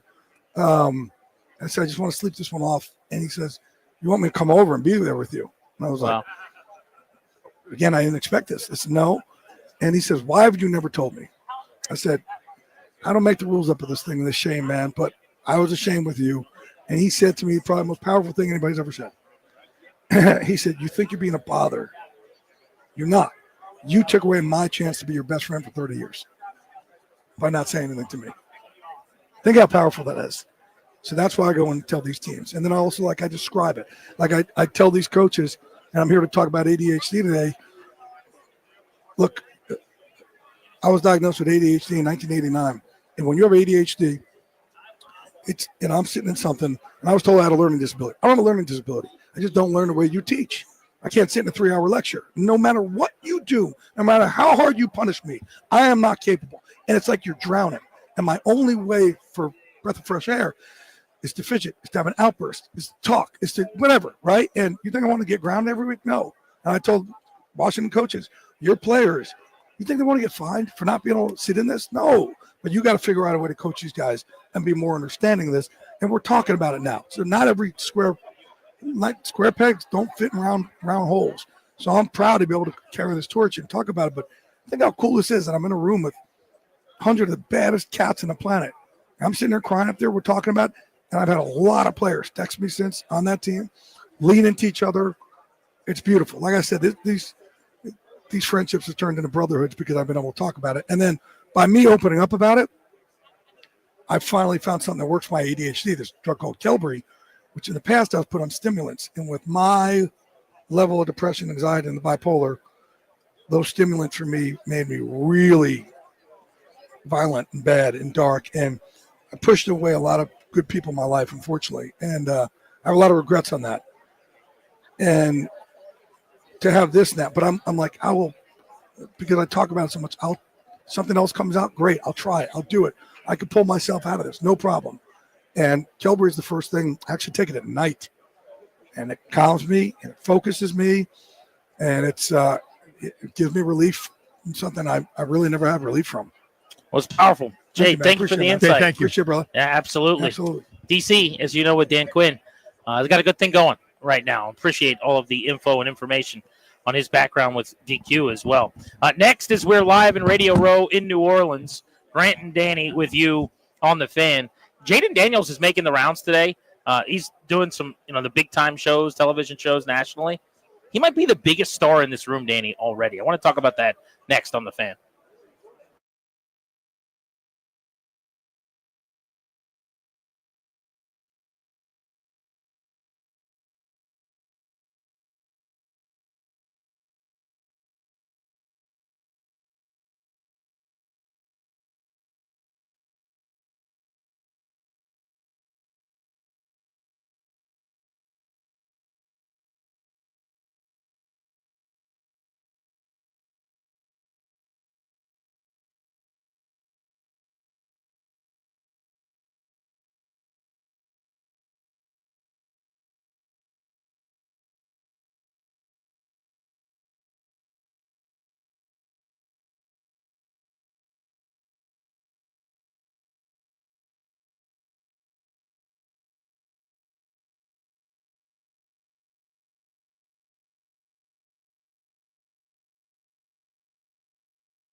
Welcome back to Grant and Danny on the Fan. Danny's in our Half Street Studios. I'm out here in New Orleans ahead of Super Bowl 59 on Media Row. And we found one of our buddies, Albert Breer.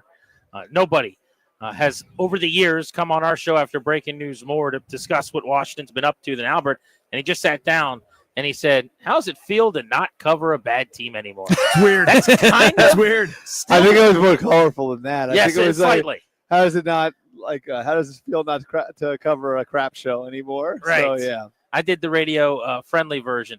It's weird, man. I'm out here this week and everyone's coming up going, I thought you guys might be here. It's hitting me all over again how close they got. And they weren't that close. They gave up 55 in the NFC title game, but they played in a championship game. Which is wild, yeah. I mean, I think you guys know what I think of AP and DQ, and I thought they'd get it right eventually.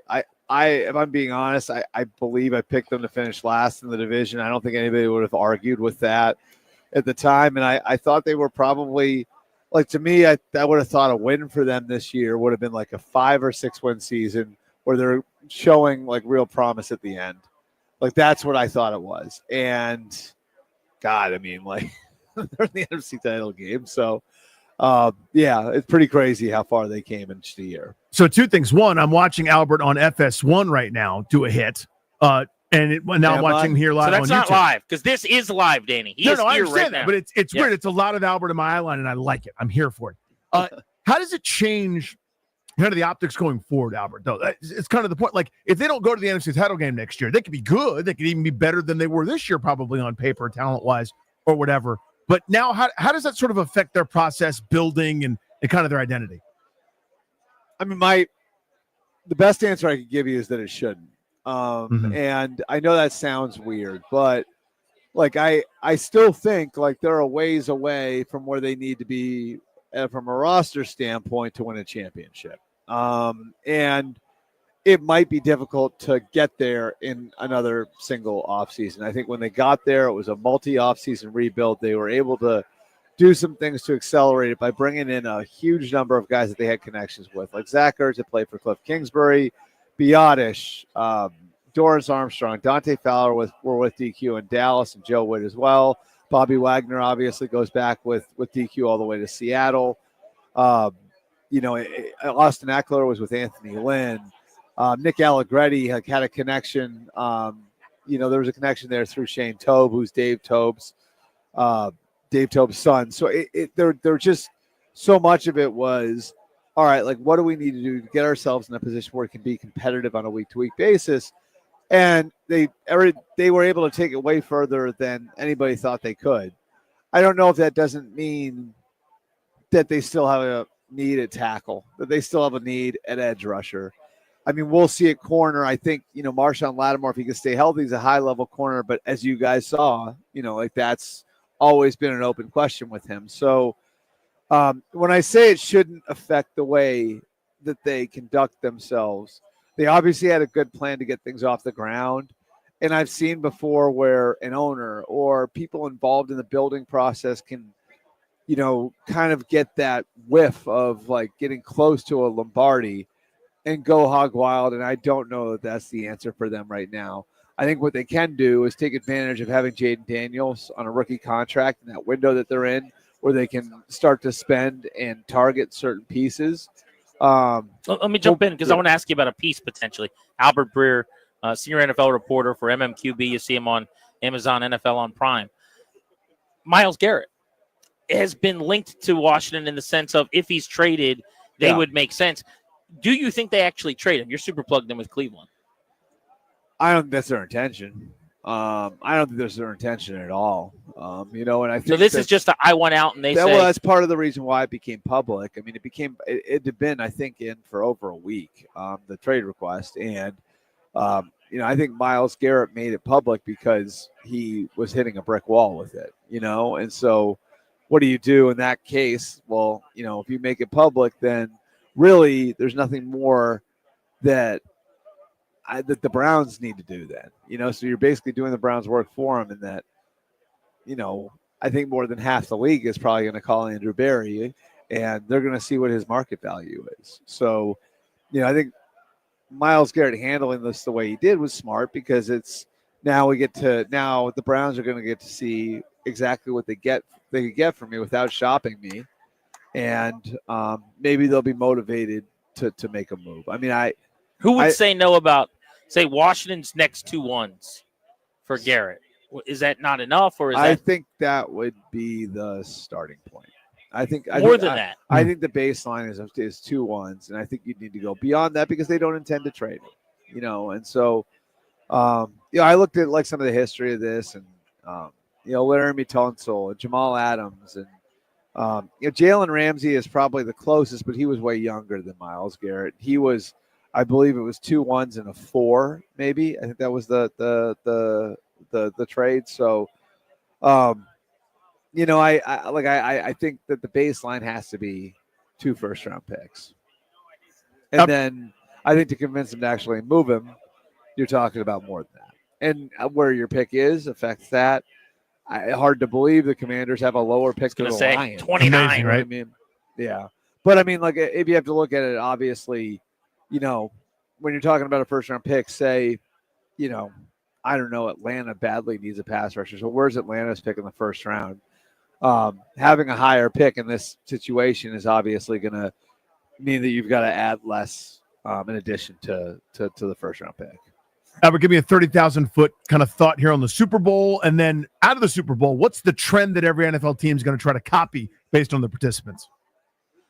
Yeah, I'd say like my 30,000-foot view of the Super Bowl is the Eagles are the better roster, but the Chiefs have Mahomes and Reed and Kelsey and Jones. And, I think there are like a couple little things that'll help determine this game. One is what the Chiefs do with Joe Tooney. And do they move him back inside to deal with Jalen Carter and Jordan Davis and Milton Williams? So that'd be one big thing to watch. And then I think the Chiefs will try to get their speed, Hollywood Brown, Xavier Worthy, matched up on some of the guys that the Eagles line up inside. So Cooper DeJean and CJ Gardner-Johnson. So I think there's some cool matchup stuff. There's some cool matchup stuff here. I'm picking the Chiefs because I now have a no picking against Mahomes and Reed policy. You and me both. It's a good policy. I put that into place a year ago. Then I violated it before the AFC title game, so I'm not going to do that again. And then I'd say like the trend. Well,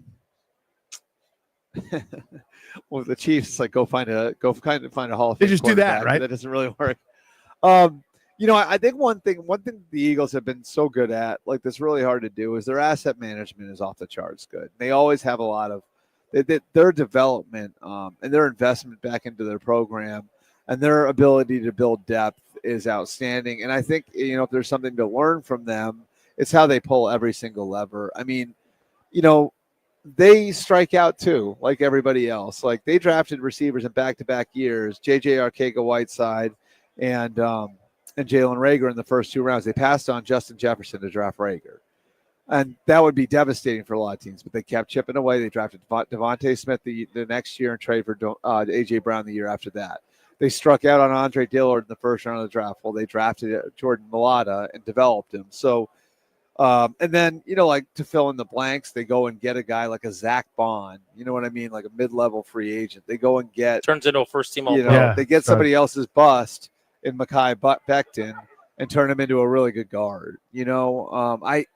I just think it's like the lesson is you invest deeply in your operation, and you're looking around every corner for draft picks. And so for other organizations, this isn't easy. You know what I mean? It's either go find a Hall of Fame coach and Hall of Fame quarterback and pair them together, which is really hard to do, or just invest so deeply and pull every lever constantly and fix your mistakes. And look, like the Eagles are here again for the second time in 2 years. And I think as much as anything else, it's an organizational triumph in Philly.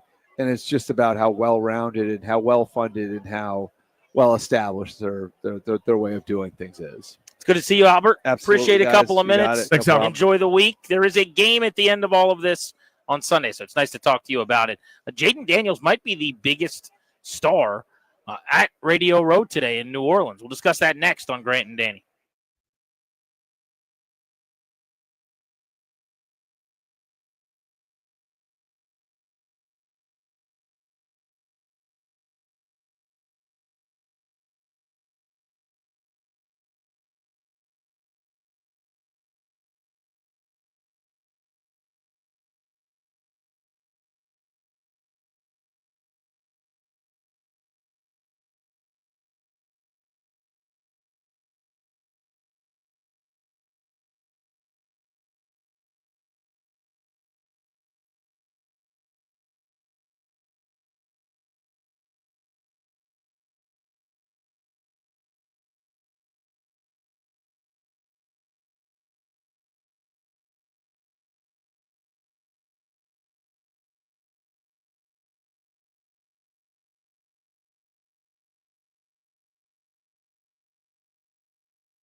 What's up, guys? Stanley Rouillet here, along with Grant Paulson for our friends at Window Nation. February is a very teeny tiny short month. And if you haven't looked at your calendar yet, it ends on February 28th, which coincidentally is the last day that you, yes, you, can save 60% off all window styles from Window Nation. Plus, you could get 0 interest with no payments for 2 whole years. But now, only through the end of February. That's less than 28 days to save big on some of the best windows you could buy. Less than 28 days to get windows that'll protect your home and family for decades. Less than 28 days to get a quote on the windows that are going to stop the drafts and leaks and save you money on utility bills every month, just like we have in our home. This February, you could probably miss Groundhog Day, President's Day, even Valentine's Day. Well, some of you probably shouldn't miss Valentine's Day. But the point of the dude's story is don't miss your chance to save 60% off all windows and pay nothing for 2 years, only from Window Nation. Schedule your free in-home consultation right now at 866-90NATION. That's 866-90NATION or windownation.com.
With Danny, I'm Grant. This is The Fan, live in New Orleans ahead of Super Bowl 59 at Radio Row. I guess now it's Media Row.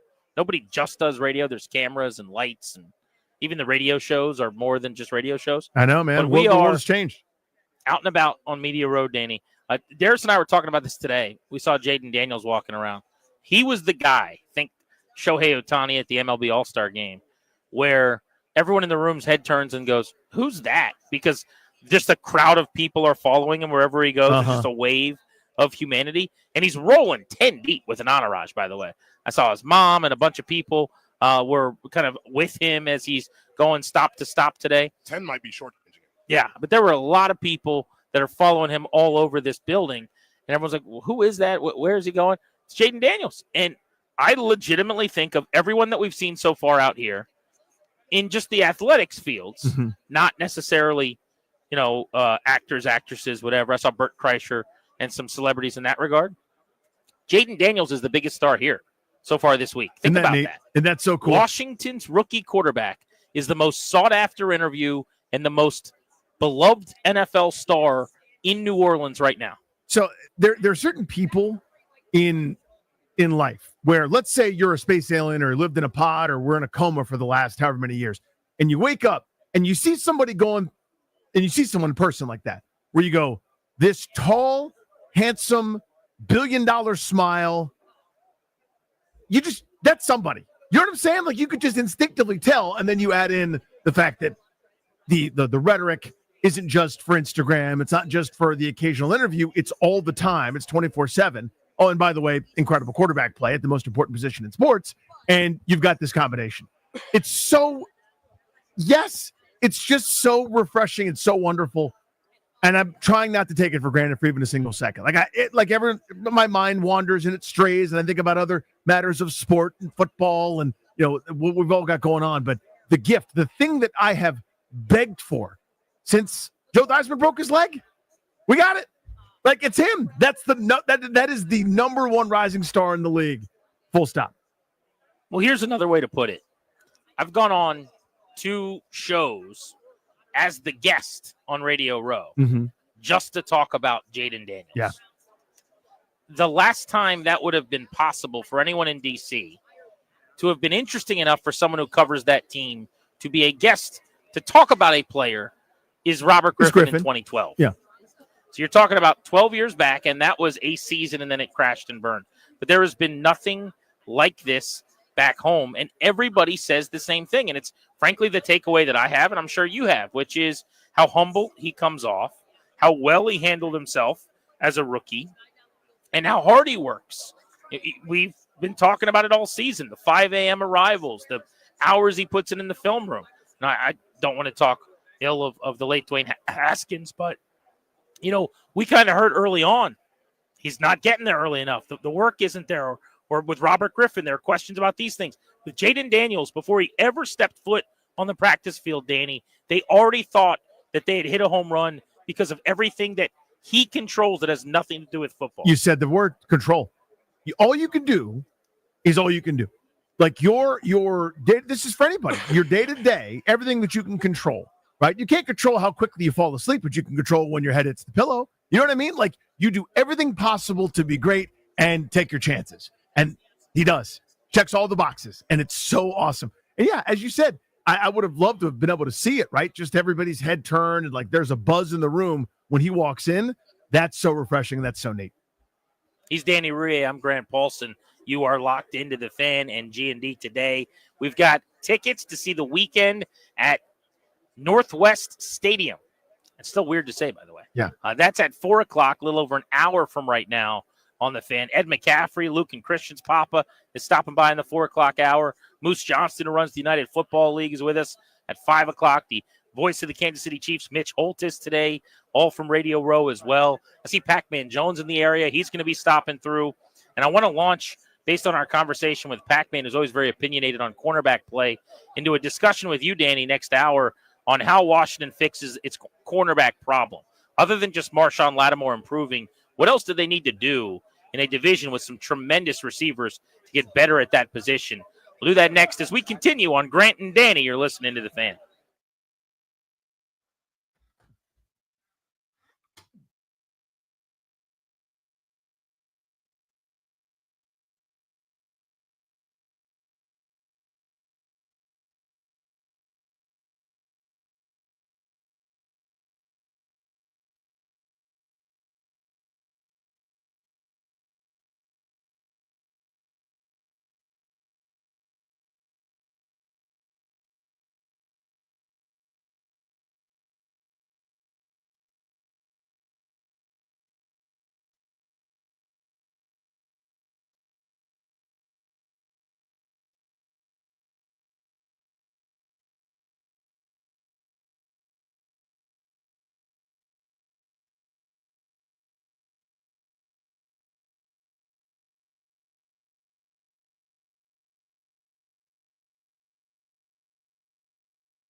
I'm Toby Altizer with your sports update on the Fan. Super Bowl week, the Chiefs getting set to take on the Eagles. Chiefs looking for their third straight Super Bowl. Eagles looking for their second in franchise history. You can hear the game right here on the Fan Sunday evening. Big trade in the NBA today. Kyle Kuzma on the move. He was traded to the Milwaukee Bucks.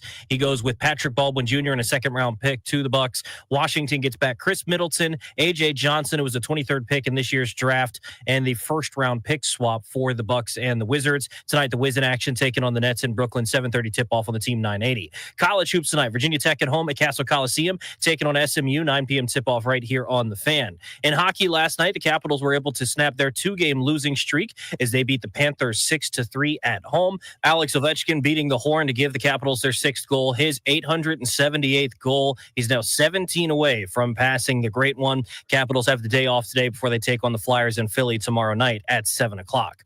From the Crop Metcalf 5-Star Sports Desk, I'm Toby Altizer on the Fan.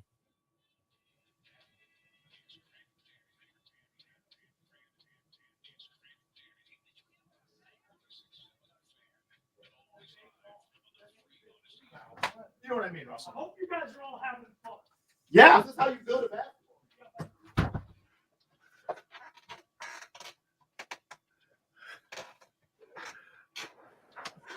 Welcome back, Grant and Danny on the Fan. On this Wednesday, we are live at Radio Row in New Orleans ahead of Super Bowl 59. Danny Rouillet is back in our Navy Yard studios holding down the fort. I'm out here in New Orleans as we get closer and closer to kickoff to the game everybody is waiting for. And Danny, fired up because the last time we had this guy on the show, I think for days after, we're getting calls from people saying, you got to have him back on. He was so good.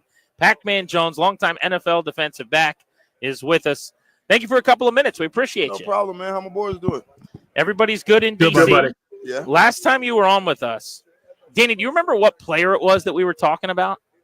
That it was a corner that Washington had signed for a bunch of William Jackson. It was William Jackson. And you were just crushing Garbage. William Jackson. And everyone at the time, everyone was like, "Oh, he's going to be good." They gave him a bunch of money, and you're like, "This dude can't play dead in a Western." And you were right. I was right. Yes. You were his teammate. Yeah. I mean, were you guys boys, or you just didn't like him, or you just knew he was bad, or what? No. I told Will I won't talk about him no more, so I'm gonna give him a pass today. Okay. You know what I mean? I'll ask you about another corner, though. We have high hopes for Marshawn Lattimore. He really struggled at the end of the year, had a hamstring injury. They traded for him. He only played in a couple games. Mike Evans gave him the what for in Tampa, and then he really had a tough time with A.J. Brown in Philly in the NFC title game. How confident should we be that Lattimore can bounce back? I think Lattimore's a good player. You just gotta get all the knickknacks. He had a lot of knickknack injuries, and when you're doing that, bro, you go out, your body ain't ready. You be in bad position sometimes. You ain't practicing. You ain't getting the reps. So, but I wouldn't be. I think he got a higher upper side though. Like I wouldn't be as worried as you was with Will Jackson. Dubious honor. I love that it came back to William Jackson. Yeah. He's not as bad as William Jackson, which is No, he's something. not. Yeah. He's definitely not. Is the position changing these days, Pac-Man? You have to do different things than maybe did a handful of years ago. I mean, you still got to tackle, still got to break up passes when they come your way, but is it a little bit different now maybe than it was, say, 5-10 years ago? Oh, yeah, it's way different. You can barely touch him now. I think it's harder now to play than when we played. We could at least touch him and beat him up a little bit, but it's so wish-washy of what you can do as a cornerback right now. It's hard. It's hard. It's hard for him. What technique is coached differently than it was then? Or I mean, what is the coaching? Well, I don't know about the techniques that's coaching different. I'm just saying you just can't touch nobody right now. Yeah.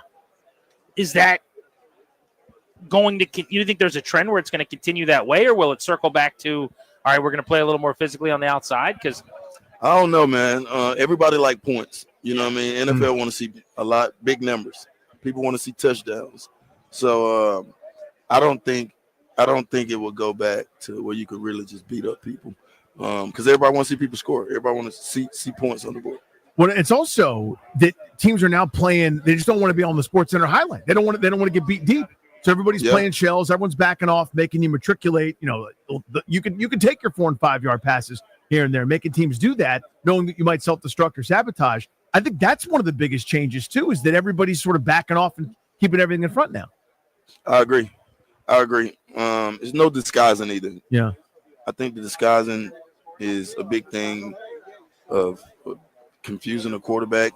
You hardly ever see too many teams disguise. You pretty much know they in after the pre-snap. They already down, showing if it's single high, if it's too high. So I think that's a big thing too. Pac-Man Jones is with us. Played the majority of his career smack dab in the middle in Cincinnati. Had the first-team All-Pro nomination, but 12 years in the National Football League. For you, when you watched Washington with a rookie quarterback and Jaden Daniels from afar this season, what did you make of how much he changed the organization and how quickly just by showing up and answering the bell at QB? Hey, he's a good player. Y'all got y'all something with him. I said that week 1. I said week 7 he was the rookie of the year. I said if he win another playoff game, he would probably been player MVP of the year for what he's done as a rookie. I think McClain is a good cast around him also. Commanders are back.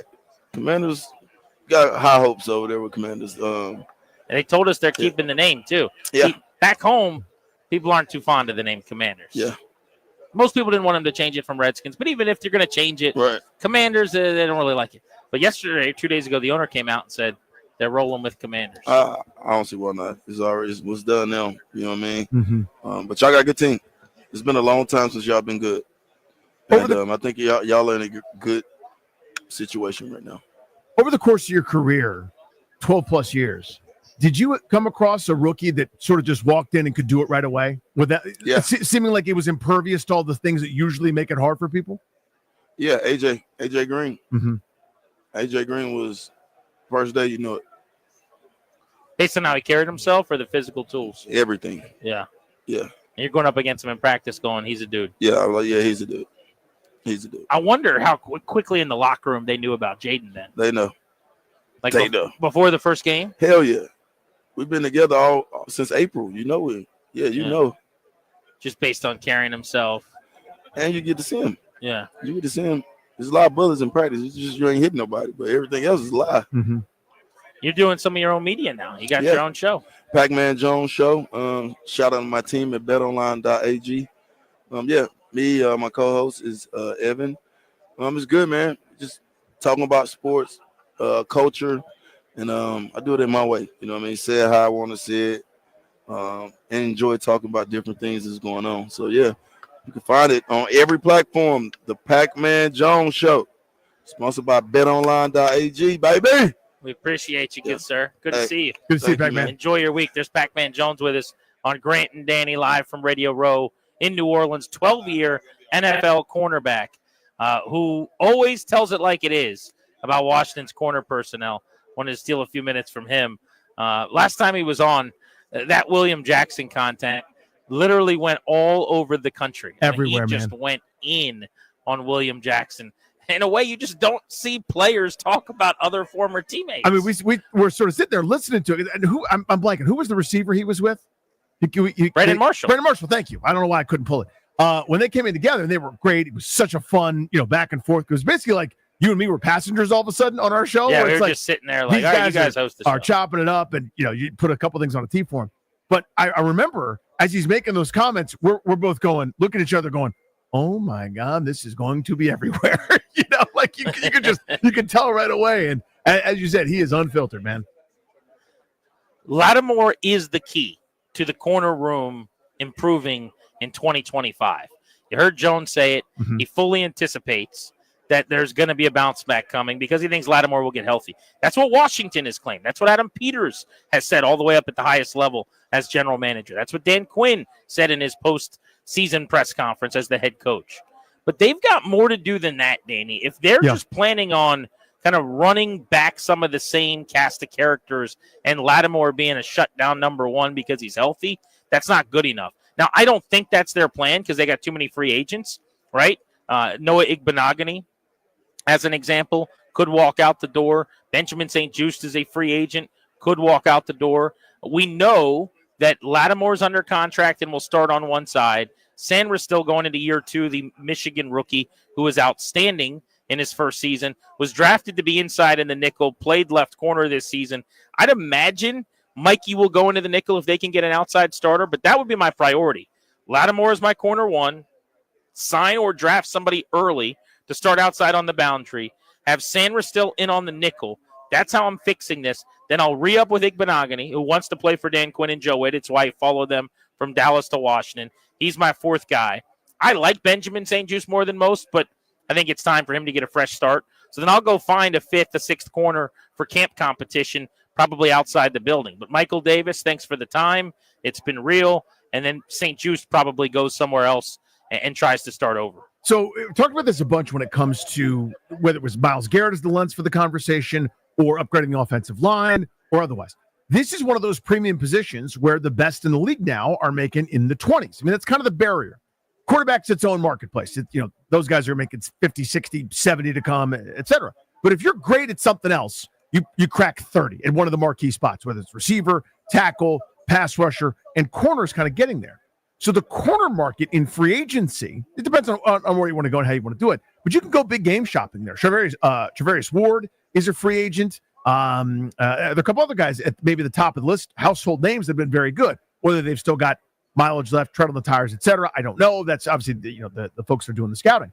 But this might be an area, to your point, where you can upgrade via free agency instead of saying, there are no good left tackles on the market. They're going to make you markedly better. Maybe you have to do that in the draft if that's something you want to do and move Coleman over to the right.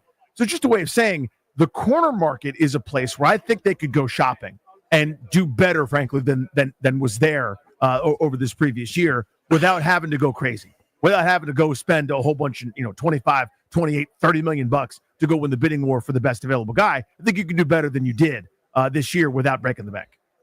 Yeah, I do wonder, though, how much money they want to spend on a veteran corner with them just having taken on the contract of Lattimore. I imagine they're viewing that, Danny, like their free agent signing.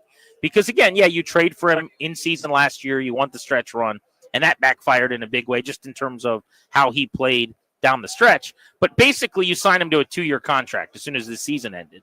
And it's not cheap, but it's still a discount if he's a corner one based on what the market is going to bear out at that position, obviously. But I don't think you then go back to the board. And I'm just picking names of guys that are out there that made good money this year. But like Charvarius Ward of San Francisco made $13.5 million. He tragically lost a young baby with his wife. Yeah. And said at the end of the season, every time he flew back to San Fran from the hospital or came back from a game, just getting back to San Francisco made him sad. He said his wife had to leave the city because she was having so much trauma that she just had to go be with her family, and the memories there were too awful. And I bring that up only to say, not to bring the room down, this awful thing that happened, but he basically told reporters because of that, he plans on leaving San Francisco, would have stayed otherwise. If you want to go get Charvarius Ward at 29, who's an excellent player, and pay him, I don't know what it's going to take, $15, $17, $18 million a year, that could be Washington's answer as their top corner if they hadn't already done the Lattimore thing. I don't see them having Lattimore making $19 million and then signing Jonathan Jones from New England, the 9-year veteran, 31-year-old, to a contract as well, or signing Carlton Davis from the Detroit Lions, the 7-year veteran at 28, who's the highest paid corner that's going to hit free agency based on his AAV this year at $14.5 million. Could be wrong, but I think they probably want to get a little cheaper, and the Lattimore addition is the splash. I think that's probably right. I mean, to me, what I would like is to say, because you heard Albert Breer's point last hour when he joined us, sort of talking about Philadelphia and how their roster's built, right? And how they went and they drafted this first-round receiver that was a bust, Jalen Reagor, or they drafted this guy, Arcega-Whiteside, and it didn't work. So instead of just going, oh, we drafted him high, they went and fixed it. They went and, whether they traded for A.J. Brown or drafted Devontae Smith, etc. So again, if this regime is confident, and here's where I'm going with that. If this regime is confident that Lattimore is not the Lattimore we saw, then you don't have to do anything. I'm not. But again, I don't know anything. All I saw was a guy not play particularly well and get beat a lot and commit a lot of penalties and look like he couldn't really run. Is that a hamstring thing? I hope so, quite frankly. I hope that he's a different player than the guy that was so good for so long in New Orleans. If that's the case, you don't have to make a splash. I'm looking at that big game market, so to speak, because I'm going, I don't really believe this. And I understand 18 mil or 19 mil against the cap is a significant deal, but this is an area of import to me, and I'm willing to pay a little penny to sort of ensure it. But I bet you they're going your route, believing in their Lattimore acquisition, and I don't say bargain hunting because that's it's got a negative connotation, but I think value hunting may be the way that I would phrase it, where it's like that middle class of free agent that doesn't set off fireworks in the room, but is hey, this will be sneaky good as your cornerback 2 or 3 with the cast they currently have. Well, I just think about their division, and to me, it is unacceptable to not be built well and deep at corner. And it's why when we had Peters on the show before the season, it was the only position that I chose to address with him and to bring up and say, look, love the offseason, understand he can't fix everything in one fell swoop. But what's going on at corner, man? And the reason you choose that position is not only was it clear they were going to have problems there with Emmanuel Forbes penciled in to start, who just can't do it in this league from what we'd seen, but you're in a division where the Eagles, who are going to the Super Bowl, they're playing Sunday, Devontae Smith and A.J. Brown, just to start their receiver room. Then they obviously added Jahan Dotson. They've got Dallas Goedert, who they split out. We saw him go in motion and run jet action carries, super athletic. The Cowboys have CeeDee Lamb, who you could tell me is a top 5 wide receiver in football, and I'm not going to scream at you. The Giants have a dog now in Malik Neighbors. This is a legitimate wide receiver 1. That's a bad offense. That's a bad quarterback situation. So he's not renowned right now today like he's going to be a year from now. That's a superstar wide receiver. And then look at the rest of the schedule. The Bears. I don't know if Keenan Allen comes back or not, but at least you've got Roma Dunze and DJ Moore. The Lions, you're dealing with Amon-Ra St. Brown and whatever else they do with Jameson Williams in that receiving core. Denver with Cortland Sutton. The Raiders, now that's more of a Brock Bowers situation, but split out. Jacoby Myers actually had a really good year for them. The Seahawks, depending on DK Metcalf getting traded or not, have him and Tyler Lockett and JSN. You're playing Justin Jefferson and the Vikings on the road next year. You're playing at the Dolphins with Tyreek Hill and Jalen Waddle. I could keep going. The Falcons, we saw what Drake London did for them this season. They have a really brutal wide receiver schedule. And it's just a league now, Danny, where everyone's got at least one of these guys. And that's what I was going to say. You look at there's no matter how you slice it, to get to the end of the road that we all want, which is back to that NFC title game with a chance to win it, look at the playoff teams. Everybody that was in the postseason, maybe save Green Bay, has a marquee, uncheckable superstar. Tampa Bay and Mike Evans, A.J. Brown in Philadelphia, Amon-Ra St. Brown in a great passing game to boot. Justin Jefferson with the Vikes, Ericson Puka Nacua. And you go down the list, and then the teams that almost made it. You already mentioned Seattle's room, which might be one of the 2 or 3 best in the sport. If you're going to get there, and San Francisco fell off this year, what if those guys are healthy? What if it's, Ayuk and Deebo Samuel's back? I mean, you see my point. This is an essential marquee position, which, again, is why these guys are now making that much more money. It is a premium spot, that cornerback. So even if you don't have a one-on-one wide receiver battle, you think Lattimore and Evans, which didn't go well for Lattimore this past time, but even if you don't have that specifically, you still need excellent pass coverage. Even if it's not just one wide receiver, because the days of traveling and going one-on-one, doing a shutdown Deion Sanders thing, I don't know how much that's a reality down in, down out, right? I mean, teams are playing more zone than they ever have, and you've got to be excellent in that regard. Pass defense is such a premium thing. I care about it infinitely more than run and stuffing and run stopping. Those things take care of themselves. 3rd and 8 doesn't. That's the money time, and this defense has to improve right there. I'd go get DJ Reed from the Jets, for example, upper middle class kind of signing there. I mean, those type names are available. The Wizards traded Kyle Kuzma today.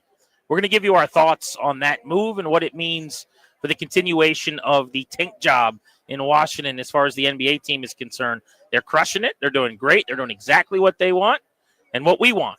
Everybody's happy. Kuzma on the move to Milwaukee. We've got thoughts. Plus, if you want to discuss the cornerback position and how you would go about addressing that area of the depth chart, if you were Adam Peters this offseason, we want to hear from you on the MGM National Harbor listener lines at 800-636-1067. We're about 40 minutes away from giving away a pair of tickets to see the weekend at Northwest Stadium right here on The Fan.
Guys, what's up? It's GP. Super Bowl 59.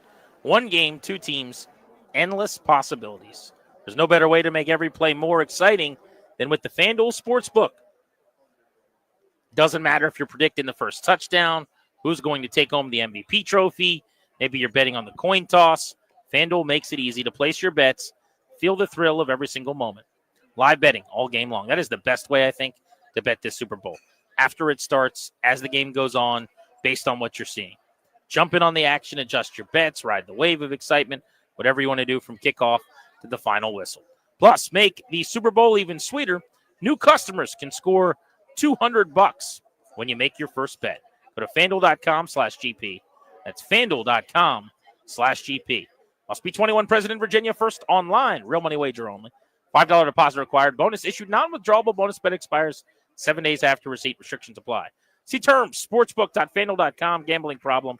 1-800-GAMBLER.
I'm Toby Altizer with your sports update on the Fan. Super Bowl Sunday coming up on Sunday. Chiefs and Eagles. The Chiefs looking for their third straight Super Bowl. Meanwhile, Eagles looking for their second in their franchise history. You can hear the game right here on the Fan on Sunday. Also in the NFL, former Washington head coach Ron Rivera has taken a GM-like role with his alma mater, the Cal Golden Bears. In the NBA, a big trade today. Kyle Kuzma on the move from the Wizards to the Bucks.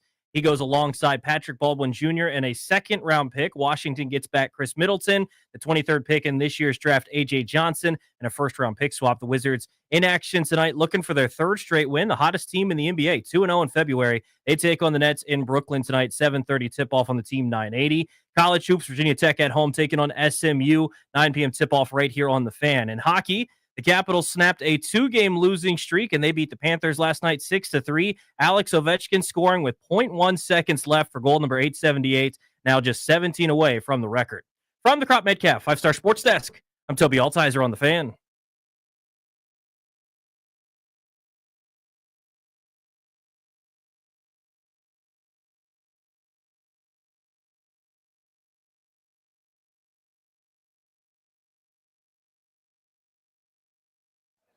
On site at Radio Row in New Orleans, ahead of Super Bowl 59. You're listening to Grant and Danny on the Fan. We know you've got options. Thanks for choosing us.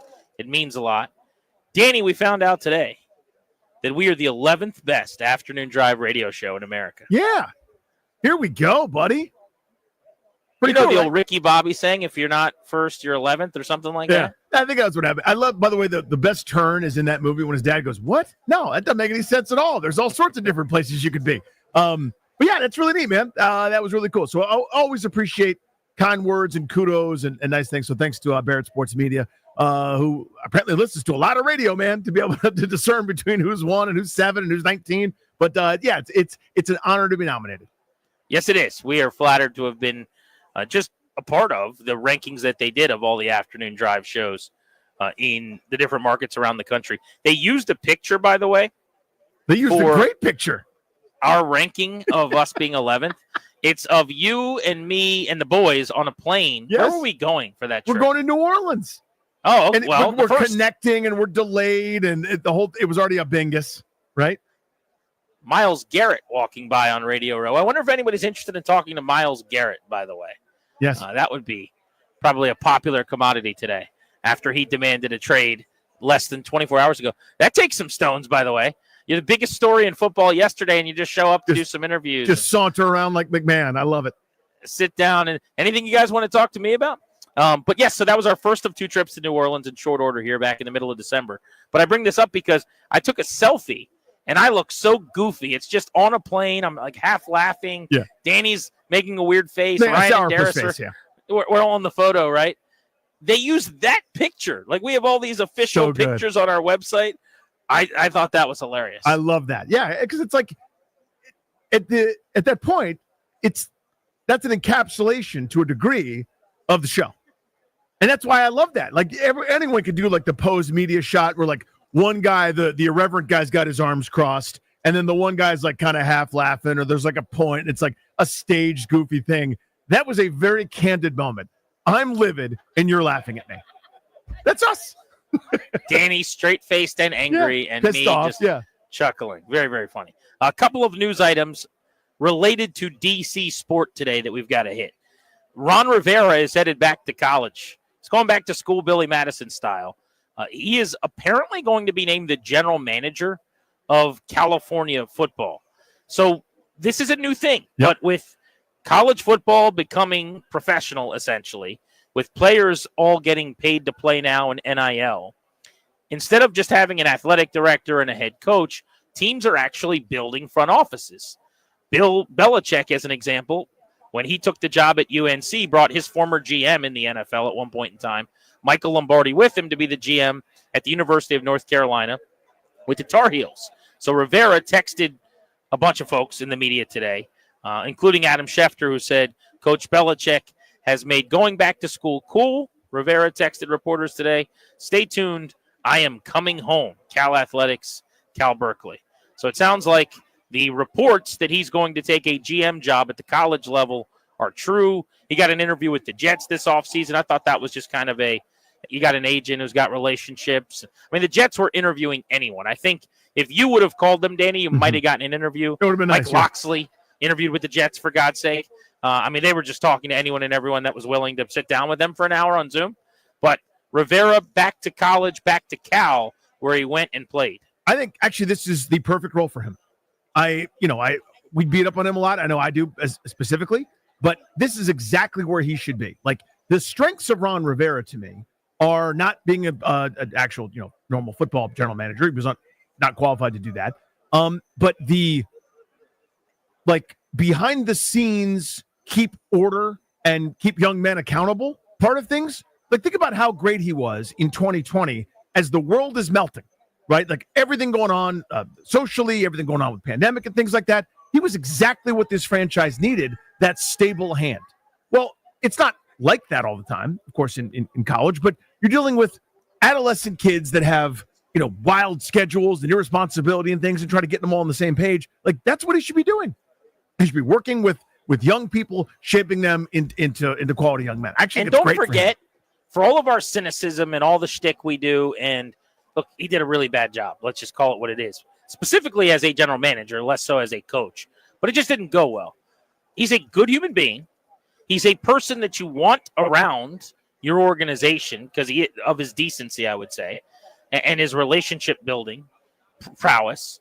But also, as you said, around young people. Like, think about some of those videos that we were so excited about when he first got hired in Washington, where he was sitting there. I can't remember who the player was in Carolina, but a guy had just had a tragedy and lost his brother in a shooting or something, and he's sitting next to him, and Rivera's got his arm around him. Or even here, where Jeremy Reeves lost his mother, and he has this exchange with him in his office, and everyone's crying, including me watching it. Like, there is that very human element to him, where I think you get him around some young people, he'll shape them into being better men. I really believe that. Me too. And so that, to me, this is perfect. To me, he should not be an NFL head coach. He should not be an NFL general manager, certainly, or in charge of personnel or otherwise. But this is actually, because it's not like when you think of GM, I know we're just sitting here saying he's a bad general manager, and he was, but it's different with college football. I think it's not your traditional GM role. You still have coaches that are going to do most of the recruiting and stuff, and get all the pieces to fit and things like that. But sort of helping establish culture, accountability. Like, he should be the guy meeting with one of the kids. Hey, how come you haven't gone to class in 4 weeks? You know what I mean? Like, how come we're getting reports from the university police that you're staying up too late and playing music at all hours of the night? Whatever. That's great for him. And I'm not being dismissive or flippant about that. I think that's his calling. I think he'll be great at that. We're going to sneak in some thoughts on the Kyle Kuzma trade, which is hilarious to say because as a marquee player on one of the major teams in town getting traded, generally speaking, this would be much bigger news. We'd lead the show. We'd have guests on. It could carry us for a day as we close in on the NBA trade deadline. But we're ahead of the Super Bowl, live at Radio Row. And frankly, when you're 7-300, numbers approximate, this is about what you get. But Kyle Kuzma is headed to Milwaukee to the Bucks. So here's the specifics of the deal.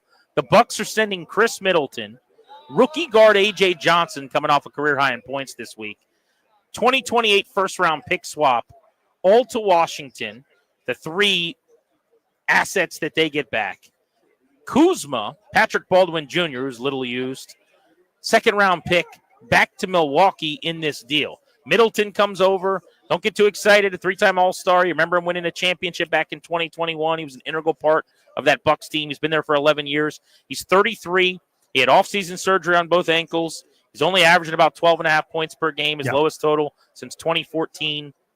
The tough thing about that is that you're taking on his contract. So he's owed $32 million this year and then $34 million next year. But you're willing to do that to move on from Kuzma, to get the pick swap, and maybe to get a helpful player, depending on what happens with guard A.J. Johnson, who was a first-round pick last year. As far as Kuzma goes, Danny, we've been watching him. 4 years, $102 million. The deal that he signed with the Wizards, very friendly for Milwaukee. $21 million against their cap this year. $19 million next year for him over the final 2 years of the deal. So now they'll put the 6'9" swing man, if you want to call him that, I guess. He can shoot, he can go inside. Yeah. They can put him in the front court next to Giannis in their small ball lineups. Kuzma has struggled from the outside, but when he's going well, when it's right, that's what he is. I mean, he's a career 33% shooter from deep who's at a career low 28% this year. But there are plenty of games where he can fill it up, and Milwaukee's going to bank on that, I think. Yeah, this is a bummer for Washington. They gambled here, and I think they lost. And here's what I mean. The best time to trade Kyle Kuzma, in retrospect, would have been this offseason or last trade deadline. I was surprised then that they didn't. And they gambled that he would thrive and play well with Jordan Poole handling the basketball at the one, and you hope that Kuzma puts up great numbers. He's been terrible this year. Now, of late, over the last couple of weeks, he's kind of picked business up and has had some of those great Kyle Kuzma moments where he's playing some bully ball against smaller guys, getting to the rim all the time and sticking some threes, et cetera. The other night against Charlotte, I think he was really good, if memory serves. But frankly, he seemed disinterested for part of this. Was banged up, I know, but a guy that's 6'10", that athletic and that strong. He had a game. I've harped on this a bunch of times during the Beltway Blitz when we brought up the Wizards. We had a single solitary rebound. That's an effort thing. Again, he just looks like he wasn't that into it for whatever reason.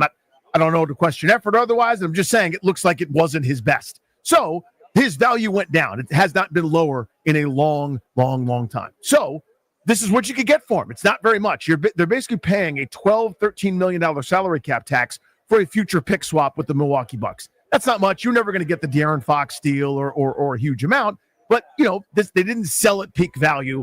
And they gambled hoping that he would really thrive, and it didn't really happen. You said it very well with Middleton. This is not an upgrade. This is taking on some salary to be able to, then move for future flexibility. It's kind of the move before the move, if that makes sense. But, in terms of the Wizards, they're just grabbing assets as much as they possibly can, and this makes a lot of sense to me.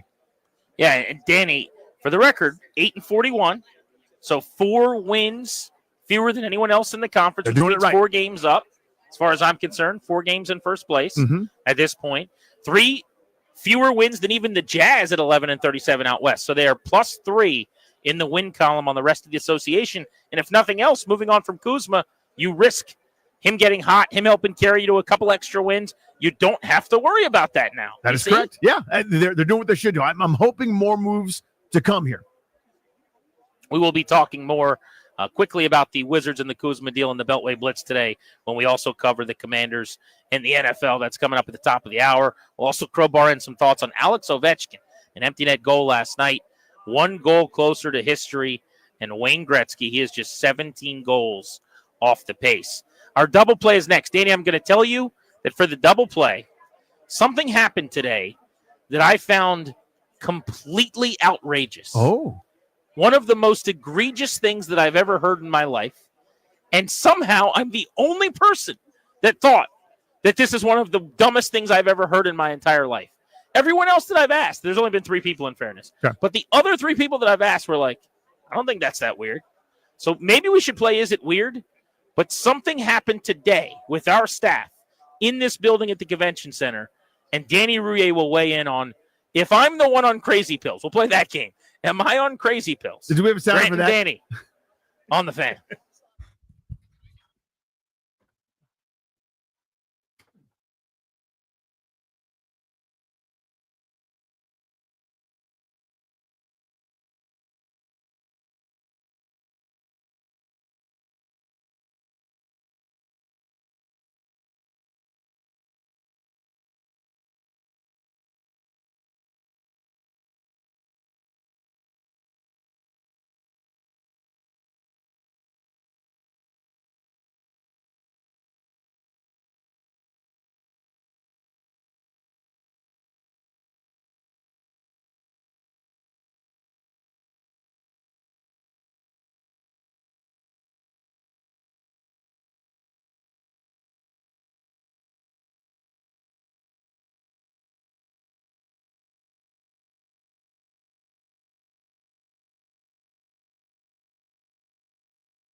G&D brought to you today and every day by our friends, the law firm, Condori and Murad.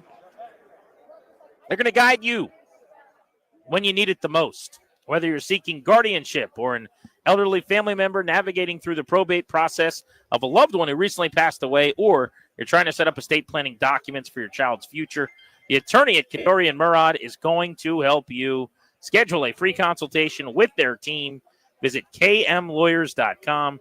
Be sure to tell them that we sent you, Grant and Danny. They'll give you a discount. That's kmlawyers.com. It is time for our double play. What's going on in our lives? Nothing to do with sports.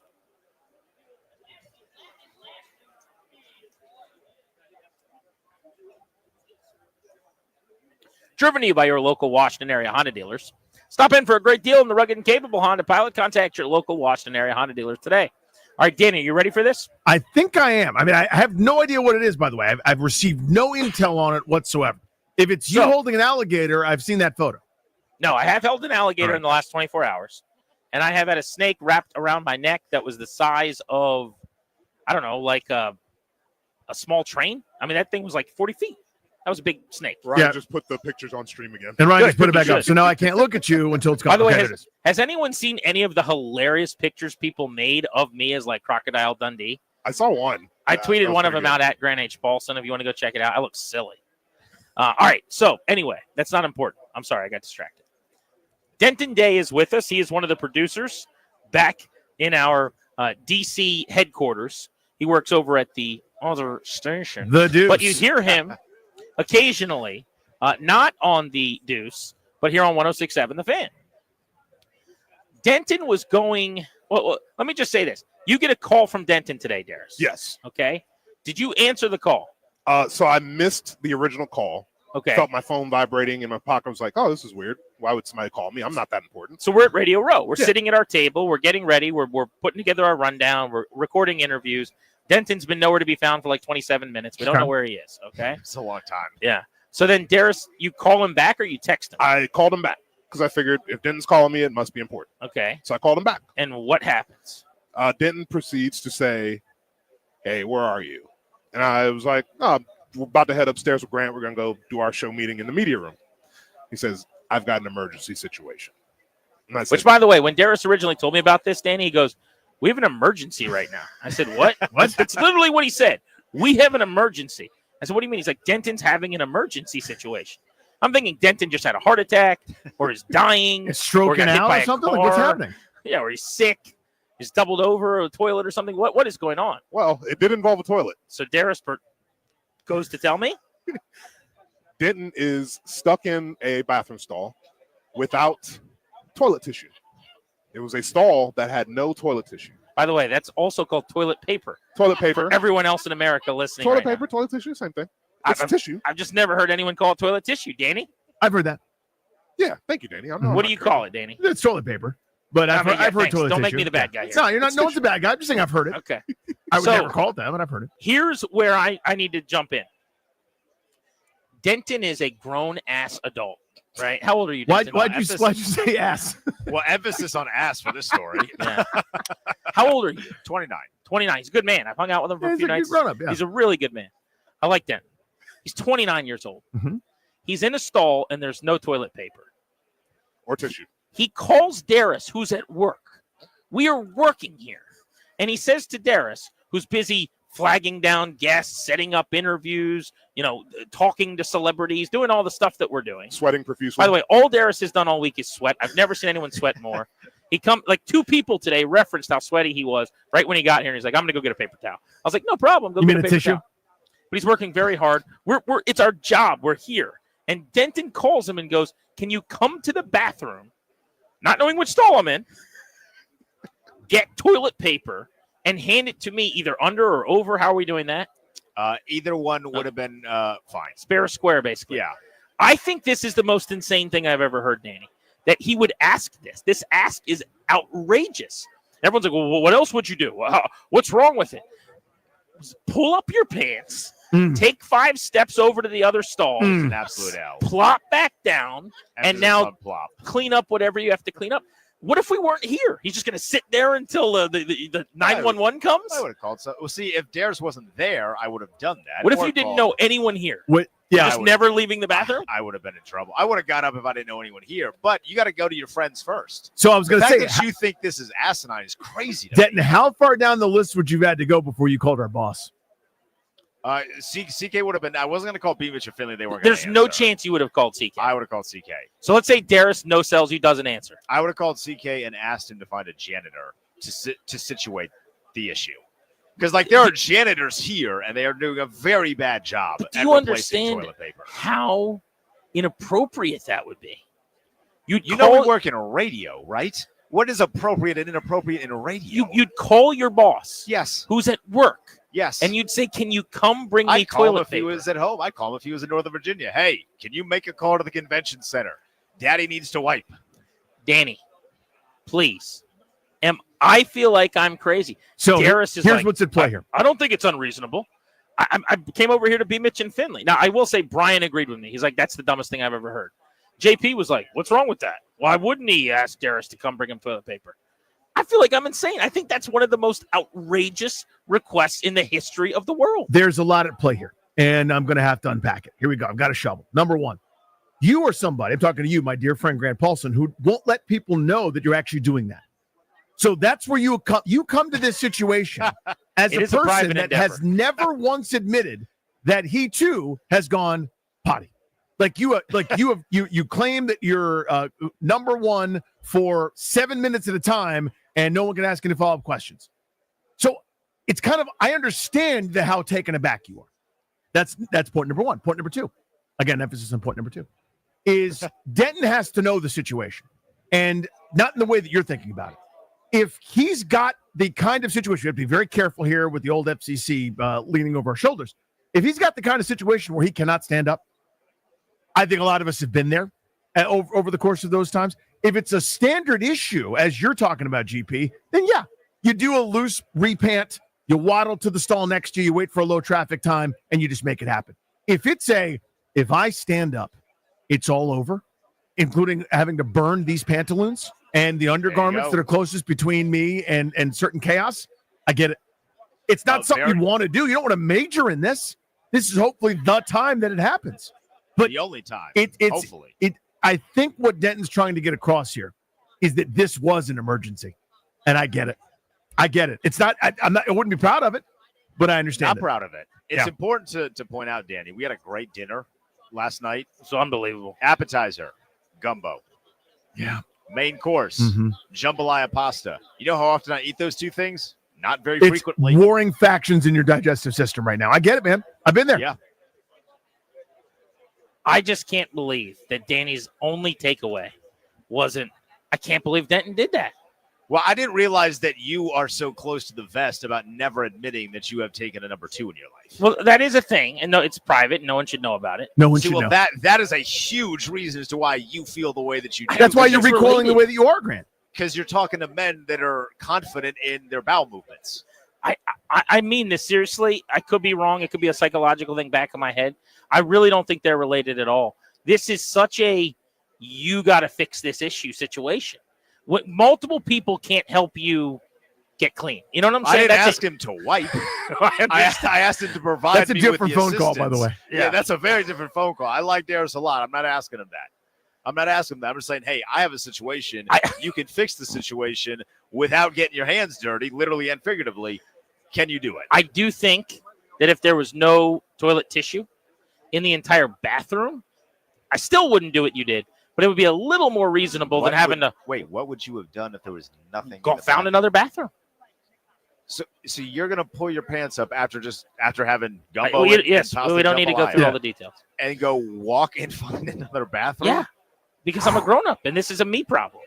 You are an alien. It makes I'm not the one problem. that called someone at work and had them leave their job to come help me. But clean you'd up. be walking around with foul-smelling undergarments to go figure the situation out. No, what do you? Well, I don't want to explain to you how underwear works, but it shouldn't be touching the area in question. But I think this particular might have been. This one needed it. And I think that's a key point. Needed. Yeah. That's a different ball game altogether. Mm-hmm. All right, Beltway Blitz comes your way next. We've got those tickets to see the weekend at Northwest Stadium. Maybe you can go with Denton and scout out the bathrooms over at Northwest Stadium. Ed McCaffrey is going to join us next hour as well. I want to talk to him about Luke's development, Christian, being the father of a couple of NFL players. Should be fun. Grant and Danny on the Fan.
I'm Toby Altizer with your sports update on the Fan. This update is brought to you by Law Tigers, the motorcycle lawyers. In the NFL, Ron Rivera is going to be taking a GM-like role with his alma mater, the Cal Golden Bears. And it is Super Bowl week, Chiefs and Eagles. You can hear the game right here on Sunday. College football, Virginia Tech's offensive coordinator Tyler Bowen is leaving the Hokies. He's been hired as Ohio State's offensive line coach. The Hokies now have to replace both of their coordinators. In the NBA, Kyle Kuzma on the move, traded from the Wizards to the Milwaukee Bucks.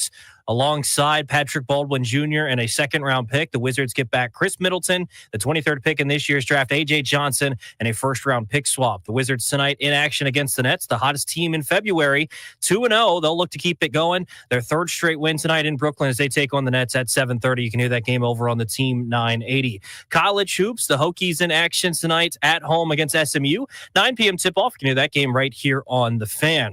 In hockey, the Capitals snapped a 2-game losing streak last night as they beat the Panthers 6-3. Alex Ovechkin beating the buzzer by 0.1 seconds for goal number 878. Now 17 goals away from breaking the record. The Caps off today before they take on the Flyers in Philly tomorrow night. Hey, Caps fans, the Law Tigers and Harley-Davidson of D.C. are giving away a one-of-a-kind 50th anniversary Washington Capitals Harley-Davidson. Check it out in person at the D.C. Auto Show or enter now at capsfansbike.com. From the Crop Metcalf 5-Star Sports Desk, I'm Toby Altizer on the Fan.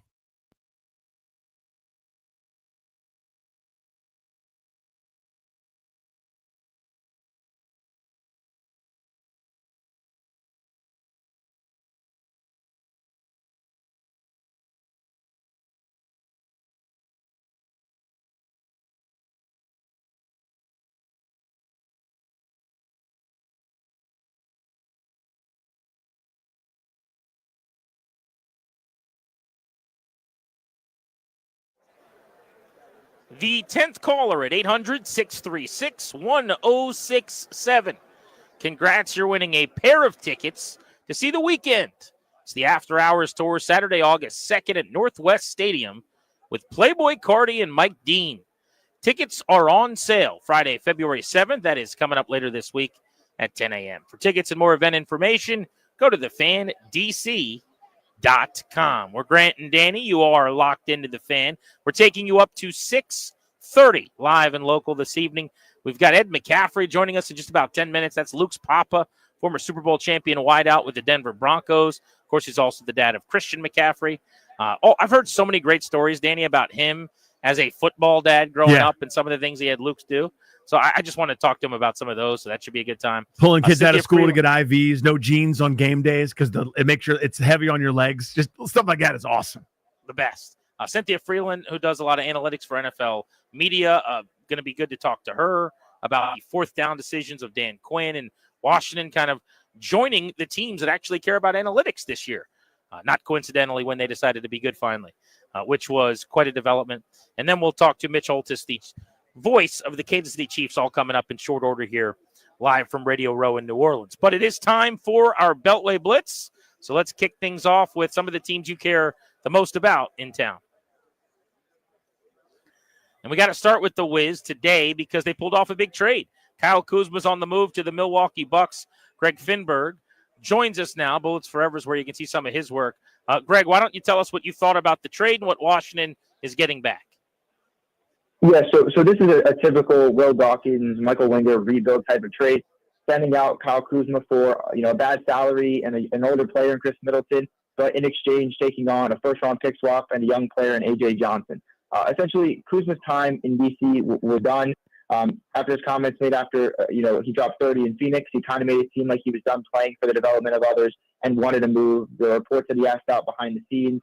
He gets his wish. He goes to a contender in Milwaukee. And in return, Washington gets back Chris Middleton, who is getting up there, 33 years old, making $31 million this year, a $34 million player option that'll pick up the following year. But the main part of the trade for the Wizards is A.J. Johnson. Probably a lesser-known prospect, but was the 23rd pick in the draft just this past year. Still 20 years old, 6'5", 160. Very raw, still has a long ways to go. Hasn't really played much, just 45 minutes in the NBA this season. But another high-upside prospect, and that makes it 4 first-round picks from the past NBA draft that the Wizards had. They had the number 2 pick in Alex Sarr, 14 Bub Carrington, the 23rd pick now in A.J. Johnson, and the 24th pick with Keyshawn George. So it's pretty clear that this trade aligns with everything Dawkins is trying to do.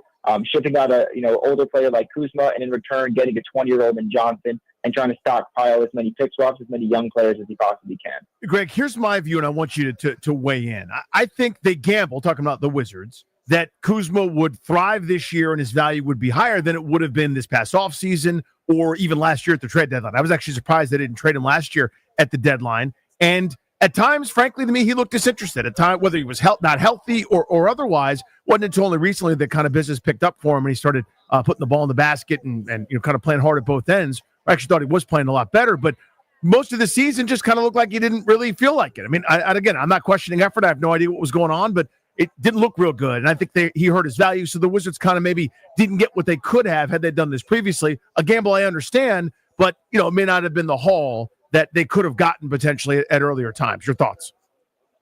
Yeah, it's a great point. It's kind of the one mark on the armor of Will Dawkins in this front office so far. Had a chance to trade him for a first-round pick at least to Dallas last year. Decided not to. Thought that they maybe could get more, overplayed their hand a bit. And now they look back at it, and he had a really bad season, one of the worst, probably the worst since he left LA. Tanked that value completely. You mentioned, it didn't seem like he showed up, prepared. There were a lot of air balls. He played really bad in preseason and even to begin the season before he kind of found his stride in these last couple of games.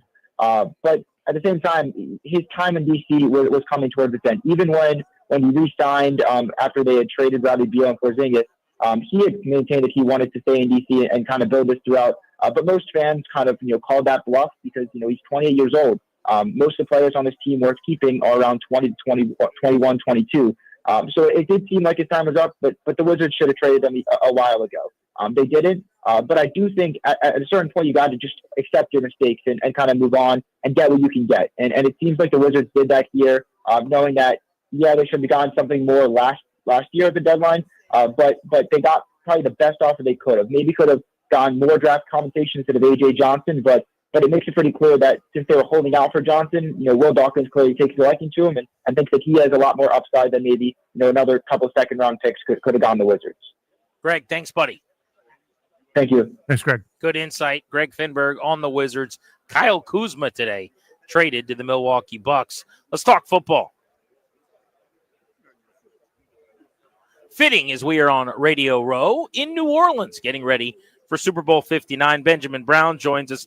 Benjamin, how do you handicap this matchup between probably a more talented Eagles team and a Chiefs team that never seems to allow that to matter? Yeah, it's, obviously it's kind of been the same story for quite some time with the Kansas City Chiefs, the trump card being Patrick Mahomes. What does Andy Reid provide as well? There is this, measure of greatness that we kind of struggle to price in the upper bounds of that. I think you've seen that narrative kind of play out with other great quarterbacks from Tom Brady and Peyton Manning on through kind of, outperforming even the spread market expectation for a lot of their games over their entire career. So I think in a lot of ways, we still don't know the magnitude of the quarterback coaching combination that those two provide in comparison to what is very much, a much deeper roster, much more talented. I don't want to say much more talented, but much better defense in a lot of areas that can match up well against the Kansas City Chiefs. So I would say, kind of lean in the Chiefs' direction. To me, I think the betting market and everything you hear right now has taken on a lot of Philadelphia Eagles money. We haven't moved, I would say, too dramatically off of the -1.5. I think for that reason, I think we're still in the right spot if you are on the Kansas City Chiefs side of things, because it does seem like that is the quieter, less volume, but higher dollar amount, I think, for the Super Bowl matchup coming up here on Sunday. Yeah, and Benjamin, kind of to the point about Kansas City, this is a number that I can't get over when you start looking at some of the data, the numbers, etc. They have a worse point differential as a 15-2 team, the best record of this era that they've had, than one of those Alex Smith 9-7 teams that had no future and no ceiling and was just there to check it down and then lose in the postseason. And it's no longer coincidence. It's no longer an accident that they are winning these one-score games, whatever the number in a row is, 17, 18. I can't remember, but it seems to be by design, and you trust them in those kinds of spots.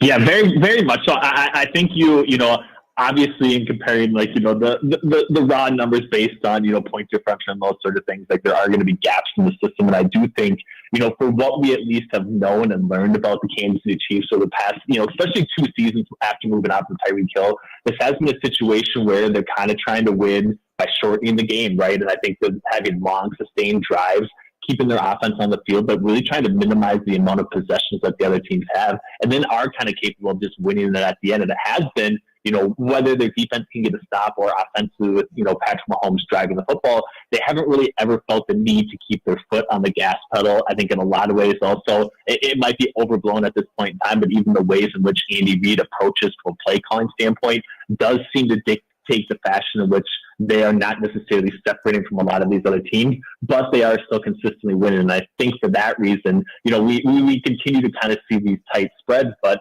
I don't really want to say it should be different between, -1.5, -2.5 for the Chiefs right now. But I really think if you get in anything below 3, I really think that is a spot where you do want to play the side of Kansas City Chiefs. And just the fact that they have done this so consistently for the past couple seasons. And it does seem like, the pendulum and so many people have kind of swung in the other direction with the Philadelphia Eagles as we move closer to the kickoff time. Benjamin Brown talking NFL football. Must we the Beltway Blitz. Thank you, buddy. We appreciate you. Thanks, guys. Have a good show. See you, pal. You got it. There is your Beltway Blitz on Grant and Danny here on The Fan live from Radio Row in New Orleans. Just saw this breaking NFL news. Press release was just put out. It was announced out here in New Orleans today, Danny. The NFL is headed to Melbourne, Australia. Australia, dude. They're going to host their first ever NFL regular season game in Australia in 2026. So not this coming season, but the following year. I know this is just inevitable, and the league is going to play on every continent in every country before you and I are gone from this rock. But that's a long, long trip. That one, to me, feels like a game that everyone will dread.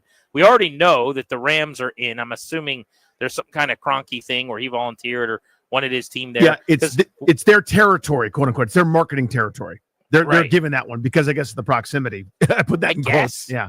I'm sure, by the way, about proximity, right? Like, you guys are so close. Yeah, San Fernando Australia and the Valley, Rams, the other side of the world. But there is something, too, like the Jaguars have a huge following in London now because they play the most games there, and they were the first one on Plymouth Rock, so to speak. So if you're able to put your flag down, there's global growth. There's a lot of money that can be had. Look at the NBA as an example, whereas the popularity is taking a big hit with grown-ups and adults in this country. Young people, it's doing better. But globally, it's so healthy that the conversation about the NBA is that the popularity is skyrocketing. That's not really what's happening at the water cooler in the average workplace in America necessarily. But I bring this up to say we've talked about London, which comparatively, a handful of hours is like flying to the West Coast for East Coast teams. Doesn't seem like a big deal. Talked about now games in Spain and different places. Melbourne, Australia, man. Isn't that like an 18-hour flight? Yeah, absolutely. I mean, it's around the world. There's what player wants to do that? That's insane. It's, you're losing a couple of days, basically, the adjustment to the time, and then, of course, the actual time to travel. So that's on both ends. So that's enormous. I hate that, but again, the league doesn't care. There are only so many more veins you can tap here in the States, and they'll keep doing it. I mean, they'll keep growing the game and, slowly but surely adding in, larger and larger audiences in an ever-shrinking media pie where fewer and fewer people are sitting down and actually just watching a game on television. Everybody consumes things differently, especially young people. But they're going to keep all their innovative ideas, have the Nickelodeon slime games, and, put stuff on streaming services as everybody kind of does. But this is where their emerging marketplace can be. They look at international soccer. Right now, a few countries have like their leagues, and it's like the obsession with their local teams, et cetera. But the way that soccer is globally, like people in, I don't know, you could pick your country, are obsessed with Brazilian stars. People in this place around the world, thousands of miles away, who don't live in Manchester, love Manchester City and Holland, or they love Messi, or whatever, right? They want that. They're looking at that as their next growth opportunity. And curmudgeons like me are going to say, well, that's not fair to the players. You can complain on your yacht, I guess, will be their retort. Like, that's what they're doing here, is they're trying to find new growth opportunities, and there aren't that many left in the States. Stan Kroenke was quoted as saying, when we first identified Australia as one of our global markets, it was not only because of our passionate fans who reside there, but also because of the important role LA plays in serving as a gateway to Australia and many countries across the Pacific. Today is an exciting day for the Rams fans across the world. It sounds like maybe he was one of the driving forces and really pushed for this. the designated home team in Australia in 2026, the Rams, headed to Australia. They will play their game at the Melbourne Cricket Ground, the MCG. So for all you Australian listeners, that one guy I met at a Capitals game that one time who listens every day to the podcast. Nathan Walker's buddy, probably. Nathan Walker. There it is. They are coming your way. Speaking of which, Ed McCaffrey, I believe, is coming our way. He should be joining us in moments on Radio Row today from New Orleans. It's hopping.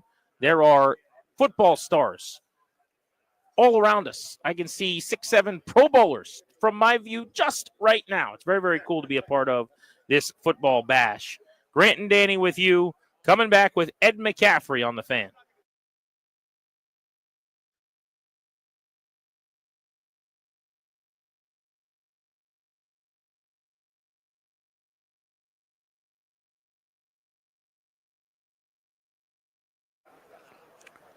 Guys, it's Grant. You know that I wanted to lose some weight. I was just getting too heavy. Wasn't feeling good about it. You guys were being mean to me on Twitter because I'm a victim, and you guys were being jerks. But seriously, I just wanted to lose weight. Playing with the kids was getting too difficult. Just everything gets harder. Tying your shoes, it's just not that fun. Being fat's not cool. So your boy wanted to drop some LBs. I called up my friends over at the old EMP 180. CoPair is the name of the program now and the name of the company, but it's the same company. They helped me lose a lot of weight before. The program works. I'm down 20 pounds since just around the start of the holidays. It's awesome for you, GP, and I'm doing it too because I saw the success and I was reminded that I've been beating my head against the wall. I've been trying to do this on my own for years, and I just can't break through. There's a lot of people that are just like we've got so many listeners come up to us and tell us about this, how doing it on your own is really, really hard. You need that coaching. You need the guidance. Maybe you need the meds. Maybe it's a combination therein. CoPair is here to help you reach those goals. Yeah, if you want to get in on the program that I'm doing, which is their coaching weekly, their weigh-ins, their consultations, the advice you get from one of their professionals, plus the GLP-1 meds that help you to cut down on some cravings and how much you're eating, you can absolutely do that. There are also people, I think 59% of their clients, who don't use those GLP-1 meds that Danny and I are using at all. So do what we're doing and get on a program now. Call 855-888-0180, 855-888-0180, or go to copairhealth.com.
I'm Toby Altizer with your sports update on The Fan. Super Bowl Sunday coming up this Sunday. We'll have the game for you right here on The Fan. Other NFL news, former Washington head coach Ron Rivera is taking a general manager-like role with his alma mater, the California Golden Bears. College football, Virginia Tech's offensive coordinator Tyler Bowen has been hired as the Ohio State O-line coach. Virginia Tech now lost both of their coordinators. They've already replaced their defensive coordinator. In the NBA, Kyle Kuzma getting traded to the Milwaukee Bucks. He goes with Patrick Baldwin Jr. and a second-round pick to Milwaukee. Washington getting back Chris Middleton, the 23rd pick in this year's NBA draft, A.J. Johnson, and a first-round pick swap. Wizards in action tonight, taking on the Nets in Brooklyn, looking for their third straight win, undefeated in the month of February. 7:30 tip-off in Brooklyn over on the Team 980. College hoops tonight, Virginia Tech at home, taking on SMU at Castle Coliseum. 9 p.m. tip-off right here on The Fan. And in hockey last night, the Capitals beat the Panthers, snapping a 2-game losing streak. They won 6-3. Ovi with a buzzer-beater goal with 0.1 seconds left. Goal number 878 for him. From the Crop Metcalf 5-Star Sports Desk, I'm Toby Altizer on The Fan.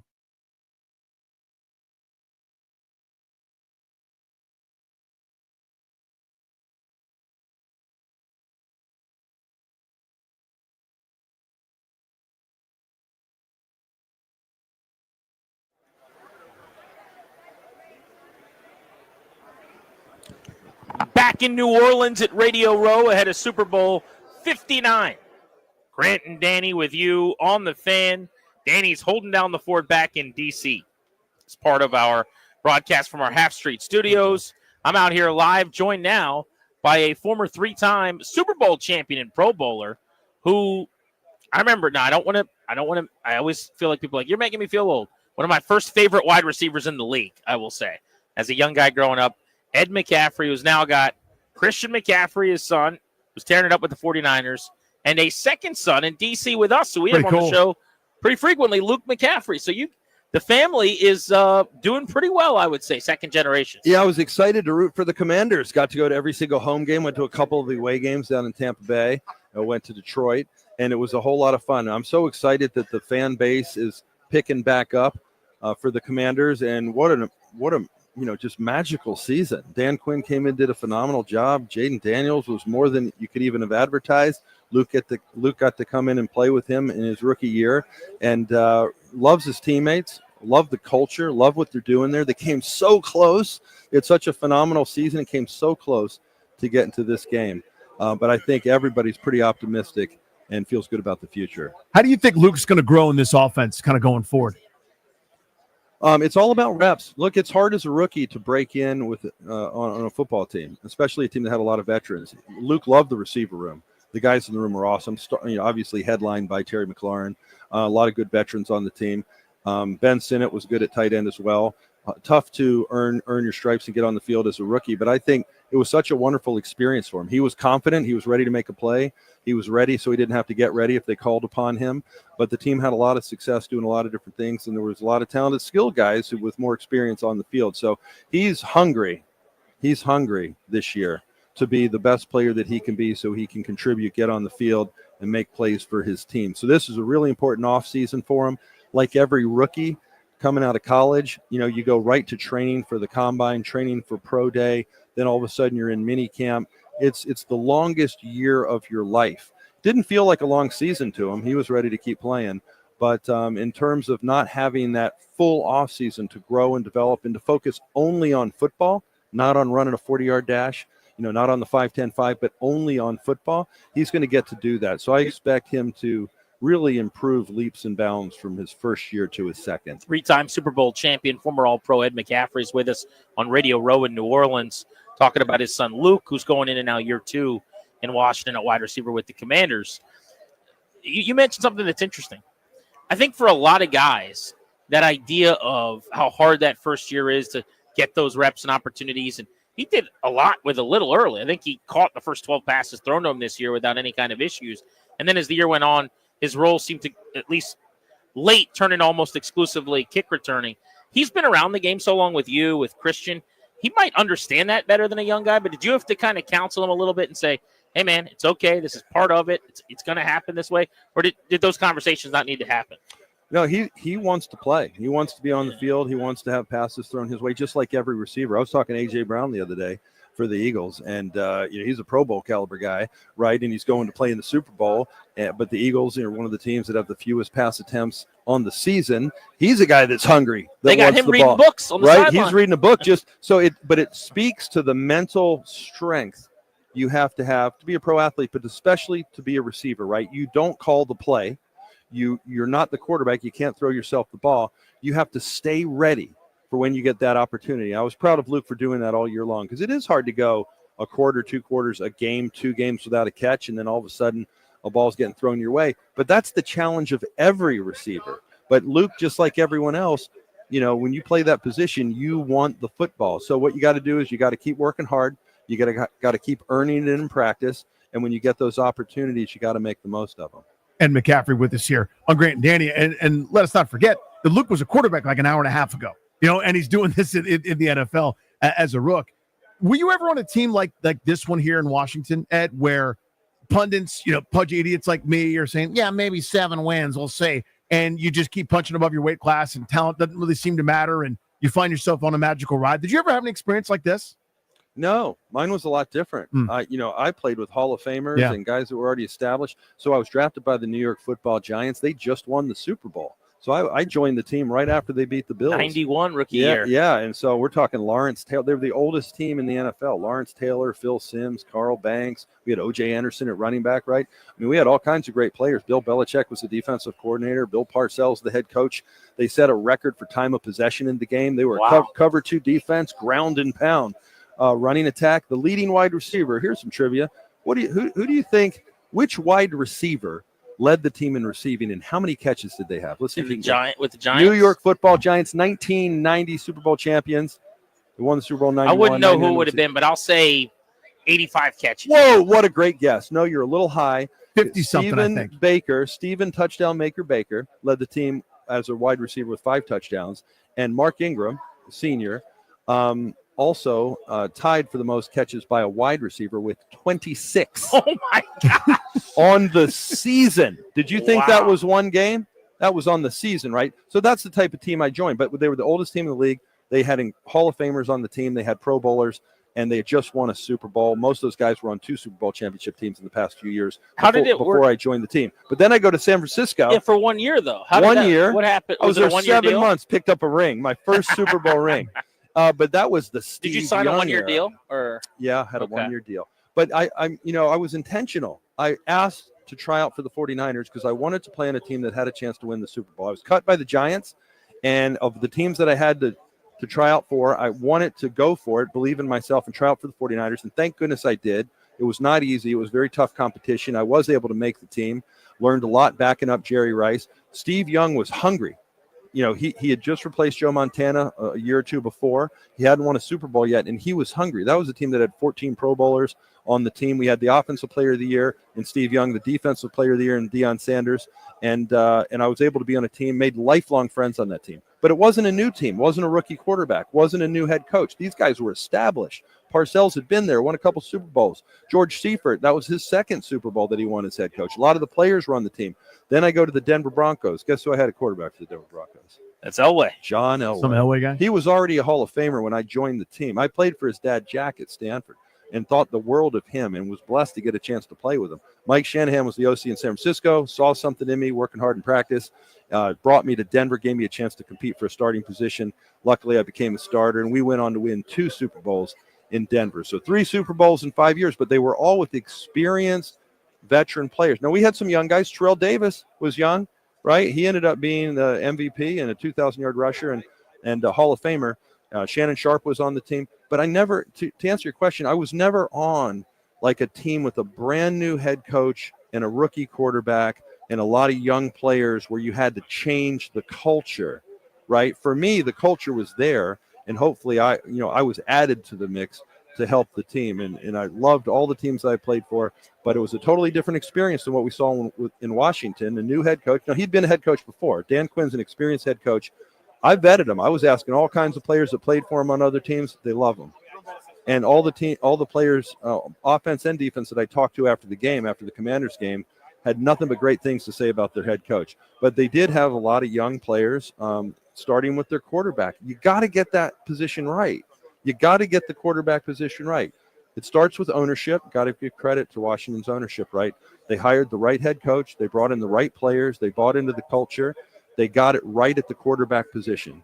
And that's what enabled them to have some success. And so I'm excited about the future. I know it's a game, right? Like, I think the average team has a 60% turnover rate per year, something like that. Half the team might be gone, but they have a lot of really key players and a lot of young players in position to ensure that they have success moving forward. Ed McCaffrey's with us on Grant and Danny. One of the times we had Luke on this season, he was telling us some of the things he did in high school based on your mentorship and your counsel, and we found that they were hilarious and awesome. So cool. Let's play a little. Let's play a little fact or fiction. Oh no, he might have been exaggerating on some of these. Fact or fiction? Yeah. He was not supposed to wear jeans on Friday game days because they would make his legs tired. Fiction. That never happened. I never said that. I don't. Let me. In my defense, right? I loved it. I thought that was great. There were a lot of things that I recommended that they do. I never made them do anything. Okay, good. And I'm a dad, right? So like. Well, you're not just a dad. In fairness, yeah, I'm a dad. You're a three-time Super Bowl champion who knows what he's talking about. I'm a dad, but I'm also retaliatory. So you know how, like, a parent, if a kid asks them something, you want to just give them an answer. So, for instance, I mean, they might have been gaslighting me a little bit. So if they said, "Look, it's really hot all day long. These sweatpants are like cutting off my shirt," I'm like, "Well, wear sweatpants." Like, it might have been something like that. Yeah. But it wasn't like, and now you have to wear. They make me like sound like the great Santini, right? Like, you have to wear these sweatpants. I never made them do anything. I'm like. But if they asked me, maybe I gave some advice. Maybe you right? said jeans are going to make the legs more tight. Yeah, and they were young, and I wasn't thinking that they'd remember the things I told them or said later on and hold it against me. So I may have said, well, if your jeans are tight and, wear sweatpants. That's something that you could do. But, they make it sound like I made them do that, man. I was not that. I promise I wasn't that type of dad. Okay, how about this one? This one I think is got to be true, and this one's great.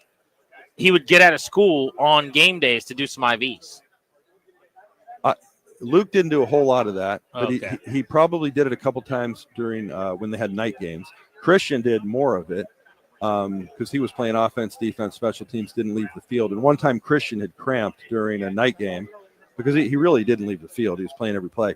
And so I thought, well, for night games, maybe we'll get them an IV because they're on their feet all day. They're kids. Yeah. Like, you can stay hydrated, sure, but what kid does? You're on your feet all day. You're at school. You don't eat dinner after. You go right to the game after school, and you get dehydrated. Then you play 90 or 100 snaps, and you could get dehydrated. So after he cramped up one game, Christian would get some IVs. Luke probably got a couple, not too many, but they're not mandatory. I'm not like holding them down. I don't think anyone thinks I'm not that, holding them down and sticking a needle in their arm. No. I think it's viewed more complimentary, I think, as like, you help them get where they got by way of some of your knowledge.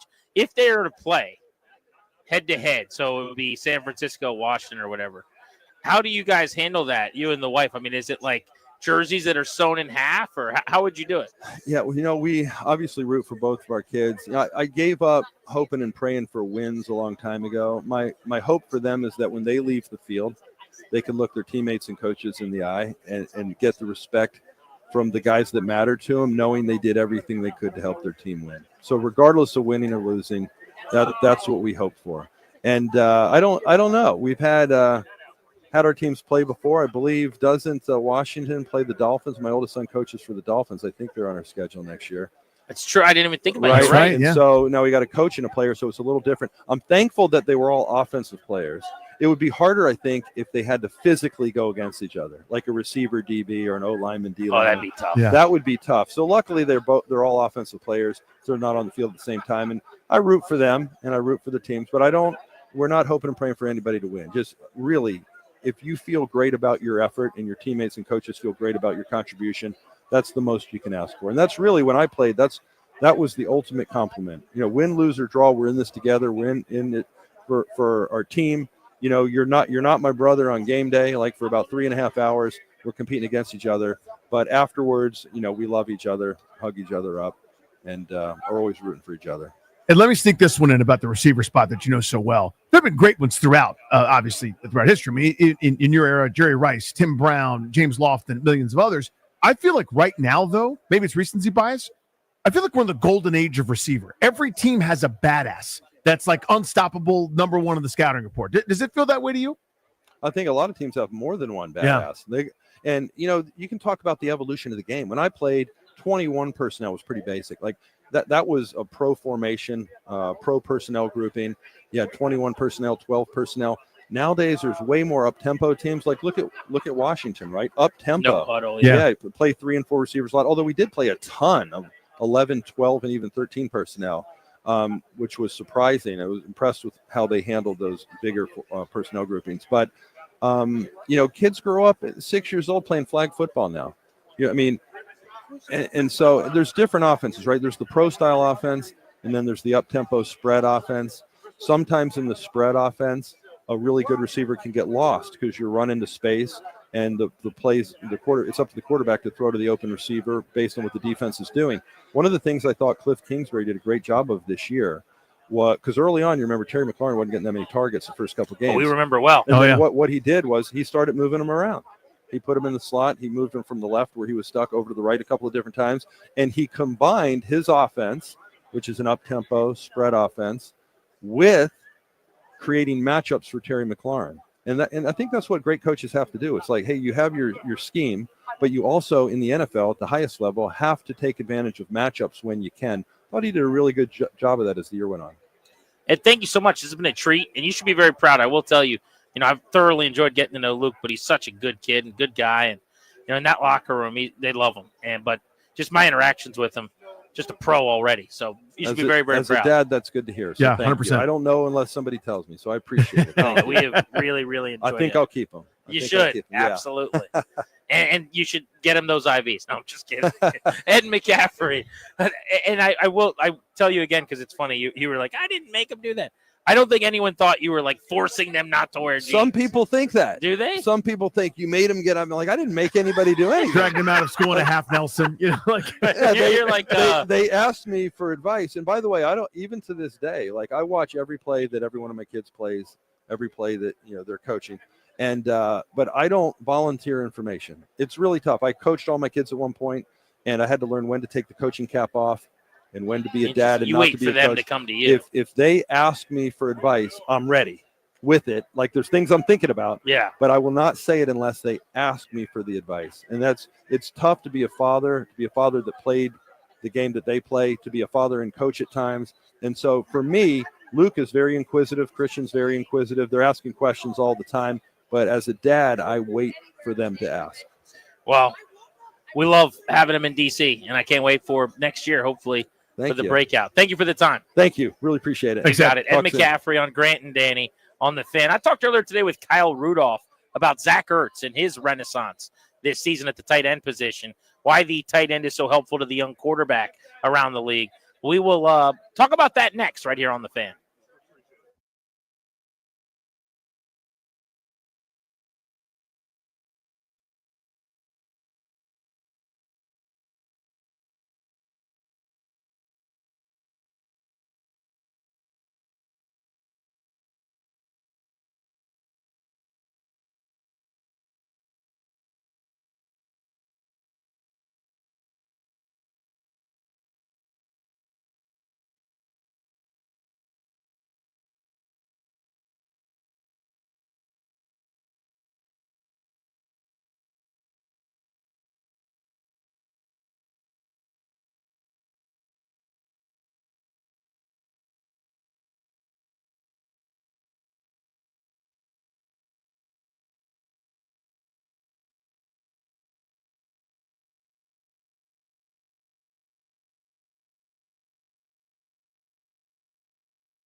The FanDuel Kick of Destiny's back. This time it's every Manning for himself.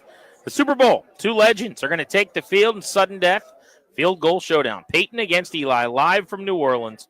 One kick to claim ultimate family bragging rights. Who's going to rise to the moment? Pick your winner now in the FanDuel app, and if you bet the right brother, you're going to earn a share of $10 million in bonus bets. I'm just telling you, this is such a fun thing. So pregame show on Fox, 3 p.m. Eastern. You're going to watch Peyton and Eli both kick. And then if you bet on the right brother, you're going to share the $10 million. FanDuel.com/GP. That's FanDuel.com/GP. Bet with FanDuel. FanDuel.com/GP. Got to be 21. President, Virginia. No purchase necessary. Bonus issued, non-withdrawable bonus, but expires 7 days after receipt. Restrictions apply. Void where prohibited. See terms. Sportsbook.fanduel.com. Gambling problem. 1-800-GAMBLER.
How good was Ed McCaffrey, Danny?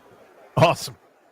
That was great. I almost wish that all those things were so true.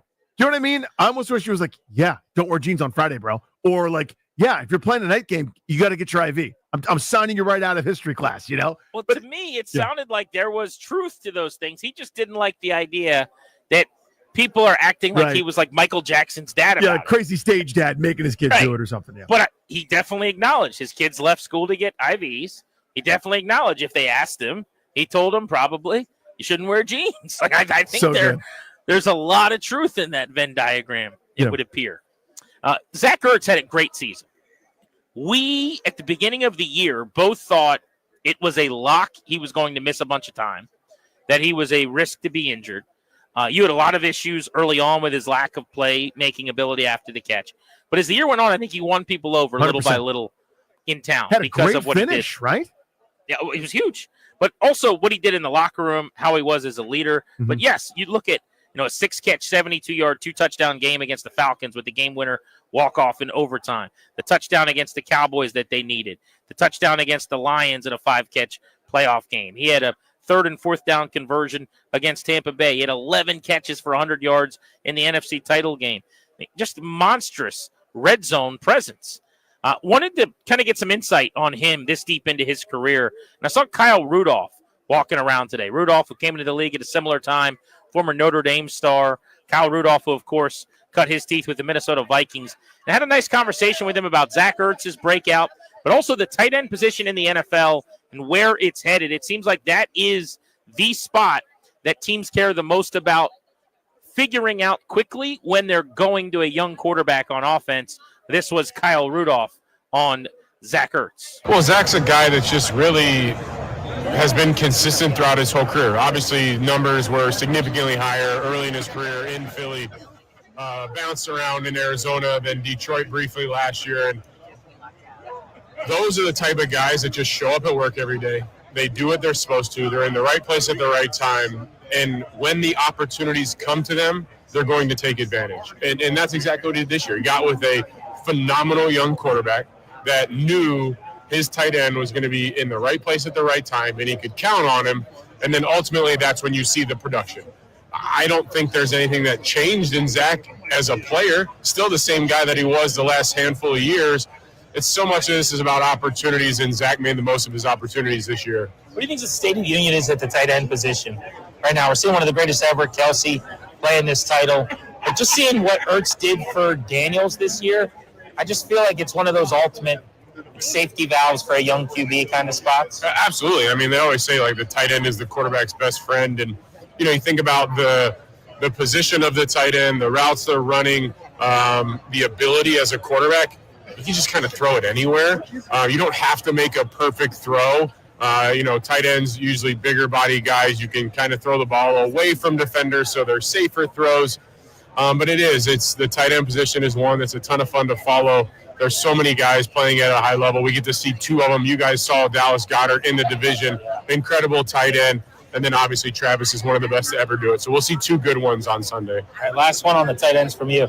I want to ask you all time, let's put you on the spot, who do you think the best tight end is? And then currently, your favorite guy of this new era to watch? I think Travis has made a very strong case to being the best ever. I never really thought we'd see anyone have the production that Tony Gonzalez had, and yet Travis is passing all of those, and he's now being mentioned in categories of Jerry Rice, which there's receivers that haven't been able to surpass Jerry's numbers. So I think Travis has made a strong case whenever he decides to hang him up as being one of the greatest to ever play the game. And then now I think when you talk about young tight ends, you look at the rookie in Vegas and Brock Bowers, what he did this year, numbers that he put up, just, again, they're good for receivers, and their only job is to catch the ball. They don't have to block anybody. They don't have to be involved in anything besides catching the football. So Brock's definitely a one. We knew when he was a sophomore at Georgia he was going to be a first-round pick and one of the good tight ends in the NFL. So it was fun to see him come to the league and really live up to almost unrealistically high expectations. Kyle Rudolph, one of the top tight ends in the NFC over the last several years with Zach Ertz, talking about not only the impact he had, but the position. Let's start with Ertz. I mean, he's so right. When you go draft a quarterback, if you have a young guy at that position, Danny, and what a smart thing by DQ and by Adam Peters, you'd better get a tight end who can help them. I don't just mean catch passes, which is a big deal. Right. I mean helping get guys lined up. Like, there's no better friend to Jaden Daniels this year in that offense than Ertz, and we saw it from training camp day one. 100%. And it's why in the offseason, again, I was wrong about this, but in general, my approach was, let's get more in here for Jaden Daniels. I wanted that at the receiver position too. I want that, like, when in doubt, I can just throw it to the dependable veteran, like Keenan Allen or whatever. And Ertz really came on as the year went on as well, which is atypical of kind of what's been going on with him over the past couple seasons. As he's run out of gas or been hurt or whatever, he really got better as the season went on. I mean, again, he's never going to be a dynamic catch and rumble for 20, 30, 40, 50 yards or whatever, but the ability that he had to make some of those huge, enormous crunch time in tight, narrow window catches to just make this offense indefensible at times. Just cannot overstate the importance right there that dependable option. Again, that one touchdown against Atlanta, as they're sitting there, the broadcast is like, they go to Ertz for these kinds of situations. They know that. The team knows that. The defense knows that. And lo and behold, it goes to Ertz, touchdown, go to the playoffs, hands catch in traffic. Amazing. We're in a golden era for tight ends, man. This is such a good run of tight ends, Danny. And it's not about to end. I mean, Kelsey's getting older. You see some of these guys that are like Ertz about to retire, but Brock Bowers caught 112 balls this year. Trey McBride, people sleep on him, I think, because he's an Arizona Cardinal. He caught 111 passes this year. Because he also had, like, no touchdowns until week 17 or whatever, but, like, that guy's so good. So good. But, yeah, those are athletes, too. Like, the catch totals are one thing, but the yards, man. Brock Bowers went for 1194. Rudolph's right. He's like, he kind of put up really good wide receiver numbers. McBride, 1146. Kittle went for 1100.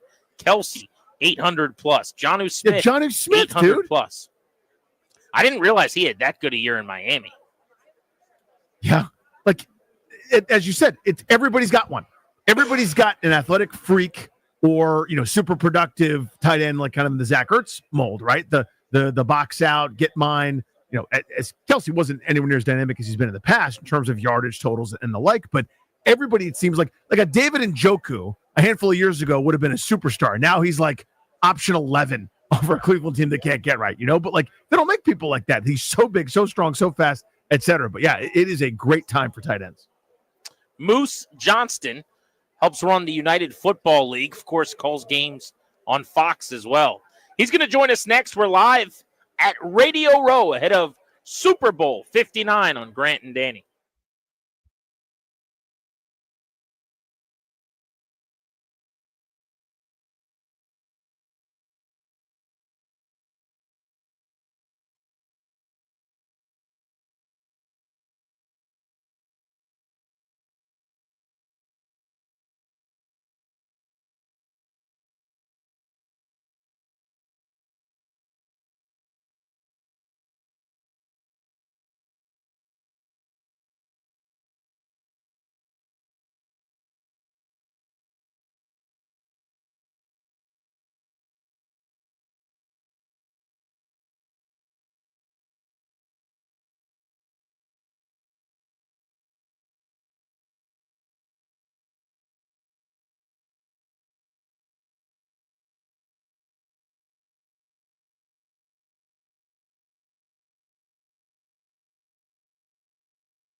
I'm Toby Altizer with your sports update on The Fan. This update is brought to you by Prince George's Community College. 2 trades today for the Washington Wizards. The big one, Kyle Kuzma, out of Washington on his way to Milwaukee. He joins Patrick Baldwin Jr. and a second-round pick as he heads to Milwaukee to join the Bucks. For Washington, they get back Chris Middleton, A.J. Johnson, the 23rd pick in this year's NBA draft, and a first-round pick swap. Just a couple moments ago, Shams Charania of ESPN reporting Jonas Valanciunas is headed to Sacramento. Washington getting back Saidi Sissoko and 2 second-round picks. The Wizards in action tonight, taking on the Nets in Brooklyn, looking for their 3rd straight win. 7:30 tip-off. You can hear that game over on the Team 980. In the NFL, Ron Rivera taking a GM-like role with his alma mater, the California Golden Bears. And the first ever NFL game is going to be played in Melbourne, Australia in 2026. The Rams will host the game. College hoops tonight, Virginia Tech in action at Castle Coliseum, taking on the SMU Mustangs. 9 p.m. tip-off. You can hear the game right here on The Fan. Last night in hockey, the Capitals snapped a 2-game skid as they beat the Panthers 6-3. Alex Ovechkin just beating the buzzer for goal number 878. You don't need a degree or years of experience to land a 6-figure job. Project management is in demand across all industries, retail, tech, healthcare, and more. Register now at pgcc.edu today to get started and boost your career. From the Crop Metcalf 5-Star Sports Desk, I'm Toby Altizer on The Fan.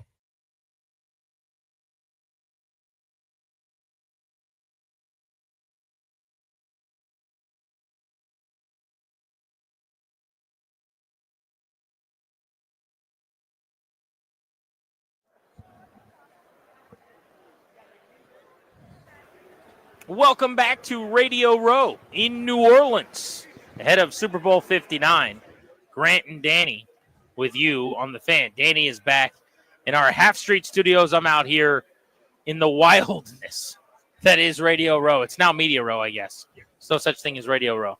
But, man, is it nuts. I will say, Danny, there's one person today that has drawn a bigger crowd than Jaden Daniels at his activation where everybody gathers around. And it's right now, and it's Stephen A. Smith, believe it or not. How about it? That's the only person who's drawn a bigger crowd than Jaden Daniels today that we've seen. Where's he at? Stephen A. Smith's over there right now doing whatever Stephen A. Smith does. And people are enjoying He's it. just Stephen A. Smith and it's up to 11. Yes, he is. The voice you just heard is Daryl Moose Johnston, who's joining us on Grant and Danny. Thrilled to have him back on the program. Last time I talked to you, I believe, Moose, you were in D.C., getting ready for the kickoff of the United Football League season. Of course, one of the gentlemen who runs the United Football League. And it was a great year for the DC Defenders. XFL merged with the USFL and the UFL. And things went very well, I thought, for the fan base. And the league is back and ready for more. Yeah, it was a crazy year last year. I think we were, what is it saying? We were drinking from the fire hose while we built the airplane. So on the football side, I think we were very, very happy with the product. The season was great. I think one of the areas, because the cadence was so challenging, once the merger came together, we weren't officially a league until January 12th. And that wasn't too long before we were kicking off, that we focused all of our energies into the football side of everything. And this year, with a normal offseason and a normal cadence, we were able to kind of get to the business side and really take a look at exactly what you're looking at right now. I mean, that's the new website. It was just upgraded a couple of days ago. We announced our headquarters, which is a huge component of what we're doing and trying to make the day-to-day experience for our players to be a little bit more manageable. We're a little bit nomadic in the things we ask them to do. So we kind of identified a few areas this year that we wanted to get better at. We'll continue to do that year after year. But hats off to everybody in year one getting that league up and running, and now year two really kind of coming behind that with some really great additions on the business side of the league and really getting that component into shape. What are the metrics of success for you this year, just in terms of that part that you're talking about, Daryl? The whether it's the business side of it, it's easy for media folks to say, well, these are the TV numbers and call balls and strikes on that. But for you, as someone who's committed to this thing growing, what are metrics for success that you guys are judging against? Outwardly, it would be the competitiveness of the football. How many of our guys get an opportunity, to chase that NFL dream when our season ends and they move towards the NFL season. Inwardly, us generating more revenue, the ability to increase attendance across all 8 markets, I think is something that we would like to see change this year, and being able to have, more of a little bit of a footprint in each of our home markets with our business people is hopefully going to help us there. How do we connect in a hub model with our players and our staffs back into the home market on a consistent basis where we're generating interest? How are we bringing attention, to what we're doing in these home markets? So there's a lot of things inwardly that we're looking at that should have an impact on both the revenue component and the attendance component. But the most important thing will always be the football, making sure that the football is extremely competitive. We're innovative. We press the envelope on technology. We looked at everything we did last year, and when we get into the rule change component, I think the big thing, that we talked about is going back to the kickoff that the XFL started, that the NFL embraced last year. I really thought that was going to be a one and done. I thought that as a trial year, that kickoff would not be accepted by NFL fans. Yeah, I think you last year on Radio Row, you suggested that. Yeah, you were not a big fan of it, right? No, I'm not. I'm still not. I still like the traditional kickoff, but I also have to be smart for our players. And if the NFL is going to embrace this kickoff moving forward, then it doesn't make sense for us to have our guys doing something that's not something they're going to be doing at the NFL level. So it made sense for us to do that. And then after we made that decision, we hear the information coming out of the NFL that the lowest concussion rate that they've had, in a season since they started tracking it in 2016.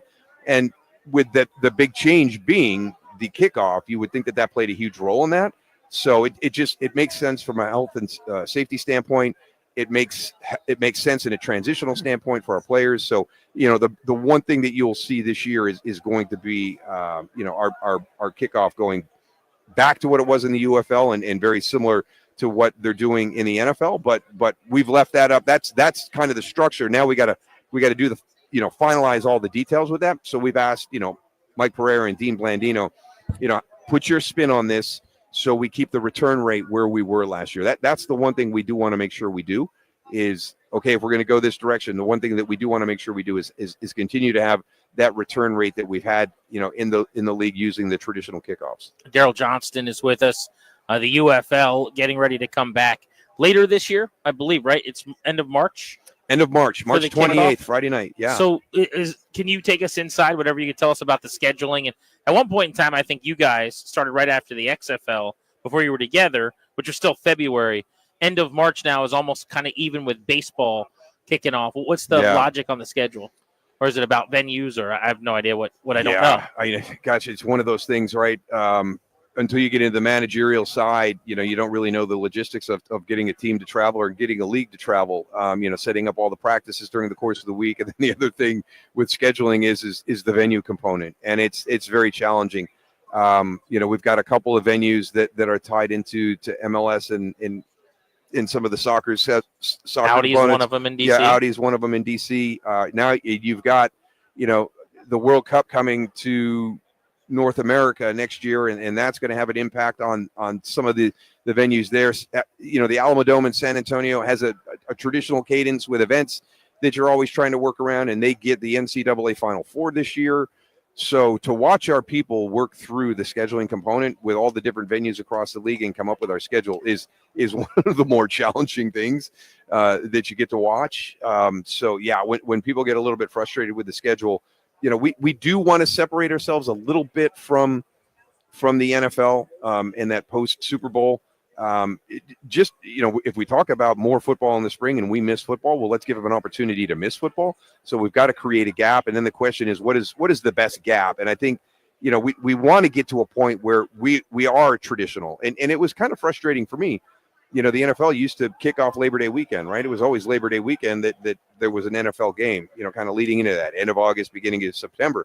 And now they've kind of moved off of Labor Day weekend because, ratings were down. They were always low on Labor Day weekend, and they were always high on Christmas weekend. So if let's extend the season in and push through the Christmas holiday, because we get more viewership on Christmas weekend than we do on Labor Day weekend. And so we're looking at lots of things like that.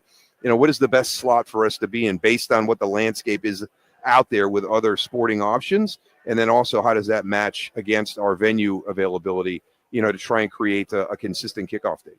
My favorite thing, Moose, is a longtime advocate of these spring leagues and a big fan now of the UFL. I go to all the Defenders games.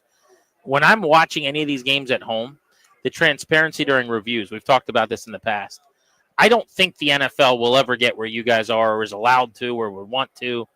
I think it's stunning and it's amazing, though. And for people listening at home that don't know, I mean, we hear the interaction of the ref and Blandino in the booth, wherever he is, and you can hear them talking about the spot and is it caught. I guess, number one, do you think there's ever going to be a time where that would even work at the NFL level from a broadcast standpoint? But also, is that as popular with your audience as I would assume it is? I mean, to me, that's the best content going in football broadcasts right now. Yeah. It's been a tough year for the NFL, and it kind of peaked in the AFC Championship game. To the point where the NFL has to come out and make statements that we're not fixing the games for the Kansas City Chiefs. You got kind of a problem here. It's probably not as simple as we make it out to be. And we've got 4 matchups during the course of the weekend. They're going to have 16. How do you dedicate one person there that you trust? You got to have 16 Mike Pereiras and Dean Blandinos, to really get this done. I mean, you got to be, in a deep knowledge of the rule book. And that NFL rule book is cumbersome. Ours is not nearly as challenging.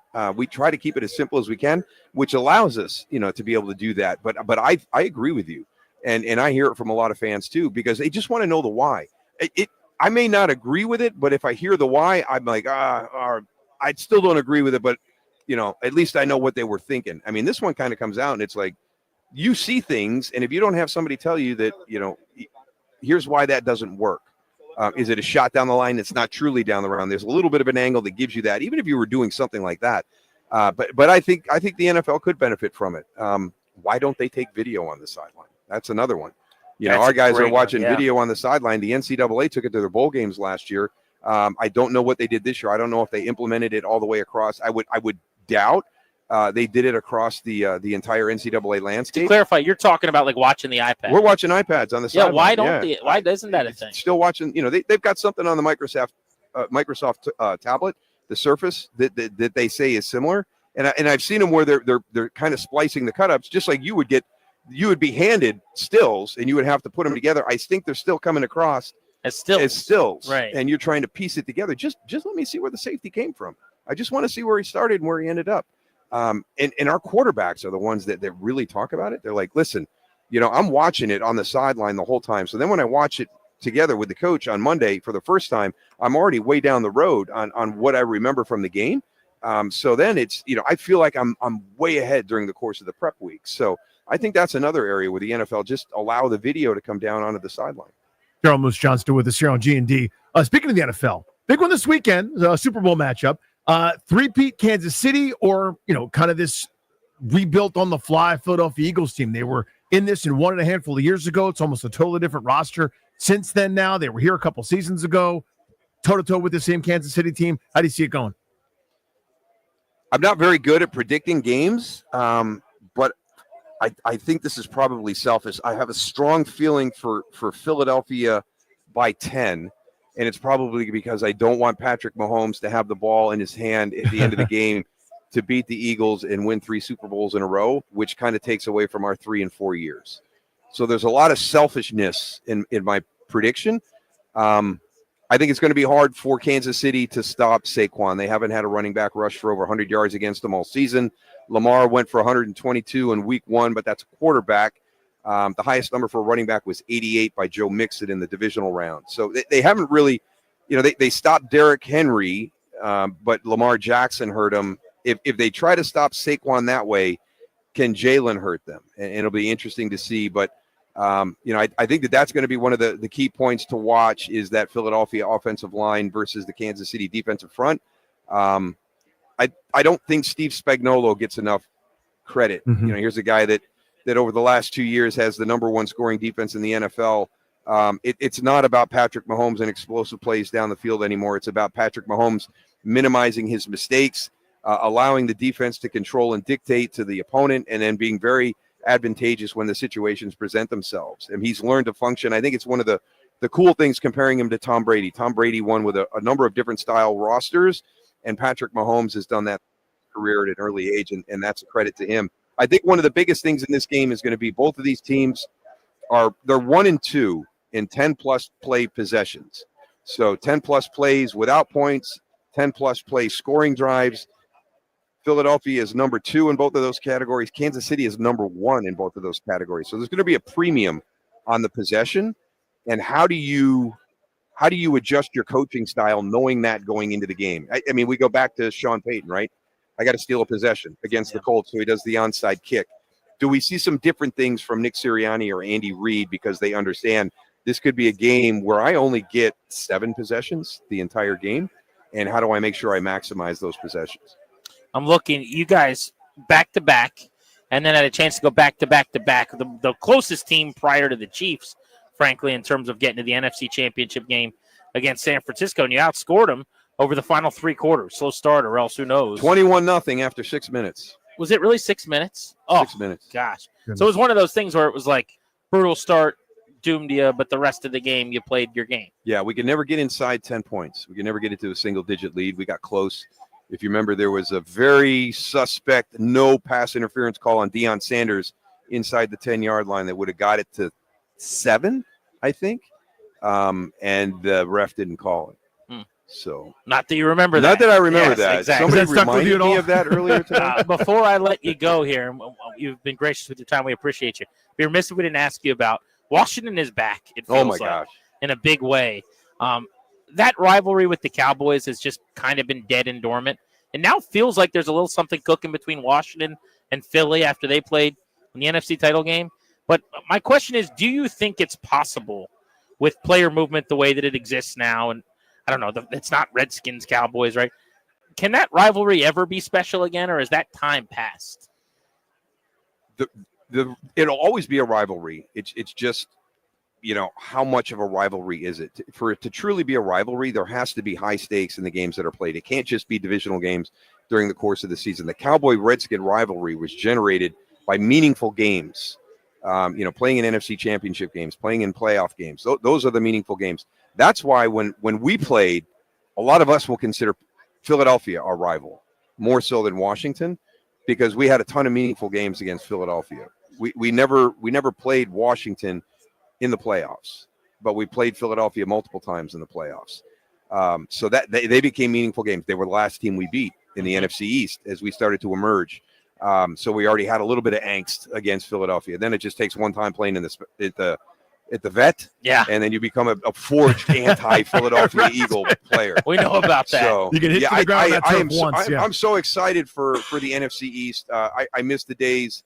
I mean, back in the early '90s when it was Giants running, we were up and coming. Philadelphia was dominant. We had Washington was good. I mean, we had 4 teams that were really, really tough. We beat each other up during the course of the regular season, but we were so battle tested going into the playoffs, and we didn't blink after playing against some of those divisional games. I mean, it was great. It was awesome. And so, with Washington back, with Philly back, the Giants and the Cowboys we got to get it figured out, and get this NFC East division back, because it's so cool, right? Everybody, the NFC North, look at this, the best records in the NFL, and then it's the NFC East in the championship game. Love it. Well, I'd like it more if the championship game would have gone different, but I digress. You get it. Moose, thank you for the time. And hey, whenever you want to talk UFL this spring, you know where to find us. Thank you, Grant. We appreciate you. There's Moose Johnston with us on Radio Row in New Orleans. Media Row. That's true. There's no such thing as Radio Row in 2025. Media Mob. Cynthia Freeland, who handles a lot of the analytics over at NFL Media, is going to stop by as we continue. Also, Myles Garrett said today he is interested in playing with Jaden Daniels. He is pushing this trade narrative. Let's get into that next on The Fan.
I'm Toby Altizer with your sports update on the Fan. Two big trades today for the Wizards. Kyle Kuzma on the move to the Milwaukee Bucks.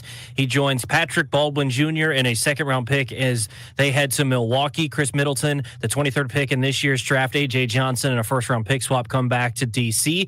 The other trade for the Wizards, Jonas Valanciunas on the move. He goes to the Sacramento Kings. Washington gets back Sidi Sissoko and 2 second-round picks. Sissoko was acquired from the Spurs in the De'Aaron Fox trade for the Kings. Tonight, Wizards in action taking on the Nets in Brooklyn, looking for their third straight win. 7:30 tip-off. You know that game over on the Team 980. College hoops, Virginia Tech in action tonight, taking on SMU at Castle Coliseum.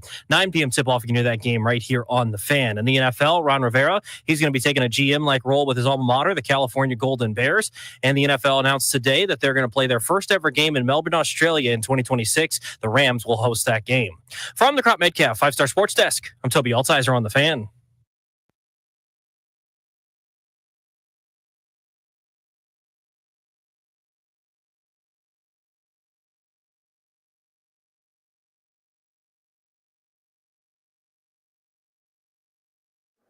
I've got a fun game I want to play with Danny, but it's going to have to wait, I guess, because Myles Garrett apparently is making it known that he would like to play in Washington with Jaden Daniels. That seems like it should take precedence. We're the cool team, and Washington has the cool quarterback that people want to play with. So Garrett's been doing interviews all day. I was saying this when he walked by. He showed up on Radio Row, and everyone just started running after him and behind him because you demand a trade yesterday, and then you show up on Radio Row in the span of 24 hours. You're probably going to be a commodity. Yeah, people, and it's smart on his part, by the way. So I think it was Albert Brewer who joined us earlier and said behind the scenes it wasn't going anywhere, right? Where he did what you're supposed to do, which is keep that sort of stuff private and not, air your business. Well, now the court of public pressure is ongoing, right? Like he got his word out. It wasn't going anywhere with them, so he said, "Okay, fine. Watch this. I have my own outlets, and wouldn't you know it, part of a coordinated strategy, I'm sure." Posts up now on Media Rows, making the rounds on some of the big sillies, and again getting the word out. So and he's mentioned Washington in a couple of these interviews, man. Yes, he has. So let's listen to what he said exactly. He was on with Mina Kimes. Let's start with that and the idea of a trade, and the Commanders and Jaden Daniels came up. Here it was. But what about like a youngster like Jaden Daniels, like an up-and-coming star? Could that appeal to you at all? Absolutely. I mean, he looked great. I mean, he looked great when we played him, but he really showed us behind when he was in the playoffs, and he's really done it and been very composed throughout the entire season. He can only continue to flourish if he keeps his head down and continues to work. What do you think? Would you be? Yes, I would. You know what I mean? Like, it's there. Is it? I mean, we like to play thing or not a thing. He said yesterday publicly that he wants to be traded. I don't know. If you go through 10 teams and you go, would you want to play with this guy? He might say yes to like 9 or 10 different guys, right? Well, sure, but I think there's a difference between I just want to win or I'm open to any opportunity or whatever versus what about someone like Jaden Daniels? Absolutely. You know what I mean? Like that to me is a little bit more telling. Now, that's if Washington isn't included at all and doesn't offer anything in trade. It's not like he's going to refuse to show up to Detroit or somewhere else. But the fact that it was a Daniels-specific question and he went in and said, yes, absolutely, Jaden Daniels makes that place really appealing, I think that's telling, right? Yeah, I guess so. I mean, I want to hear this next answer because this was on SI. I want to hear exactly what he had to say about Daniels in Washington. Because to me, yes, I think both things can be true. I'm sure he's impressed by Daniels. I'm sure he wants to play with him. I'm not trying to poo-poo that or pour cold water on it. But it also kind of feels a little bit like I want to be traded. Beggars can't be choosers. Yeah, is that not Cleveland? Yes, I'm I'll go play for. Yeah, is that the Browns you're talking about? Then I'm happy to go there. This was the SI question from the interview with Garrett. Would you like to go to the Commanders? Have you thought about the squads that you want to play for? They need a pass rusher. I think that's something that they really missed in the playoffs and some of the big games. And I feel like I can fill that role, but that's a role that multiple teams need. And I feel like not only a pass rusher, but I think I'm the best defensive player in the game, and I feel like that's invaluable in itself. See, I'm going to slam my gavel here and say the headline, what's going to come out is, and I even did the tease this way because that's the headline I saw, like Myles Garrett's making the case that he would love to be a Commander. I think Myles Garrett's just following up yesterday's I want to be traded, and people are asking him about the Commanders, and he's like, sure, I'd do that. That sounds fun. It's not quite what I wanted to hear something that I'm not hearing when I heard this audio with you guys for the first time right now. So two things. One, I don't know if you could tell. Was there music in the background of that clip? The second thing, thank you. I don't know. I don't get it. So I'd like to hear the words. Second of all, I don't think it's a 10 out of 10 slam dunk that he's like agitating and asking for a trade to Washington. But I also think maybe it's a slightly higher number than you do, right? Where it clearly shows that he's thought about the organization, thought about the team, thought about what they needed, saw the game, has seen Jaden Daniels. So it's not just like, yeah, I'm open to it. I don't want to get into specifics. There's off ramps that aren't. Again, it's not to say that if Washington doesn't offer him, he's not going somewhere. He wants out of Cleveland. That's the number one headline there. That's the thing that's most tantamount to him. But I do think he's noticed Washington, and maybe he noticed us noticing him. Notice Washington. Does that make sense? I think he'd be very open to that idea. Not necessarily saying do an NBA star thing, trade me to Washington now, but hey guys, come get me. He's Danny. I'm Grant. You're listening to The Fan. All right, now we do have time to play the game I want to play. Oh, good. So without further ado, Toby, if you wouldn't mind hitting a little game show music. This is going to be difficult. I'm going to tell you in advance. Uh-oh. Danny's going to get very frustrated. Oh, man. And inevitably, I think Danny is going to need some help from Clary and from Toby. Now, the problem is I don't think Clary's going to be able to help him at all. And I don't really know enough about Toby in this regard to know if he's going to be able to help you at all. But I'd assume he's not going to be able to. So if it goes really badly and nobody can get anything, then we're just going to have to move on. Are you ready to play the game, Danny? No. This is a fun game. We've played it many times on the show. Oh, no. While walking in New Orleans last night, I bumped into a pretty famous actor, I would say. Okay. Just bumped into him. All right. Who was it? A famous actor in New Orleans. Of course, it's Super Bowl week, so a lot of people are here. Mm-hmm. But I don't know why this guy's here. It didn't make any sense to me offhand. But it was immediately recognizable as someone I've seen in a lot of things. And you spoke to him, or you just saw him? I did not. I saw, it was like, when I say I bumped into him, like I walked by him and he was with three people. And if I would have stopped him to say, I've seen you in movies, that would have been a weird thing. Okay. So I just thought it was cool that I had like a celebrity sighting. All right. Okay. Let's do. Are we asking any questions, or are we just firing guesses? I'll Let's tell you fire one more guesses. thing. He had just gotten done eating his dinner at Brennan's in New Orleans. Oh. And as I was going into Brennan's, he was coming out of Brennan's. I'm going gonna to help you with who it I'll is, but start the bidding with Mark Wahlberg. it's a good guess, but the answer is no. I think yes or no questions are probably going to be more helpful than just guesses, but do you? Okay.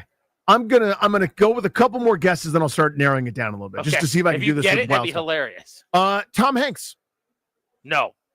Morgan Less Freeman. A-list. Like, that's A-list. This Oh, guy's okay. not on that lower. level. This is lower down. Okay, So, lower down. let me change A-list, because that's definitely probably not fair. If this is your A-list, like all the best guys at the Oscars, this guy is, by those standards, he's probably like B- C-list. Oh, all right. Okay, so I had a couple others like in the Bradley Cooper vein because he's an Eagles fan. I was going to go Cooper next, but it's Okay, lower I'm than going that. to go D-list. D-list. Lower than Bradley Cooper. Okay, lower than Bradley Cooper. All right. So now I got to start asking yes or no questions. Is this person over 60? No. Is this person over 50? No. Over 40? Yes. Okay, so they're in their 40s. All right. This person's in their 40s. So the only actors I can think of are like famous. Jonah Hill. No. Is this a comedic actor? Yes. Is this person portly? No. Is this a thin person? Yes. Are they known for being in shape, or they just happen to be thin and in their 40s? Does that make sense? The second one. I would say fit more than thin. Fit more than thin. In their 40s, and it's a D-list actor? Yeah. Well, it's lower than some of the ones you were doing earlier. Okay. I don't know. Oh, man. D-list. But also, I'm trying to figure out what you think of as D-list, because you haven't seen like certain movies or don't care, but I don't know. This guy has done some stand-up. He has acted.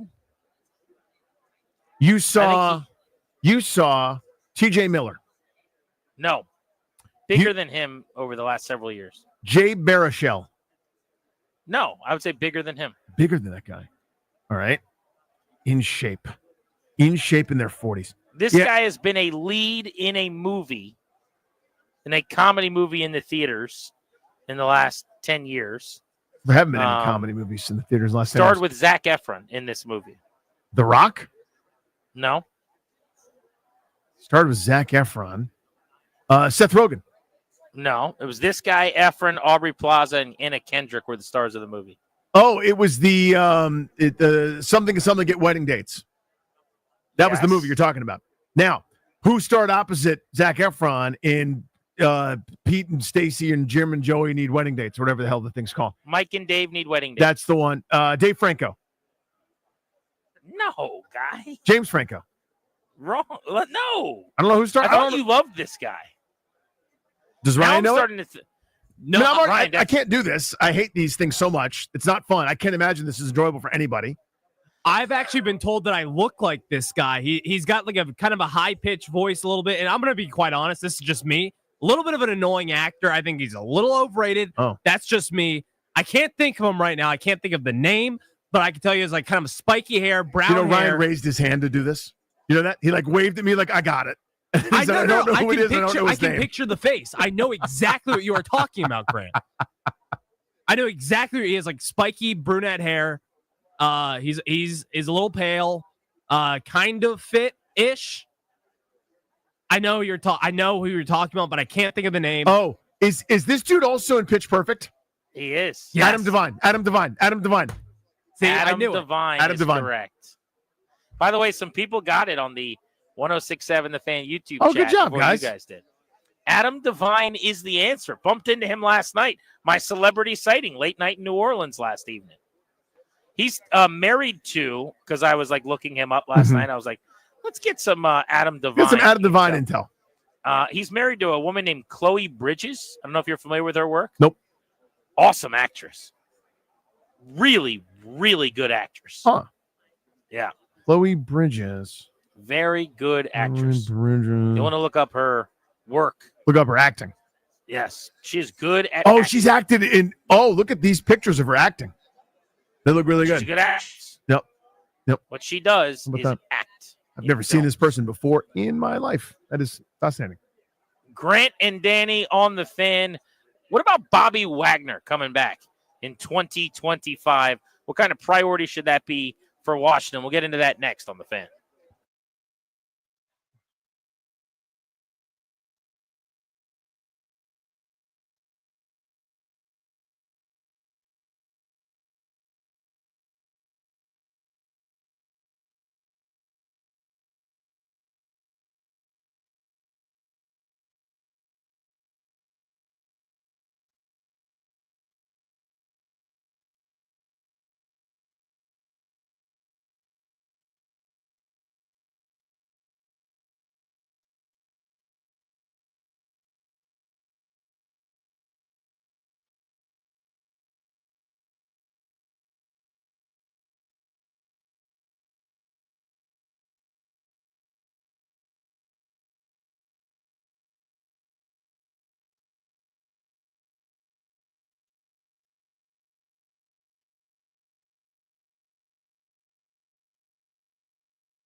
At the top of the hour, 15 minutes from now, Mitch Holtis, who is the voice of the Kansas City Chiefs, from the director that gave you touchdown, Kansas City, and his new one, Danny, which I'm sure people that hate the Chiefs hate.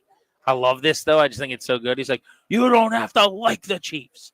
You don't have to respect the Chiefs, but you will deal with the Chiefs at the end of their game. It's like a wrestling promo, basically. Oh, it's so good. He's like, you will have to deal with the Kansas City Chiefs. So we'll talk to him about that coming up at 6 o'clock, right at the top of the hour. He just gets to call the Super Bowl every year, man. Not a bad gig. Yeah, I was going to say, like, he looks up the preseason, once the schedule comes out, then he's like, okay, where's the Super Bowl this year? Let me get my hotel. Let me just go ahead and book all that stuff in advance. I got a good rate with the advance. Just like most of you have a primary doctor that you lean on, it's good to also have a trusted attorney in your corner. The exclusive sponsor of our show, the law firm Condori & Murad, can guide you when you need help the most, whether you're seeking guardianship or an elderly family member, navigating through the probate process for a loved one who recently passed away, or you're trying to set up an estate planning document for your child's future. The attorneys at Condori & Murad are always there for you. Schedule a free consultation with them today. KMLawyers.com. Be sure to tell them we sent you. That's KMLawyers.com. Wizards have made 2 trades today. Kyle Kuzma on the move to the Milwaukee Bucks. Washington getting Chris Middleton, a pick swap, and a rookie guard back in that deal. And they also, while we were on the air within the last hour, Danny, pulled off a deal which was much expected for Jonas Valanciunas as well. So this front office, as they continue to rebuild this thing from the ground up and detonate this roster, making moves with the veterans that have any kind of interest from around the league, it was a no-brainer that if you weren't bolted down, you were on the move. Yeah, and a lot of these guys, it's sort of like national style, right? Where you buy someone off the bargain heap, the scrap heap, whatever.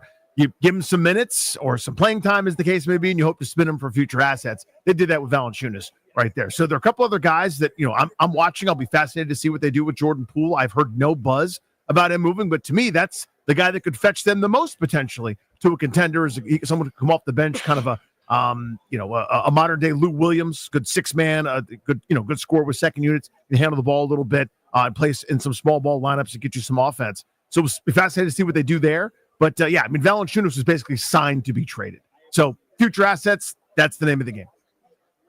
We were talking earlier about Myles Garrett potentially wanting to play for Washington. And while after hearing the audio, I'm going to pour a little cold water on the idea that he's seeking out the Commanders. Right. It is just nice to think about the fact that one of the best players in the NFL wants out of his organization and would rather play for the Commanders, which is going to be happening more and more and more. Every single guest we've had that comes by, we put the headsets down after the interviews. They talk about glowingly, not just Daniels or Quinn, who's loved by everybody here in the media that has dealt with him at any point, but just the operation and the team. Peters has nothing but allies all over this building. Like, they are just the club that everybody likes right now, and Myles Garrett is no different. But the question I've got is, if they acquire Garrett or whichever players they sign and trade for, is Bobby Wagner still going to be running this locker room? Danny, we'll be looking into some of the free agents to be on this show in the days ahead. Wagner's one of the more interesting cases to me because of how important he was in the locker room. The fact that even though his production did wane, he went from 183 tackles last year to 132 this year. That's a massive drop-off. But he was 142 seasons ago with the Rams. What we saw was a little less foot speed maybe laterally, but at 34 years old, 10th Pro Bowl, 6-time being an All-Pro on the first or second team. He is, matter of fact, he's a 6-time first-teamer. So he's been an All-Pro on the first or second team every single year since 2014. But I think Wagner's a guy that if the price is right, you got to try to bring back. I just wonder if you keep him and he's into his age 35 season and he hits that wall, what's behind him? It's hard to layer unless they think McGee could be ready in his second season. If you're spending that kind of money on your starter, it's hard to layer behind Wagner someone who allows you to not really feel like you have a huge drop-off. The price, and this is just, I hate that it comes down to this, but it's a huge factor here. The price has to be right. So in other words, as Adam Peters told us when we talked to him, and also by his actions, you can't fix everything in 1 year. You can't have nothing but blue chip players around at every spot. I mean, Philadelphia is the closest you've got in this league, and even still they have places where I'm sure they'd like to upgrade. So you kind of kick that problem down the road by a year or two with a guy towards the end of his career, as Wagner is, right? So you can do a short-term deal knowing that maybe even that second year won't be as good as the first year. So I still think he can play. His game no longer is about speed, no longer about ranging sideline to sideline like I don't know, Fred Warner, Roquan Smith and company, but still put it off, right? As a guy that had almost 140 tackles this year for Washington. So he could still do some stuff, right? And he's so helpful with the culture, implementing what Quinn wants, and as kind of that conduit, the leader, et cetera. All the good qualities make him a more valuable piece maybe than the production would be. It's just that matter of at some point it has to not be Bobby Wagner. That you know what I mean? Like old Faithful won't be Old Faithful anymore in however long that is. They got to figure that out. A year, 2 years, 3 years, whatever. You need to have the answer ready. You may not have a ready answer at this point. So you go, we'll put it off until a year or two from now to figure out who our middle linebacker is going to be. I feel like as long as it's another 1-year deal, I'd be hard-pressed to not be willing to do it, right? Like a 1-year, $6.5 million deal, which is what he signed this year. And with escalators, he could have made more than that. Yeah. I'm doing that again. I don't know why you would get much of a raise. I mean, if he got 6.5 coming off 180 tackles last season as a first-team All-Pro, and now he made 120 tackles as a second-team All-Pro, and he is a year older, why would he make more than that? So I think there's probably a middle ground here where it makes sense for him, it makes sense for them. And let's not forget, he sought them out. Yep. He wanted to play for, in this case, it wasn't Dan Quinn, although I'm sure he wanted to play for Dan Quinn again. He loves Dan Quinn. But the name that came up when he came here was he wanted to play for Ken Norton Jr., the linebackers coach that he was with at one point in time years ago in Seattle. So between KNJ or Dan Quinn, like he wanted to be with this staff. Now you've got a year of feeling good and everybody feeling themselves and thinking you're going somewhere, and the relationship with Daniels, I just have a hard time believing he would not want to stay here and continue with what they started to build, even if it meant taking a little bit less. So maybe instead of 6, maybe it's 1 year and 5. And now all of a sudden, you're talking about like no-brainer territory. Without a doubt. And listen, this isn't gospel, but PFF had Wagner as the 20th best linebacker in football and Luvu the 21st in terms of their overall grades. Now, that's not a great pass defending tandem. That's not really what they do. They're not great in coverage. That neither have had a grade above the 70s in some time. But as a run stuffer, which sounds funny because they struggled so mightily against the run, but it's not Wagner's fault that was the case. It sounds like for the most part, just again, according to some folks that watch it. So you would need maybe somebody else, whether it's a glorified hybrid, a stronger safety to walk down the box to cover more often, or a linebacker that may be undersized that can really run to sort of help you in coverage in that regard, because it's going to get exploited with that tandem as currently exists. But you already had that problem walking in, and you would exacerbate some other things if you let him go. Again, I think you're probably right on in terms of instinctively what it might cost. Even if it's a 2-year deal, I think I'd still probably do that, knowing that I won't maybe get great value in that second year, but he's still well worth it to me to be back and happy and engaged. Bobby Wagner, one of a plethora of significant free agents set to hit the market that the Commanders have to make a tough decision on in the weeks ahead. Now they got to rebuild because of so many 1-year deals. This NFC Championship game that they put together, the team that they put together in the offseason, not knowing that that's how it was going to end. But you can't take a step back now when you feel like you're this close. You got to add while keeping as much of the locker room together as possible after the brotherhood that Dan Quinn and Adam Peters established. Mitch Holtis, the voice of the Chiefs, is going to join us in moments here on Media Row, live from New Orleans. You're listening to Grant and Danny. We'll take you up to 6:30 tonight on The Fan.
Did you know that you can sell your home guaranteed? What's up? It's Danny Rouillet here. And what sets Debbie, Sarah, and Reynolds and Power Home team with Keller Williams apart from other realtors is that they know how to sell your home fast and for the most money. That's what this whole thing is all about, right? They do this through their proprietary marketing systems and home seller programs. They are so confident in this that if your home doesn't sell, Debbie and Sarah will buy it. Think about that. They will buy it at a price agreeable to you. That's their guarantee. Reynolds and Power Home team has over 16,700 pre-screened qualified buyers in waiting. More buyers equals more offers, which equals more money for you. Holly and Jason reached out to Debbie and Sarah needing to sell their home. They got multiple offers and were under contract by day 5 for $25,000 over asking. Holly said it was Reynolds and Power Home team's expertise in marketing that led to the successful home sale. Results like this show that why you should call Debbie, Sarah, and Reynolds and Power Home team now at 844-654-SOLD. That's 844-654-SOLD, or visit DebbieAsTheBuyers.com.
I'm Toby Altizer with your sports update on the Fan. This update is brought to you by Law Tigers, the motorcycle lawyers. 2 trades today in the NBA. The Wizards trading away Kyle Kuzma to the Milwaukee Bucks.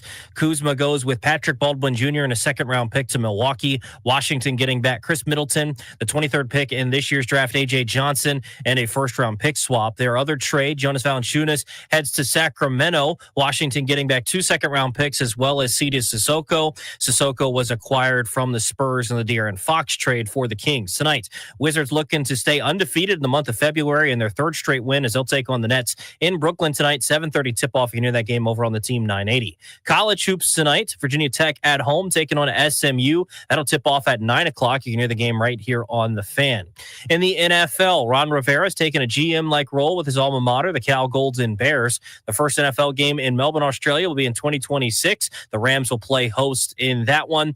And in college football, Virginia Tech's offensive coordinator Tyler Bowen has been hired as Ohio State's offensive line coach. VT now replacing both of their coordinators. Last night in hockey, Capitals beat the Panthers 6-3 to snap a 2-game losing streak. Alex Ovechkin beating the buzzer for goal number 878. Hey, Caps fans, the Law Tigers and Harley Davidson of DC are giving away a one-of-a-kind 50th anniversary Washington Capitals Harley Davidson. Check it out in person at the DC Auto Show or enter now at capsfansbike.com. From the Crop Metcalf 5-Star Sports Desk, I'm Toby Altizer on the Fan.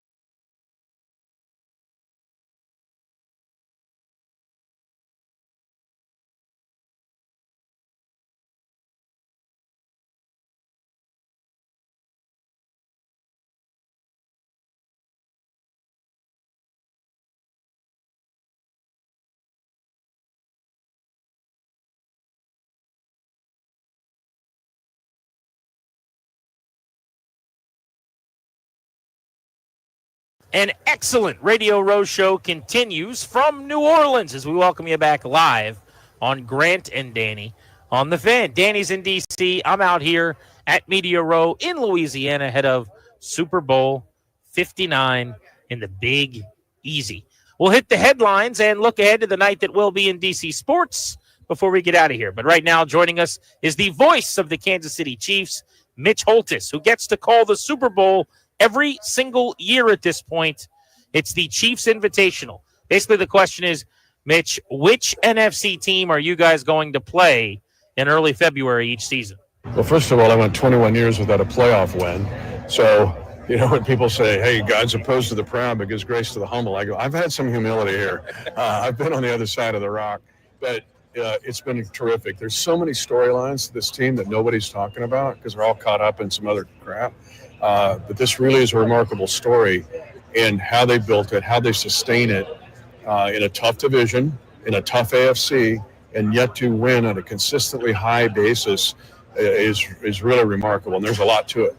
So fill in some of those blanks then, aside from the obvious big stories that you don't think are getting enough ink. Well, one is the ability to have throughout the entire organization, top to bottom and side to side, this open line of communication and understanding and respect. And I talk about confident humility. These guys, I mean, Pat, Kels, they're all really kind of humble superstars, but they buy in. Pat has his own OTAs before we have OTAs. And we attack OTAs. We're not playing disc golf or having Madden tournaments.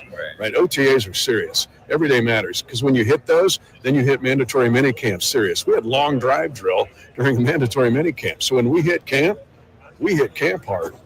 And there's rules now, but I mean, Andy maximizes it because he knows how important it is. And so that's one.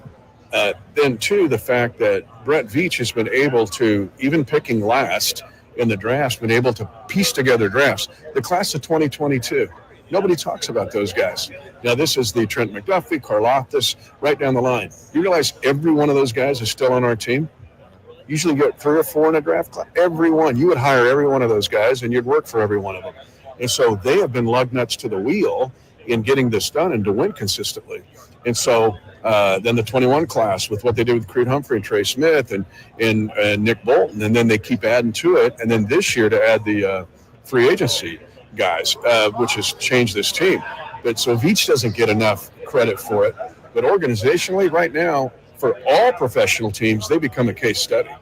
Mitch Holtis, play-by-play of the Chiefs. It goes without saying that Patrick's the kind of the sun in the solar system, and that Mahomes is the guy that makes the whole thing work. But look at the different iterations where there's a time where he's throwing 5,000 yards, 50 touchdowns. Then it's like the Isaiah Pacheco-led playoff run where he's running physically and you're playing defense. What is this team's identity? You know, if you kind of look for something that separates this group and how they play. You guys know about Max Scherzer, right? So my analogy with Pat is he can throw 97 on the black, but now he's developed just a nasty cutter. Or he's got a great off speed at 86 to get you out. Right now, Pat can do about everything. But it's his ability, you just nailed it, his ability to have the edge to lead, to understand. He's the alter ego of Andy, right? So you know, they almost think alike. And they've helped each other, quite honestly. Andy has needed Pat. Pat needs Andy. And the staff, the offensive staff. But his ability for Patrick to permeate through the whole organization, but especially on this team, has been way underrated too. He's just mature. The other thing I would say about this team, and it's not a sexy thing to say, but I don't care if you're any of the DC or Beltway teams, this Chiefs team of 2024 is the most mentally and emotionally mature team I've ever been around. And it's only my 31st year in the league. Okay, I can go to Georgetown, I can go to Maryland. Those coaches are dealing with guys that are struggling with mental issues. This team is so mentally mature. That's how they've won 17 one-possession games. It's really unique. There's a strength to this team more than just their physical strength.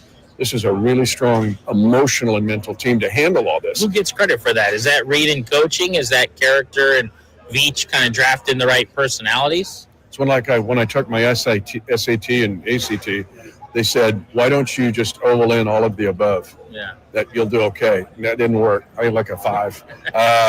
So couldn't get into Georgetown or American U. So it's really all of the above. It's this mixture. And I say it's not a contradiction, it's kind of a cocktail. And so it is all of that. But again, like-mindedness. Brett Veach knows what Andy Reid wants and needs. He knows that. Does Xavier Worthy runs a 4.21, so he breaks the all-time combine record. But can he run routes? What's his mental acumen? What's his physical nature? Let me give you another one, Isaiah Pacheco. And I said, and I use the Ted Lasso scene on Being Curious when I talk about it.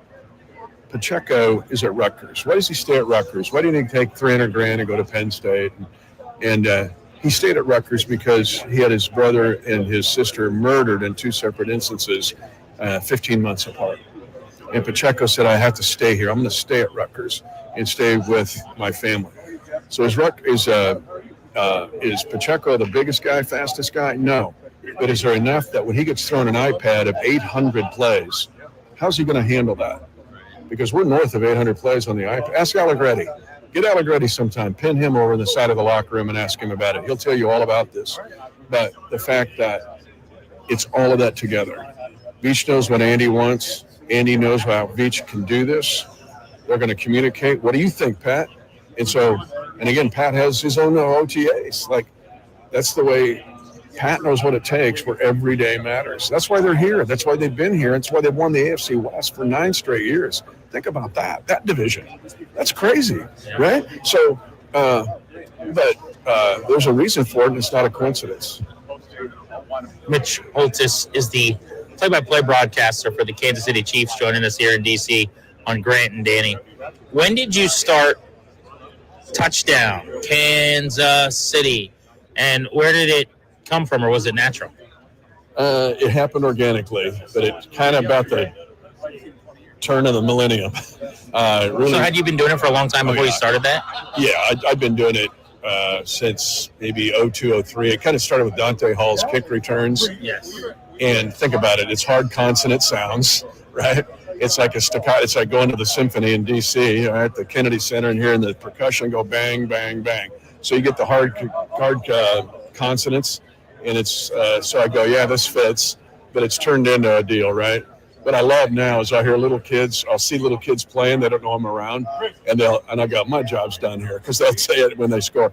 But I've had people ask me in the grocery store to do it, church, at a funeral. It's like Wedding Crashers. They're going to do it. I go, I'm not doing it at a funeral, okay? So stand down. But anyway, it's kind of fun what it's turned into. What about your, I don't know if we would even call it a final call, but you're going to have to deal with the Chiefs. And that's newer, obviously, the last couple of years. For people, my listeners that may not know, I'm a play-by-play nerd, but you kind of do you may not like the Chiefs, you may not respect them, but you're going to deal with them kind of thing. Like, when did that start? After the 22 season, started the 22 season, and then it came oozing out of my pores in the AFC Championship game against Cincinnati. Because the narrative, here we go again with the narrative, the Chiefs are done. They're going to be covered in coal dust because Tyreek Hill's no longer here. Like, they're going to go 3-14 now. And I remember being on NFL Network, and Andrew Siciliano, now the voice of the Browns, asked me that. I go, is the coach still here? Is the infrastructure still here? Is the quarterback still here? Might want to hang on. But then that year was a narrative of, oh, well, I don't know. And then the week of the Cincinnati game, the Cincinnati mayor puts out a proclamation. This wasn't a misspeak. He's like a whereas, and it's Burrowhead and all this and all that. You don't say anything until you say something. And when the game is over, it came oozing out, because it's like, seriously, you can hate us, but you might want to study us, right? If you're the Commanders, you might want to study us. Because you now have, I think, all these guys talk about the next quarterbacks. 2 come to mind to me, C.J. Stroud and Jaden Daniels. But you might want to study us instead of hate us. How do they do it? How do they build around that kid? How do they really do it? And so that's where that came from. And I'm sorry. It's the false narratives. It's the crap that you take, and you take it until you don't. And so this team has handled that too. They come firing away with both barrels when it's time. Thank you for the time. Yeah, it's great. And you guys, Allegretti's awesome. I love him. I hated missing it. I hate him. I miss him every day. He was so key for us, especially in the run to win Super Bowl 58, because he had to fill in. Tooney got hurt. Right. And Allegretti just stuck right in there like it started every day. So we can't keep them all. And how do you win and win consistently, and you lose guys out the door like Allegretti? So he's a guy I would pin that guy, and I would. How did you guys do it, Nick? How did that work? And he will be one of your leaders moving forward. He's awesome. Yeah, he was great to work with in the locker room. Thank you. Thank you, guys. Go get him. That's Mitch Holtis, the voice calling play-by-play of the Kansas City Chiefs. Welcome back, Grant and Danny on the Fan. I'm live in New Orleans. Danny's back in our DC studios. It is amazing, and when he chronicles and goes through the different iterations of this Chiefs team, we just think about them getting to 7 straight conference title games, being in 5 out of 6 Super Bowls, but this Chiefs team is nothing like the one that won the Super Bowl last year. That team was nothing like the one that lost the Super Bowl to Tampa Bay in 2020. That team was really different than the one that got to the Super Bowl in 2019. And even though it sounds silly, the idea of, okay, one time they're just prolific and dynamic and they score 40 points a week. The next, they're a run-first team. The next year, it's defensive-minded Kansas City. Really, it's about Patrick Mahomes. The rest of it can come and go and ebb and flow. It's Mahomes, Andy Reid, Kelsey, and not much else that's been there the whole time. They have a total, Danny, of 5 players, including a long snapper and kicker Harrison Butker, who have played on all of their Super Bowl teams dating back to 2019. Yeah, I mean, that's the era. That's what makes it that much more remarkable and that much more profound, these accomplishments of those key guys that you mentioned, and Reid and Mahomes. Certainly, I guess Kelsey, too, to a degree. But, you think back to that team that lost the Super Bowl to Tampa, right? That offensive line was terrible and got destroyed. So they went a different direction. Well, that means you probably can't have Tyreek Hill anymore. It probably means you can't, be this easy, instant offense team that scores 500 points. In consecutive years, they scored 480 points, averaging right at 30 points a game. Then the following year, they scored 496, again, averaging right around 30 points per game when they went to the 17-game schedule. That's gone. They scored 385 points this year over the course of the season, which is like a little bit better than a Scott Turner offense, like a Bill Callahan, let's get to the offseason type offense, but not by much. This team is a completely different identity, and it's not because of the guys, the key guys we're talking about. Again, Mahomes, Reid, and company. But this is a totally built different group than they were, as you said, just a couple of years ago. It makes it that much more remarkable. The Patriots did the same thing. Remember, they went from play great defense, maybe one timely drive here or there, ground and pound, to the most prolific offense the game had ever seen, with Brady throwing 50-plus touchdowns and Randy Moss going deep every other play, to something in between over the various years. You kind of have to reinvent on the fly. Remarkable how good they've been. I found it entertaining as well at the end of the interview where I'm saying goodbye, and he's like, and you got to take care of our guy, Nick Allegretti. I mean, first of all, that's just indicative of, and we've seen this with the Caps and the Nats, but when you're around for a championship, it doesn't matter who you are. You become part of the fabric, part of the family. Your import grows. Now, obviously, in the last Super Bowl that they won last year, he was a starter after an injury and then played through a broken arm in that game. People forget about that. That was one of the real heroic, legitimate storylines of last year's Super Bowl. But I love Allegretti. I find him to be one of the most entertaining talkers, one of the most garrulous guys on the team. He's very accommodating to the media. I'm curious to see what happens for him this offseason, because he was a backup guard who got pressed into duty, started, and then played well in the Super Bowl last year. So Washington brought him in at kind of a fringe starter, like back of the market starter or high back rate. He ended up being their left guard all season. He was the best guy on the roster at that position. I'm not sure if the plan is that that's where they are in September. Maybe in addition to going and getting a starting right tackle, maybe they also upgrade at left guard, and now he becomes your swing guard, your third guard, your backup or something, and you're just better on your offensive line. I think they'd maybe like to do a little bit better, but he is a warrior. He's physical. He's tough. He plays through pain. He did it all year. And I'll always remember after they clinched the playoffs against the Atlanta Falcons in primetime, walking into the locker room, him giving a bunch of the linemen big bear hugs, and then Adam Peters was at his locker clinking like solo cups and pouring drinks, like shots, drinks, whatever liquor they were drinking, with him and Allegretti and Biotish. And it was just a couple of those guys right around the locker. And it told you a little bit about their relationship as they were like clinking their cups and having their drink to celebrate the win. Yeah, this is the hard part, right? Because this is such a personal thing for those guys, and they shared in this unbelievable community, this brotherhood, the word we heard a million times. But these are the kind of hard Where's decisions. the Brotherhood bell? Yeah. Need the Brotherhood bell? Let me see if I've got it right here. Give me a second. Go ahead and ding that Brotherhood Here's bell. Brotherhood. There you go. 2 Brotherhoods. We And got a pop from Darius on the Brotherhood bell. I by like the way. that. So Adam Peters has to then do that and then go upstairs and objectively with his scouts and his front office go, I think we actually need to do better there at that spot. Because I do. Now I don't have the problem of knowing the guy personally and having had shots at his locker with him after they clinched the postseason. But whether that's Brandon Coleman gets kicked inside, now I've improved left guard, now I've got a left tackle issue, or it's someone in free agency. I mean, it depends on who you like. I mean, Mekhi Becton was a reclamation project for Philadelphia, played well at guard. Is that somebody you're interested in? I mean, who knows? But there are a couple spots I would like to do better at, and that's one of them. And it doesn't mean that that's not a great guy to have in the locker room and everything else. As we talked about, again, you do have someone that was an instrumental part of the Brotherhood. You don't want to just get rid of them, but you also, I think, need to upgrade there. The Brotherhood bell is going to be a new show staple. I can see it now. The Wizards have a game tonight at 6:30. Who's playing in that game? Who's playing for the Wizards? Kyle Kuzma's in Milwaukee. Jonas Valanciunas has been traded as well.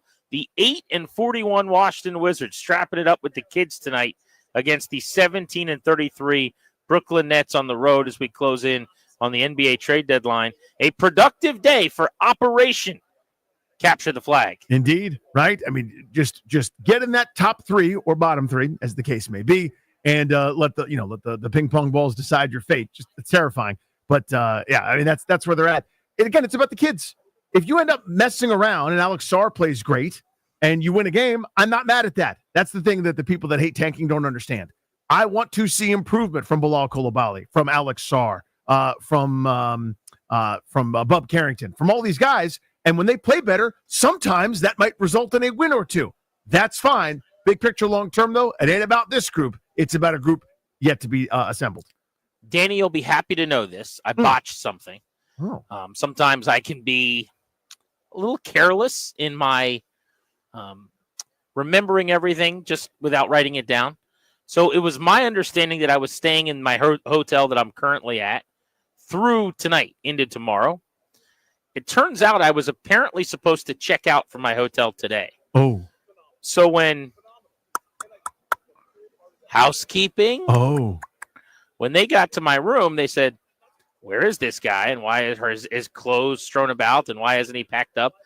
They wanted me to check out. I didn't do that. Checkout was like several hours ago. My clothes are still where they're not supposed to be because I've been here at work all day. So now I got to go back and figure out exactly what the deal is there. But apparently your boy does not have that room tonight, so I've got to make my move earlier than I anticipated.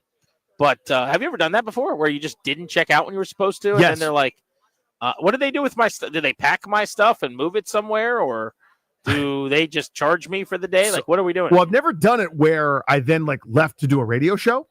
I mean, they called hours ago and they're like, can you come back? And I said, I'll see you in about 7 hours. Yeah, we do this 4.5 hour thing. Other shows do 4, but we do 4.5. Maybe that's how we got to the number 11 on the Barrett list, right? We won some tiebreakers. That was worth like 3 rankings. That's we right. were 14, and then they said that these guys actually do an extra 30 minutes, so let's give them a little credit. These guys do an extra 3.5 hours a week. These guys are incredible. But it was the rap on the door. It's like, you're past your checkout. And I went, no, it's not true. I have another day. And they went, no, you don't. And, went to the front desk and found out that I didn't. And they gave me a chance to pack up my stuff. They didn't throw it out in the hallway or throw it out in the street, like some sort of, I don't know, like forced removal. But it was one of those yep, you don't have the room anymore and we need it. There's more people coming. And that was awkward and tough. So I have no idea what you're going to be facing when you get back. Do you have a place to go? Oh, yes, I have a place to go. It's just, I thought that I was pivoting to my second place tomorrow. You're not. When I'm apparently supposed to do that today. That's tough. I was just off by a day. Yeah. So I didn't pack anything. Yeah. And I guess the hotel doesn't think so. They don't see it that way. They're not as excited about it as it seems like you are at this juncture. But yes, stinks, buddy. I got some tough questions to answer when I get back over there. All right. Couple of final notes here before we say goodbye for the evening and get ready for a monster show tomorrow. Ron Rivera's back with a new gig. He's going to be at Cal. Sounds like he's getting the job as their GM. I am happy for him. That is a good hire He obviously got an interview with the Jets, but he's not getting an NFL head coaching job anytime soon or probably again. So might as well go back to the roots where he was a player at Cal, where he's very popular and helped to run that program. Myles Garrett went on multiple shows today on Media Row, was asked about the Commanders, said he would absolutely have interest in playing with Jaden Daniels, and went on to talk about their need at defensive end, saying that he would be a fit. Sounds like among the teams he'd be willing to play for, Washington's one of them. That's as far as I'm willing to go. Yeah, there are. I think there are 32 teams where he'd be a fit. Yeah, there's no place where I think they'd go, we don't have a place for Myles Garrett. So yeah, I think your point stands. There is there was a gleam, if I may say so, in his eye talking about Washington. I guess that to me is maybe the bigger story, right? Not necessarily that he the headline might read Myles Garrett asked to go to Washington, which isn't the case. That's not what happened. But the fact that he's complimentary of Jaden Daniels, that he, clearly knows that their roster has a hole right now as of this minute at defensive end that he could fill for a team that was in the NFC title game. That to me is the fact that there's positive energy from a guy that might want to come here, who's a star in his prime still. That's kind of the big takeaway there. NFLPA is saying nobody wants 18 games, and they are wrong. They're referring to players. Two thumbs, this guy, portly fella, bearded dude right here, won 18 games. In fact, I want 20 or 22 or 24. What's the max I'll take you'd 18. want? What's the max where you'd say, that's enough? In one season? Yep. 146. Mm-hmm. Reasonable Something number, like that. Yeah. Every week, the whole you give them a month off or so. Yeah. Yeah. So there's 52 weeks in a year. Mm-hmm. 3 games a week. How about 156? Yeah. You play Sunday, Wednesday, Saturday. You can't. That'd be tough. I need a computer. Yeah. I need to figure out the schedule. You want to play every 2 days. Yeah. 18 is perfect. I'm good with 18. I don't do this Danny Rouillet thing where it's got to be an odd number of games. So I have a winner and a loser and a 500 record is the end of the world. 18 games. If you're 99, you're 99. Sounds round to me. That's fine. I'm more worried about overtime getting solved and fixed in that regard. But yeah, let's do 18. We can all do it together. Let's high five about it. I don't like it. 17 is perfect, and I always knew it was going to be short-lived because I know it was a stepping stone. It's happening, to 18. baby. Oh, it's dude. You're going to have to have more football, man. I apologize. Yeah, It's I've gonna be always terrible. known. Yeah, I mean, there's a reason you don't just eat nothing but the one food that you like the most. You need some variance. But yeah, one more game, I'm not really going to complain about it. So 17 to me was perfect because, as you said, it's important. The reason we keep scores to have a winner and a loser. So now I've got a bunch of average. I hate average. I hate having everyone they have the same record. So there should be an odd number of games. One game for every team should be at a neutral site at a city that's kind of part of their market. So, for example, Cleveland and Cincinnati should play in Columbus. Atlanta and I don't know. You sort of pick whoever they're closest to should play. In Athens, Georgia, something like that. Washington, Baltimore should play in Annapolis at the Naval Academy, something like that. Everybody should do those sorts of things. I'm a genius. It's correct. But yeah, 18 games are coming. It's a thing. You guys are going to listen to this show tomorrow. I'll tell you that right now. We have a bang-up guest lineup already lined up and planned for tomorrow. Kurt Warner is going to be on the show, the Hall of Famer. We've got Brian Boldinger, one of our favorite NFL guests. Our buddy Dan Orlovsky. Nobody breaks down quarterbacks in the NFL better than him. His ESPN colleague, Louis Riddick, who's been interviewing for GM jobs last couple of off seasons. Great NFL analyst. Mark Schlereth, who won a Super Bowl with the Redskins. Marcus Allen, a Hall of Famer. Devin McCourty, who's on every single network that has any football coverage every minute of every hour. He will be here also. I don't know if it's Jason or Devin. I know Devin's coming, but I don't know which one's going to show up. I'll interview him. McCourty will be on the show. But if it's Jason, then that's fine too. Would you know As long if it as was he just- Jason? Yeah, he's just going to have to play along that he's Devin, and then I'll just say that he's Devin. Yep. But it's going to be a great show. Very, very excited about it. So we'll be back in the saddle at 2 o'clock tomorrow. Big thanks to our guys back in the studio, Toby, Vic, Ryan for crushing it, for Denton and Darius out here in New Orleans. I'm Grant saying so long from Radio Row. Until tomorrow at 2 o'clock.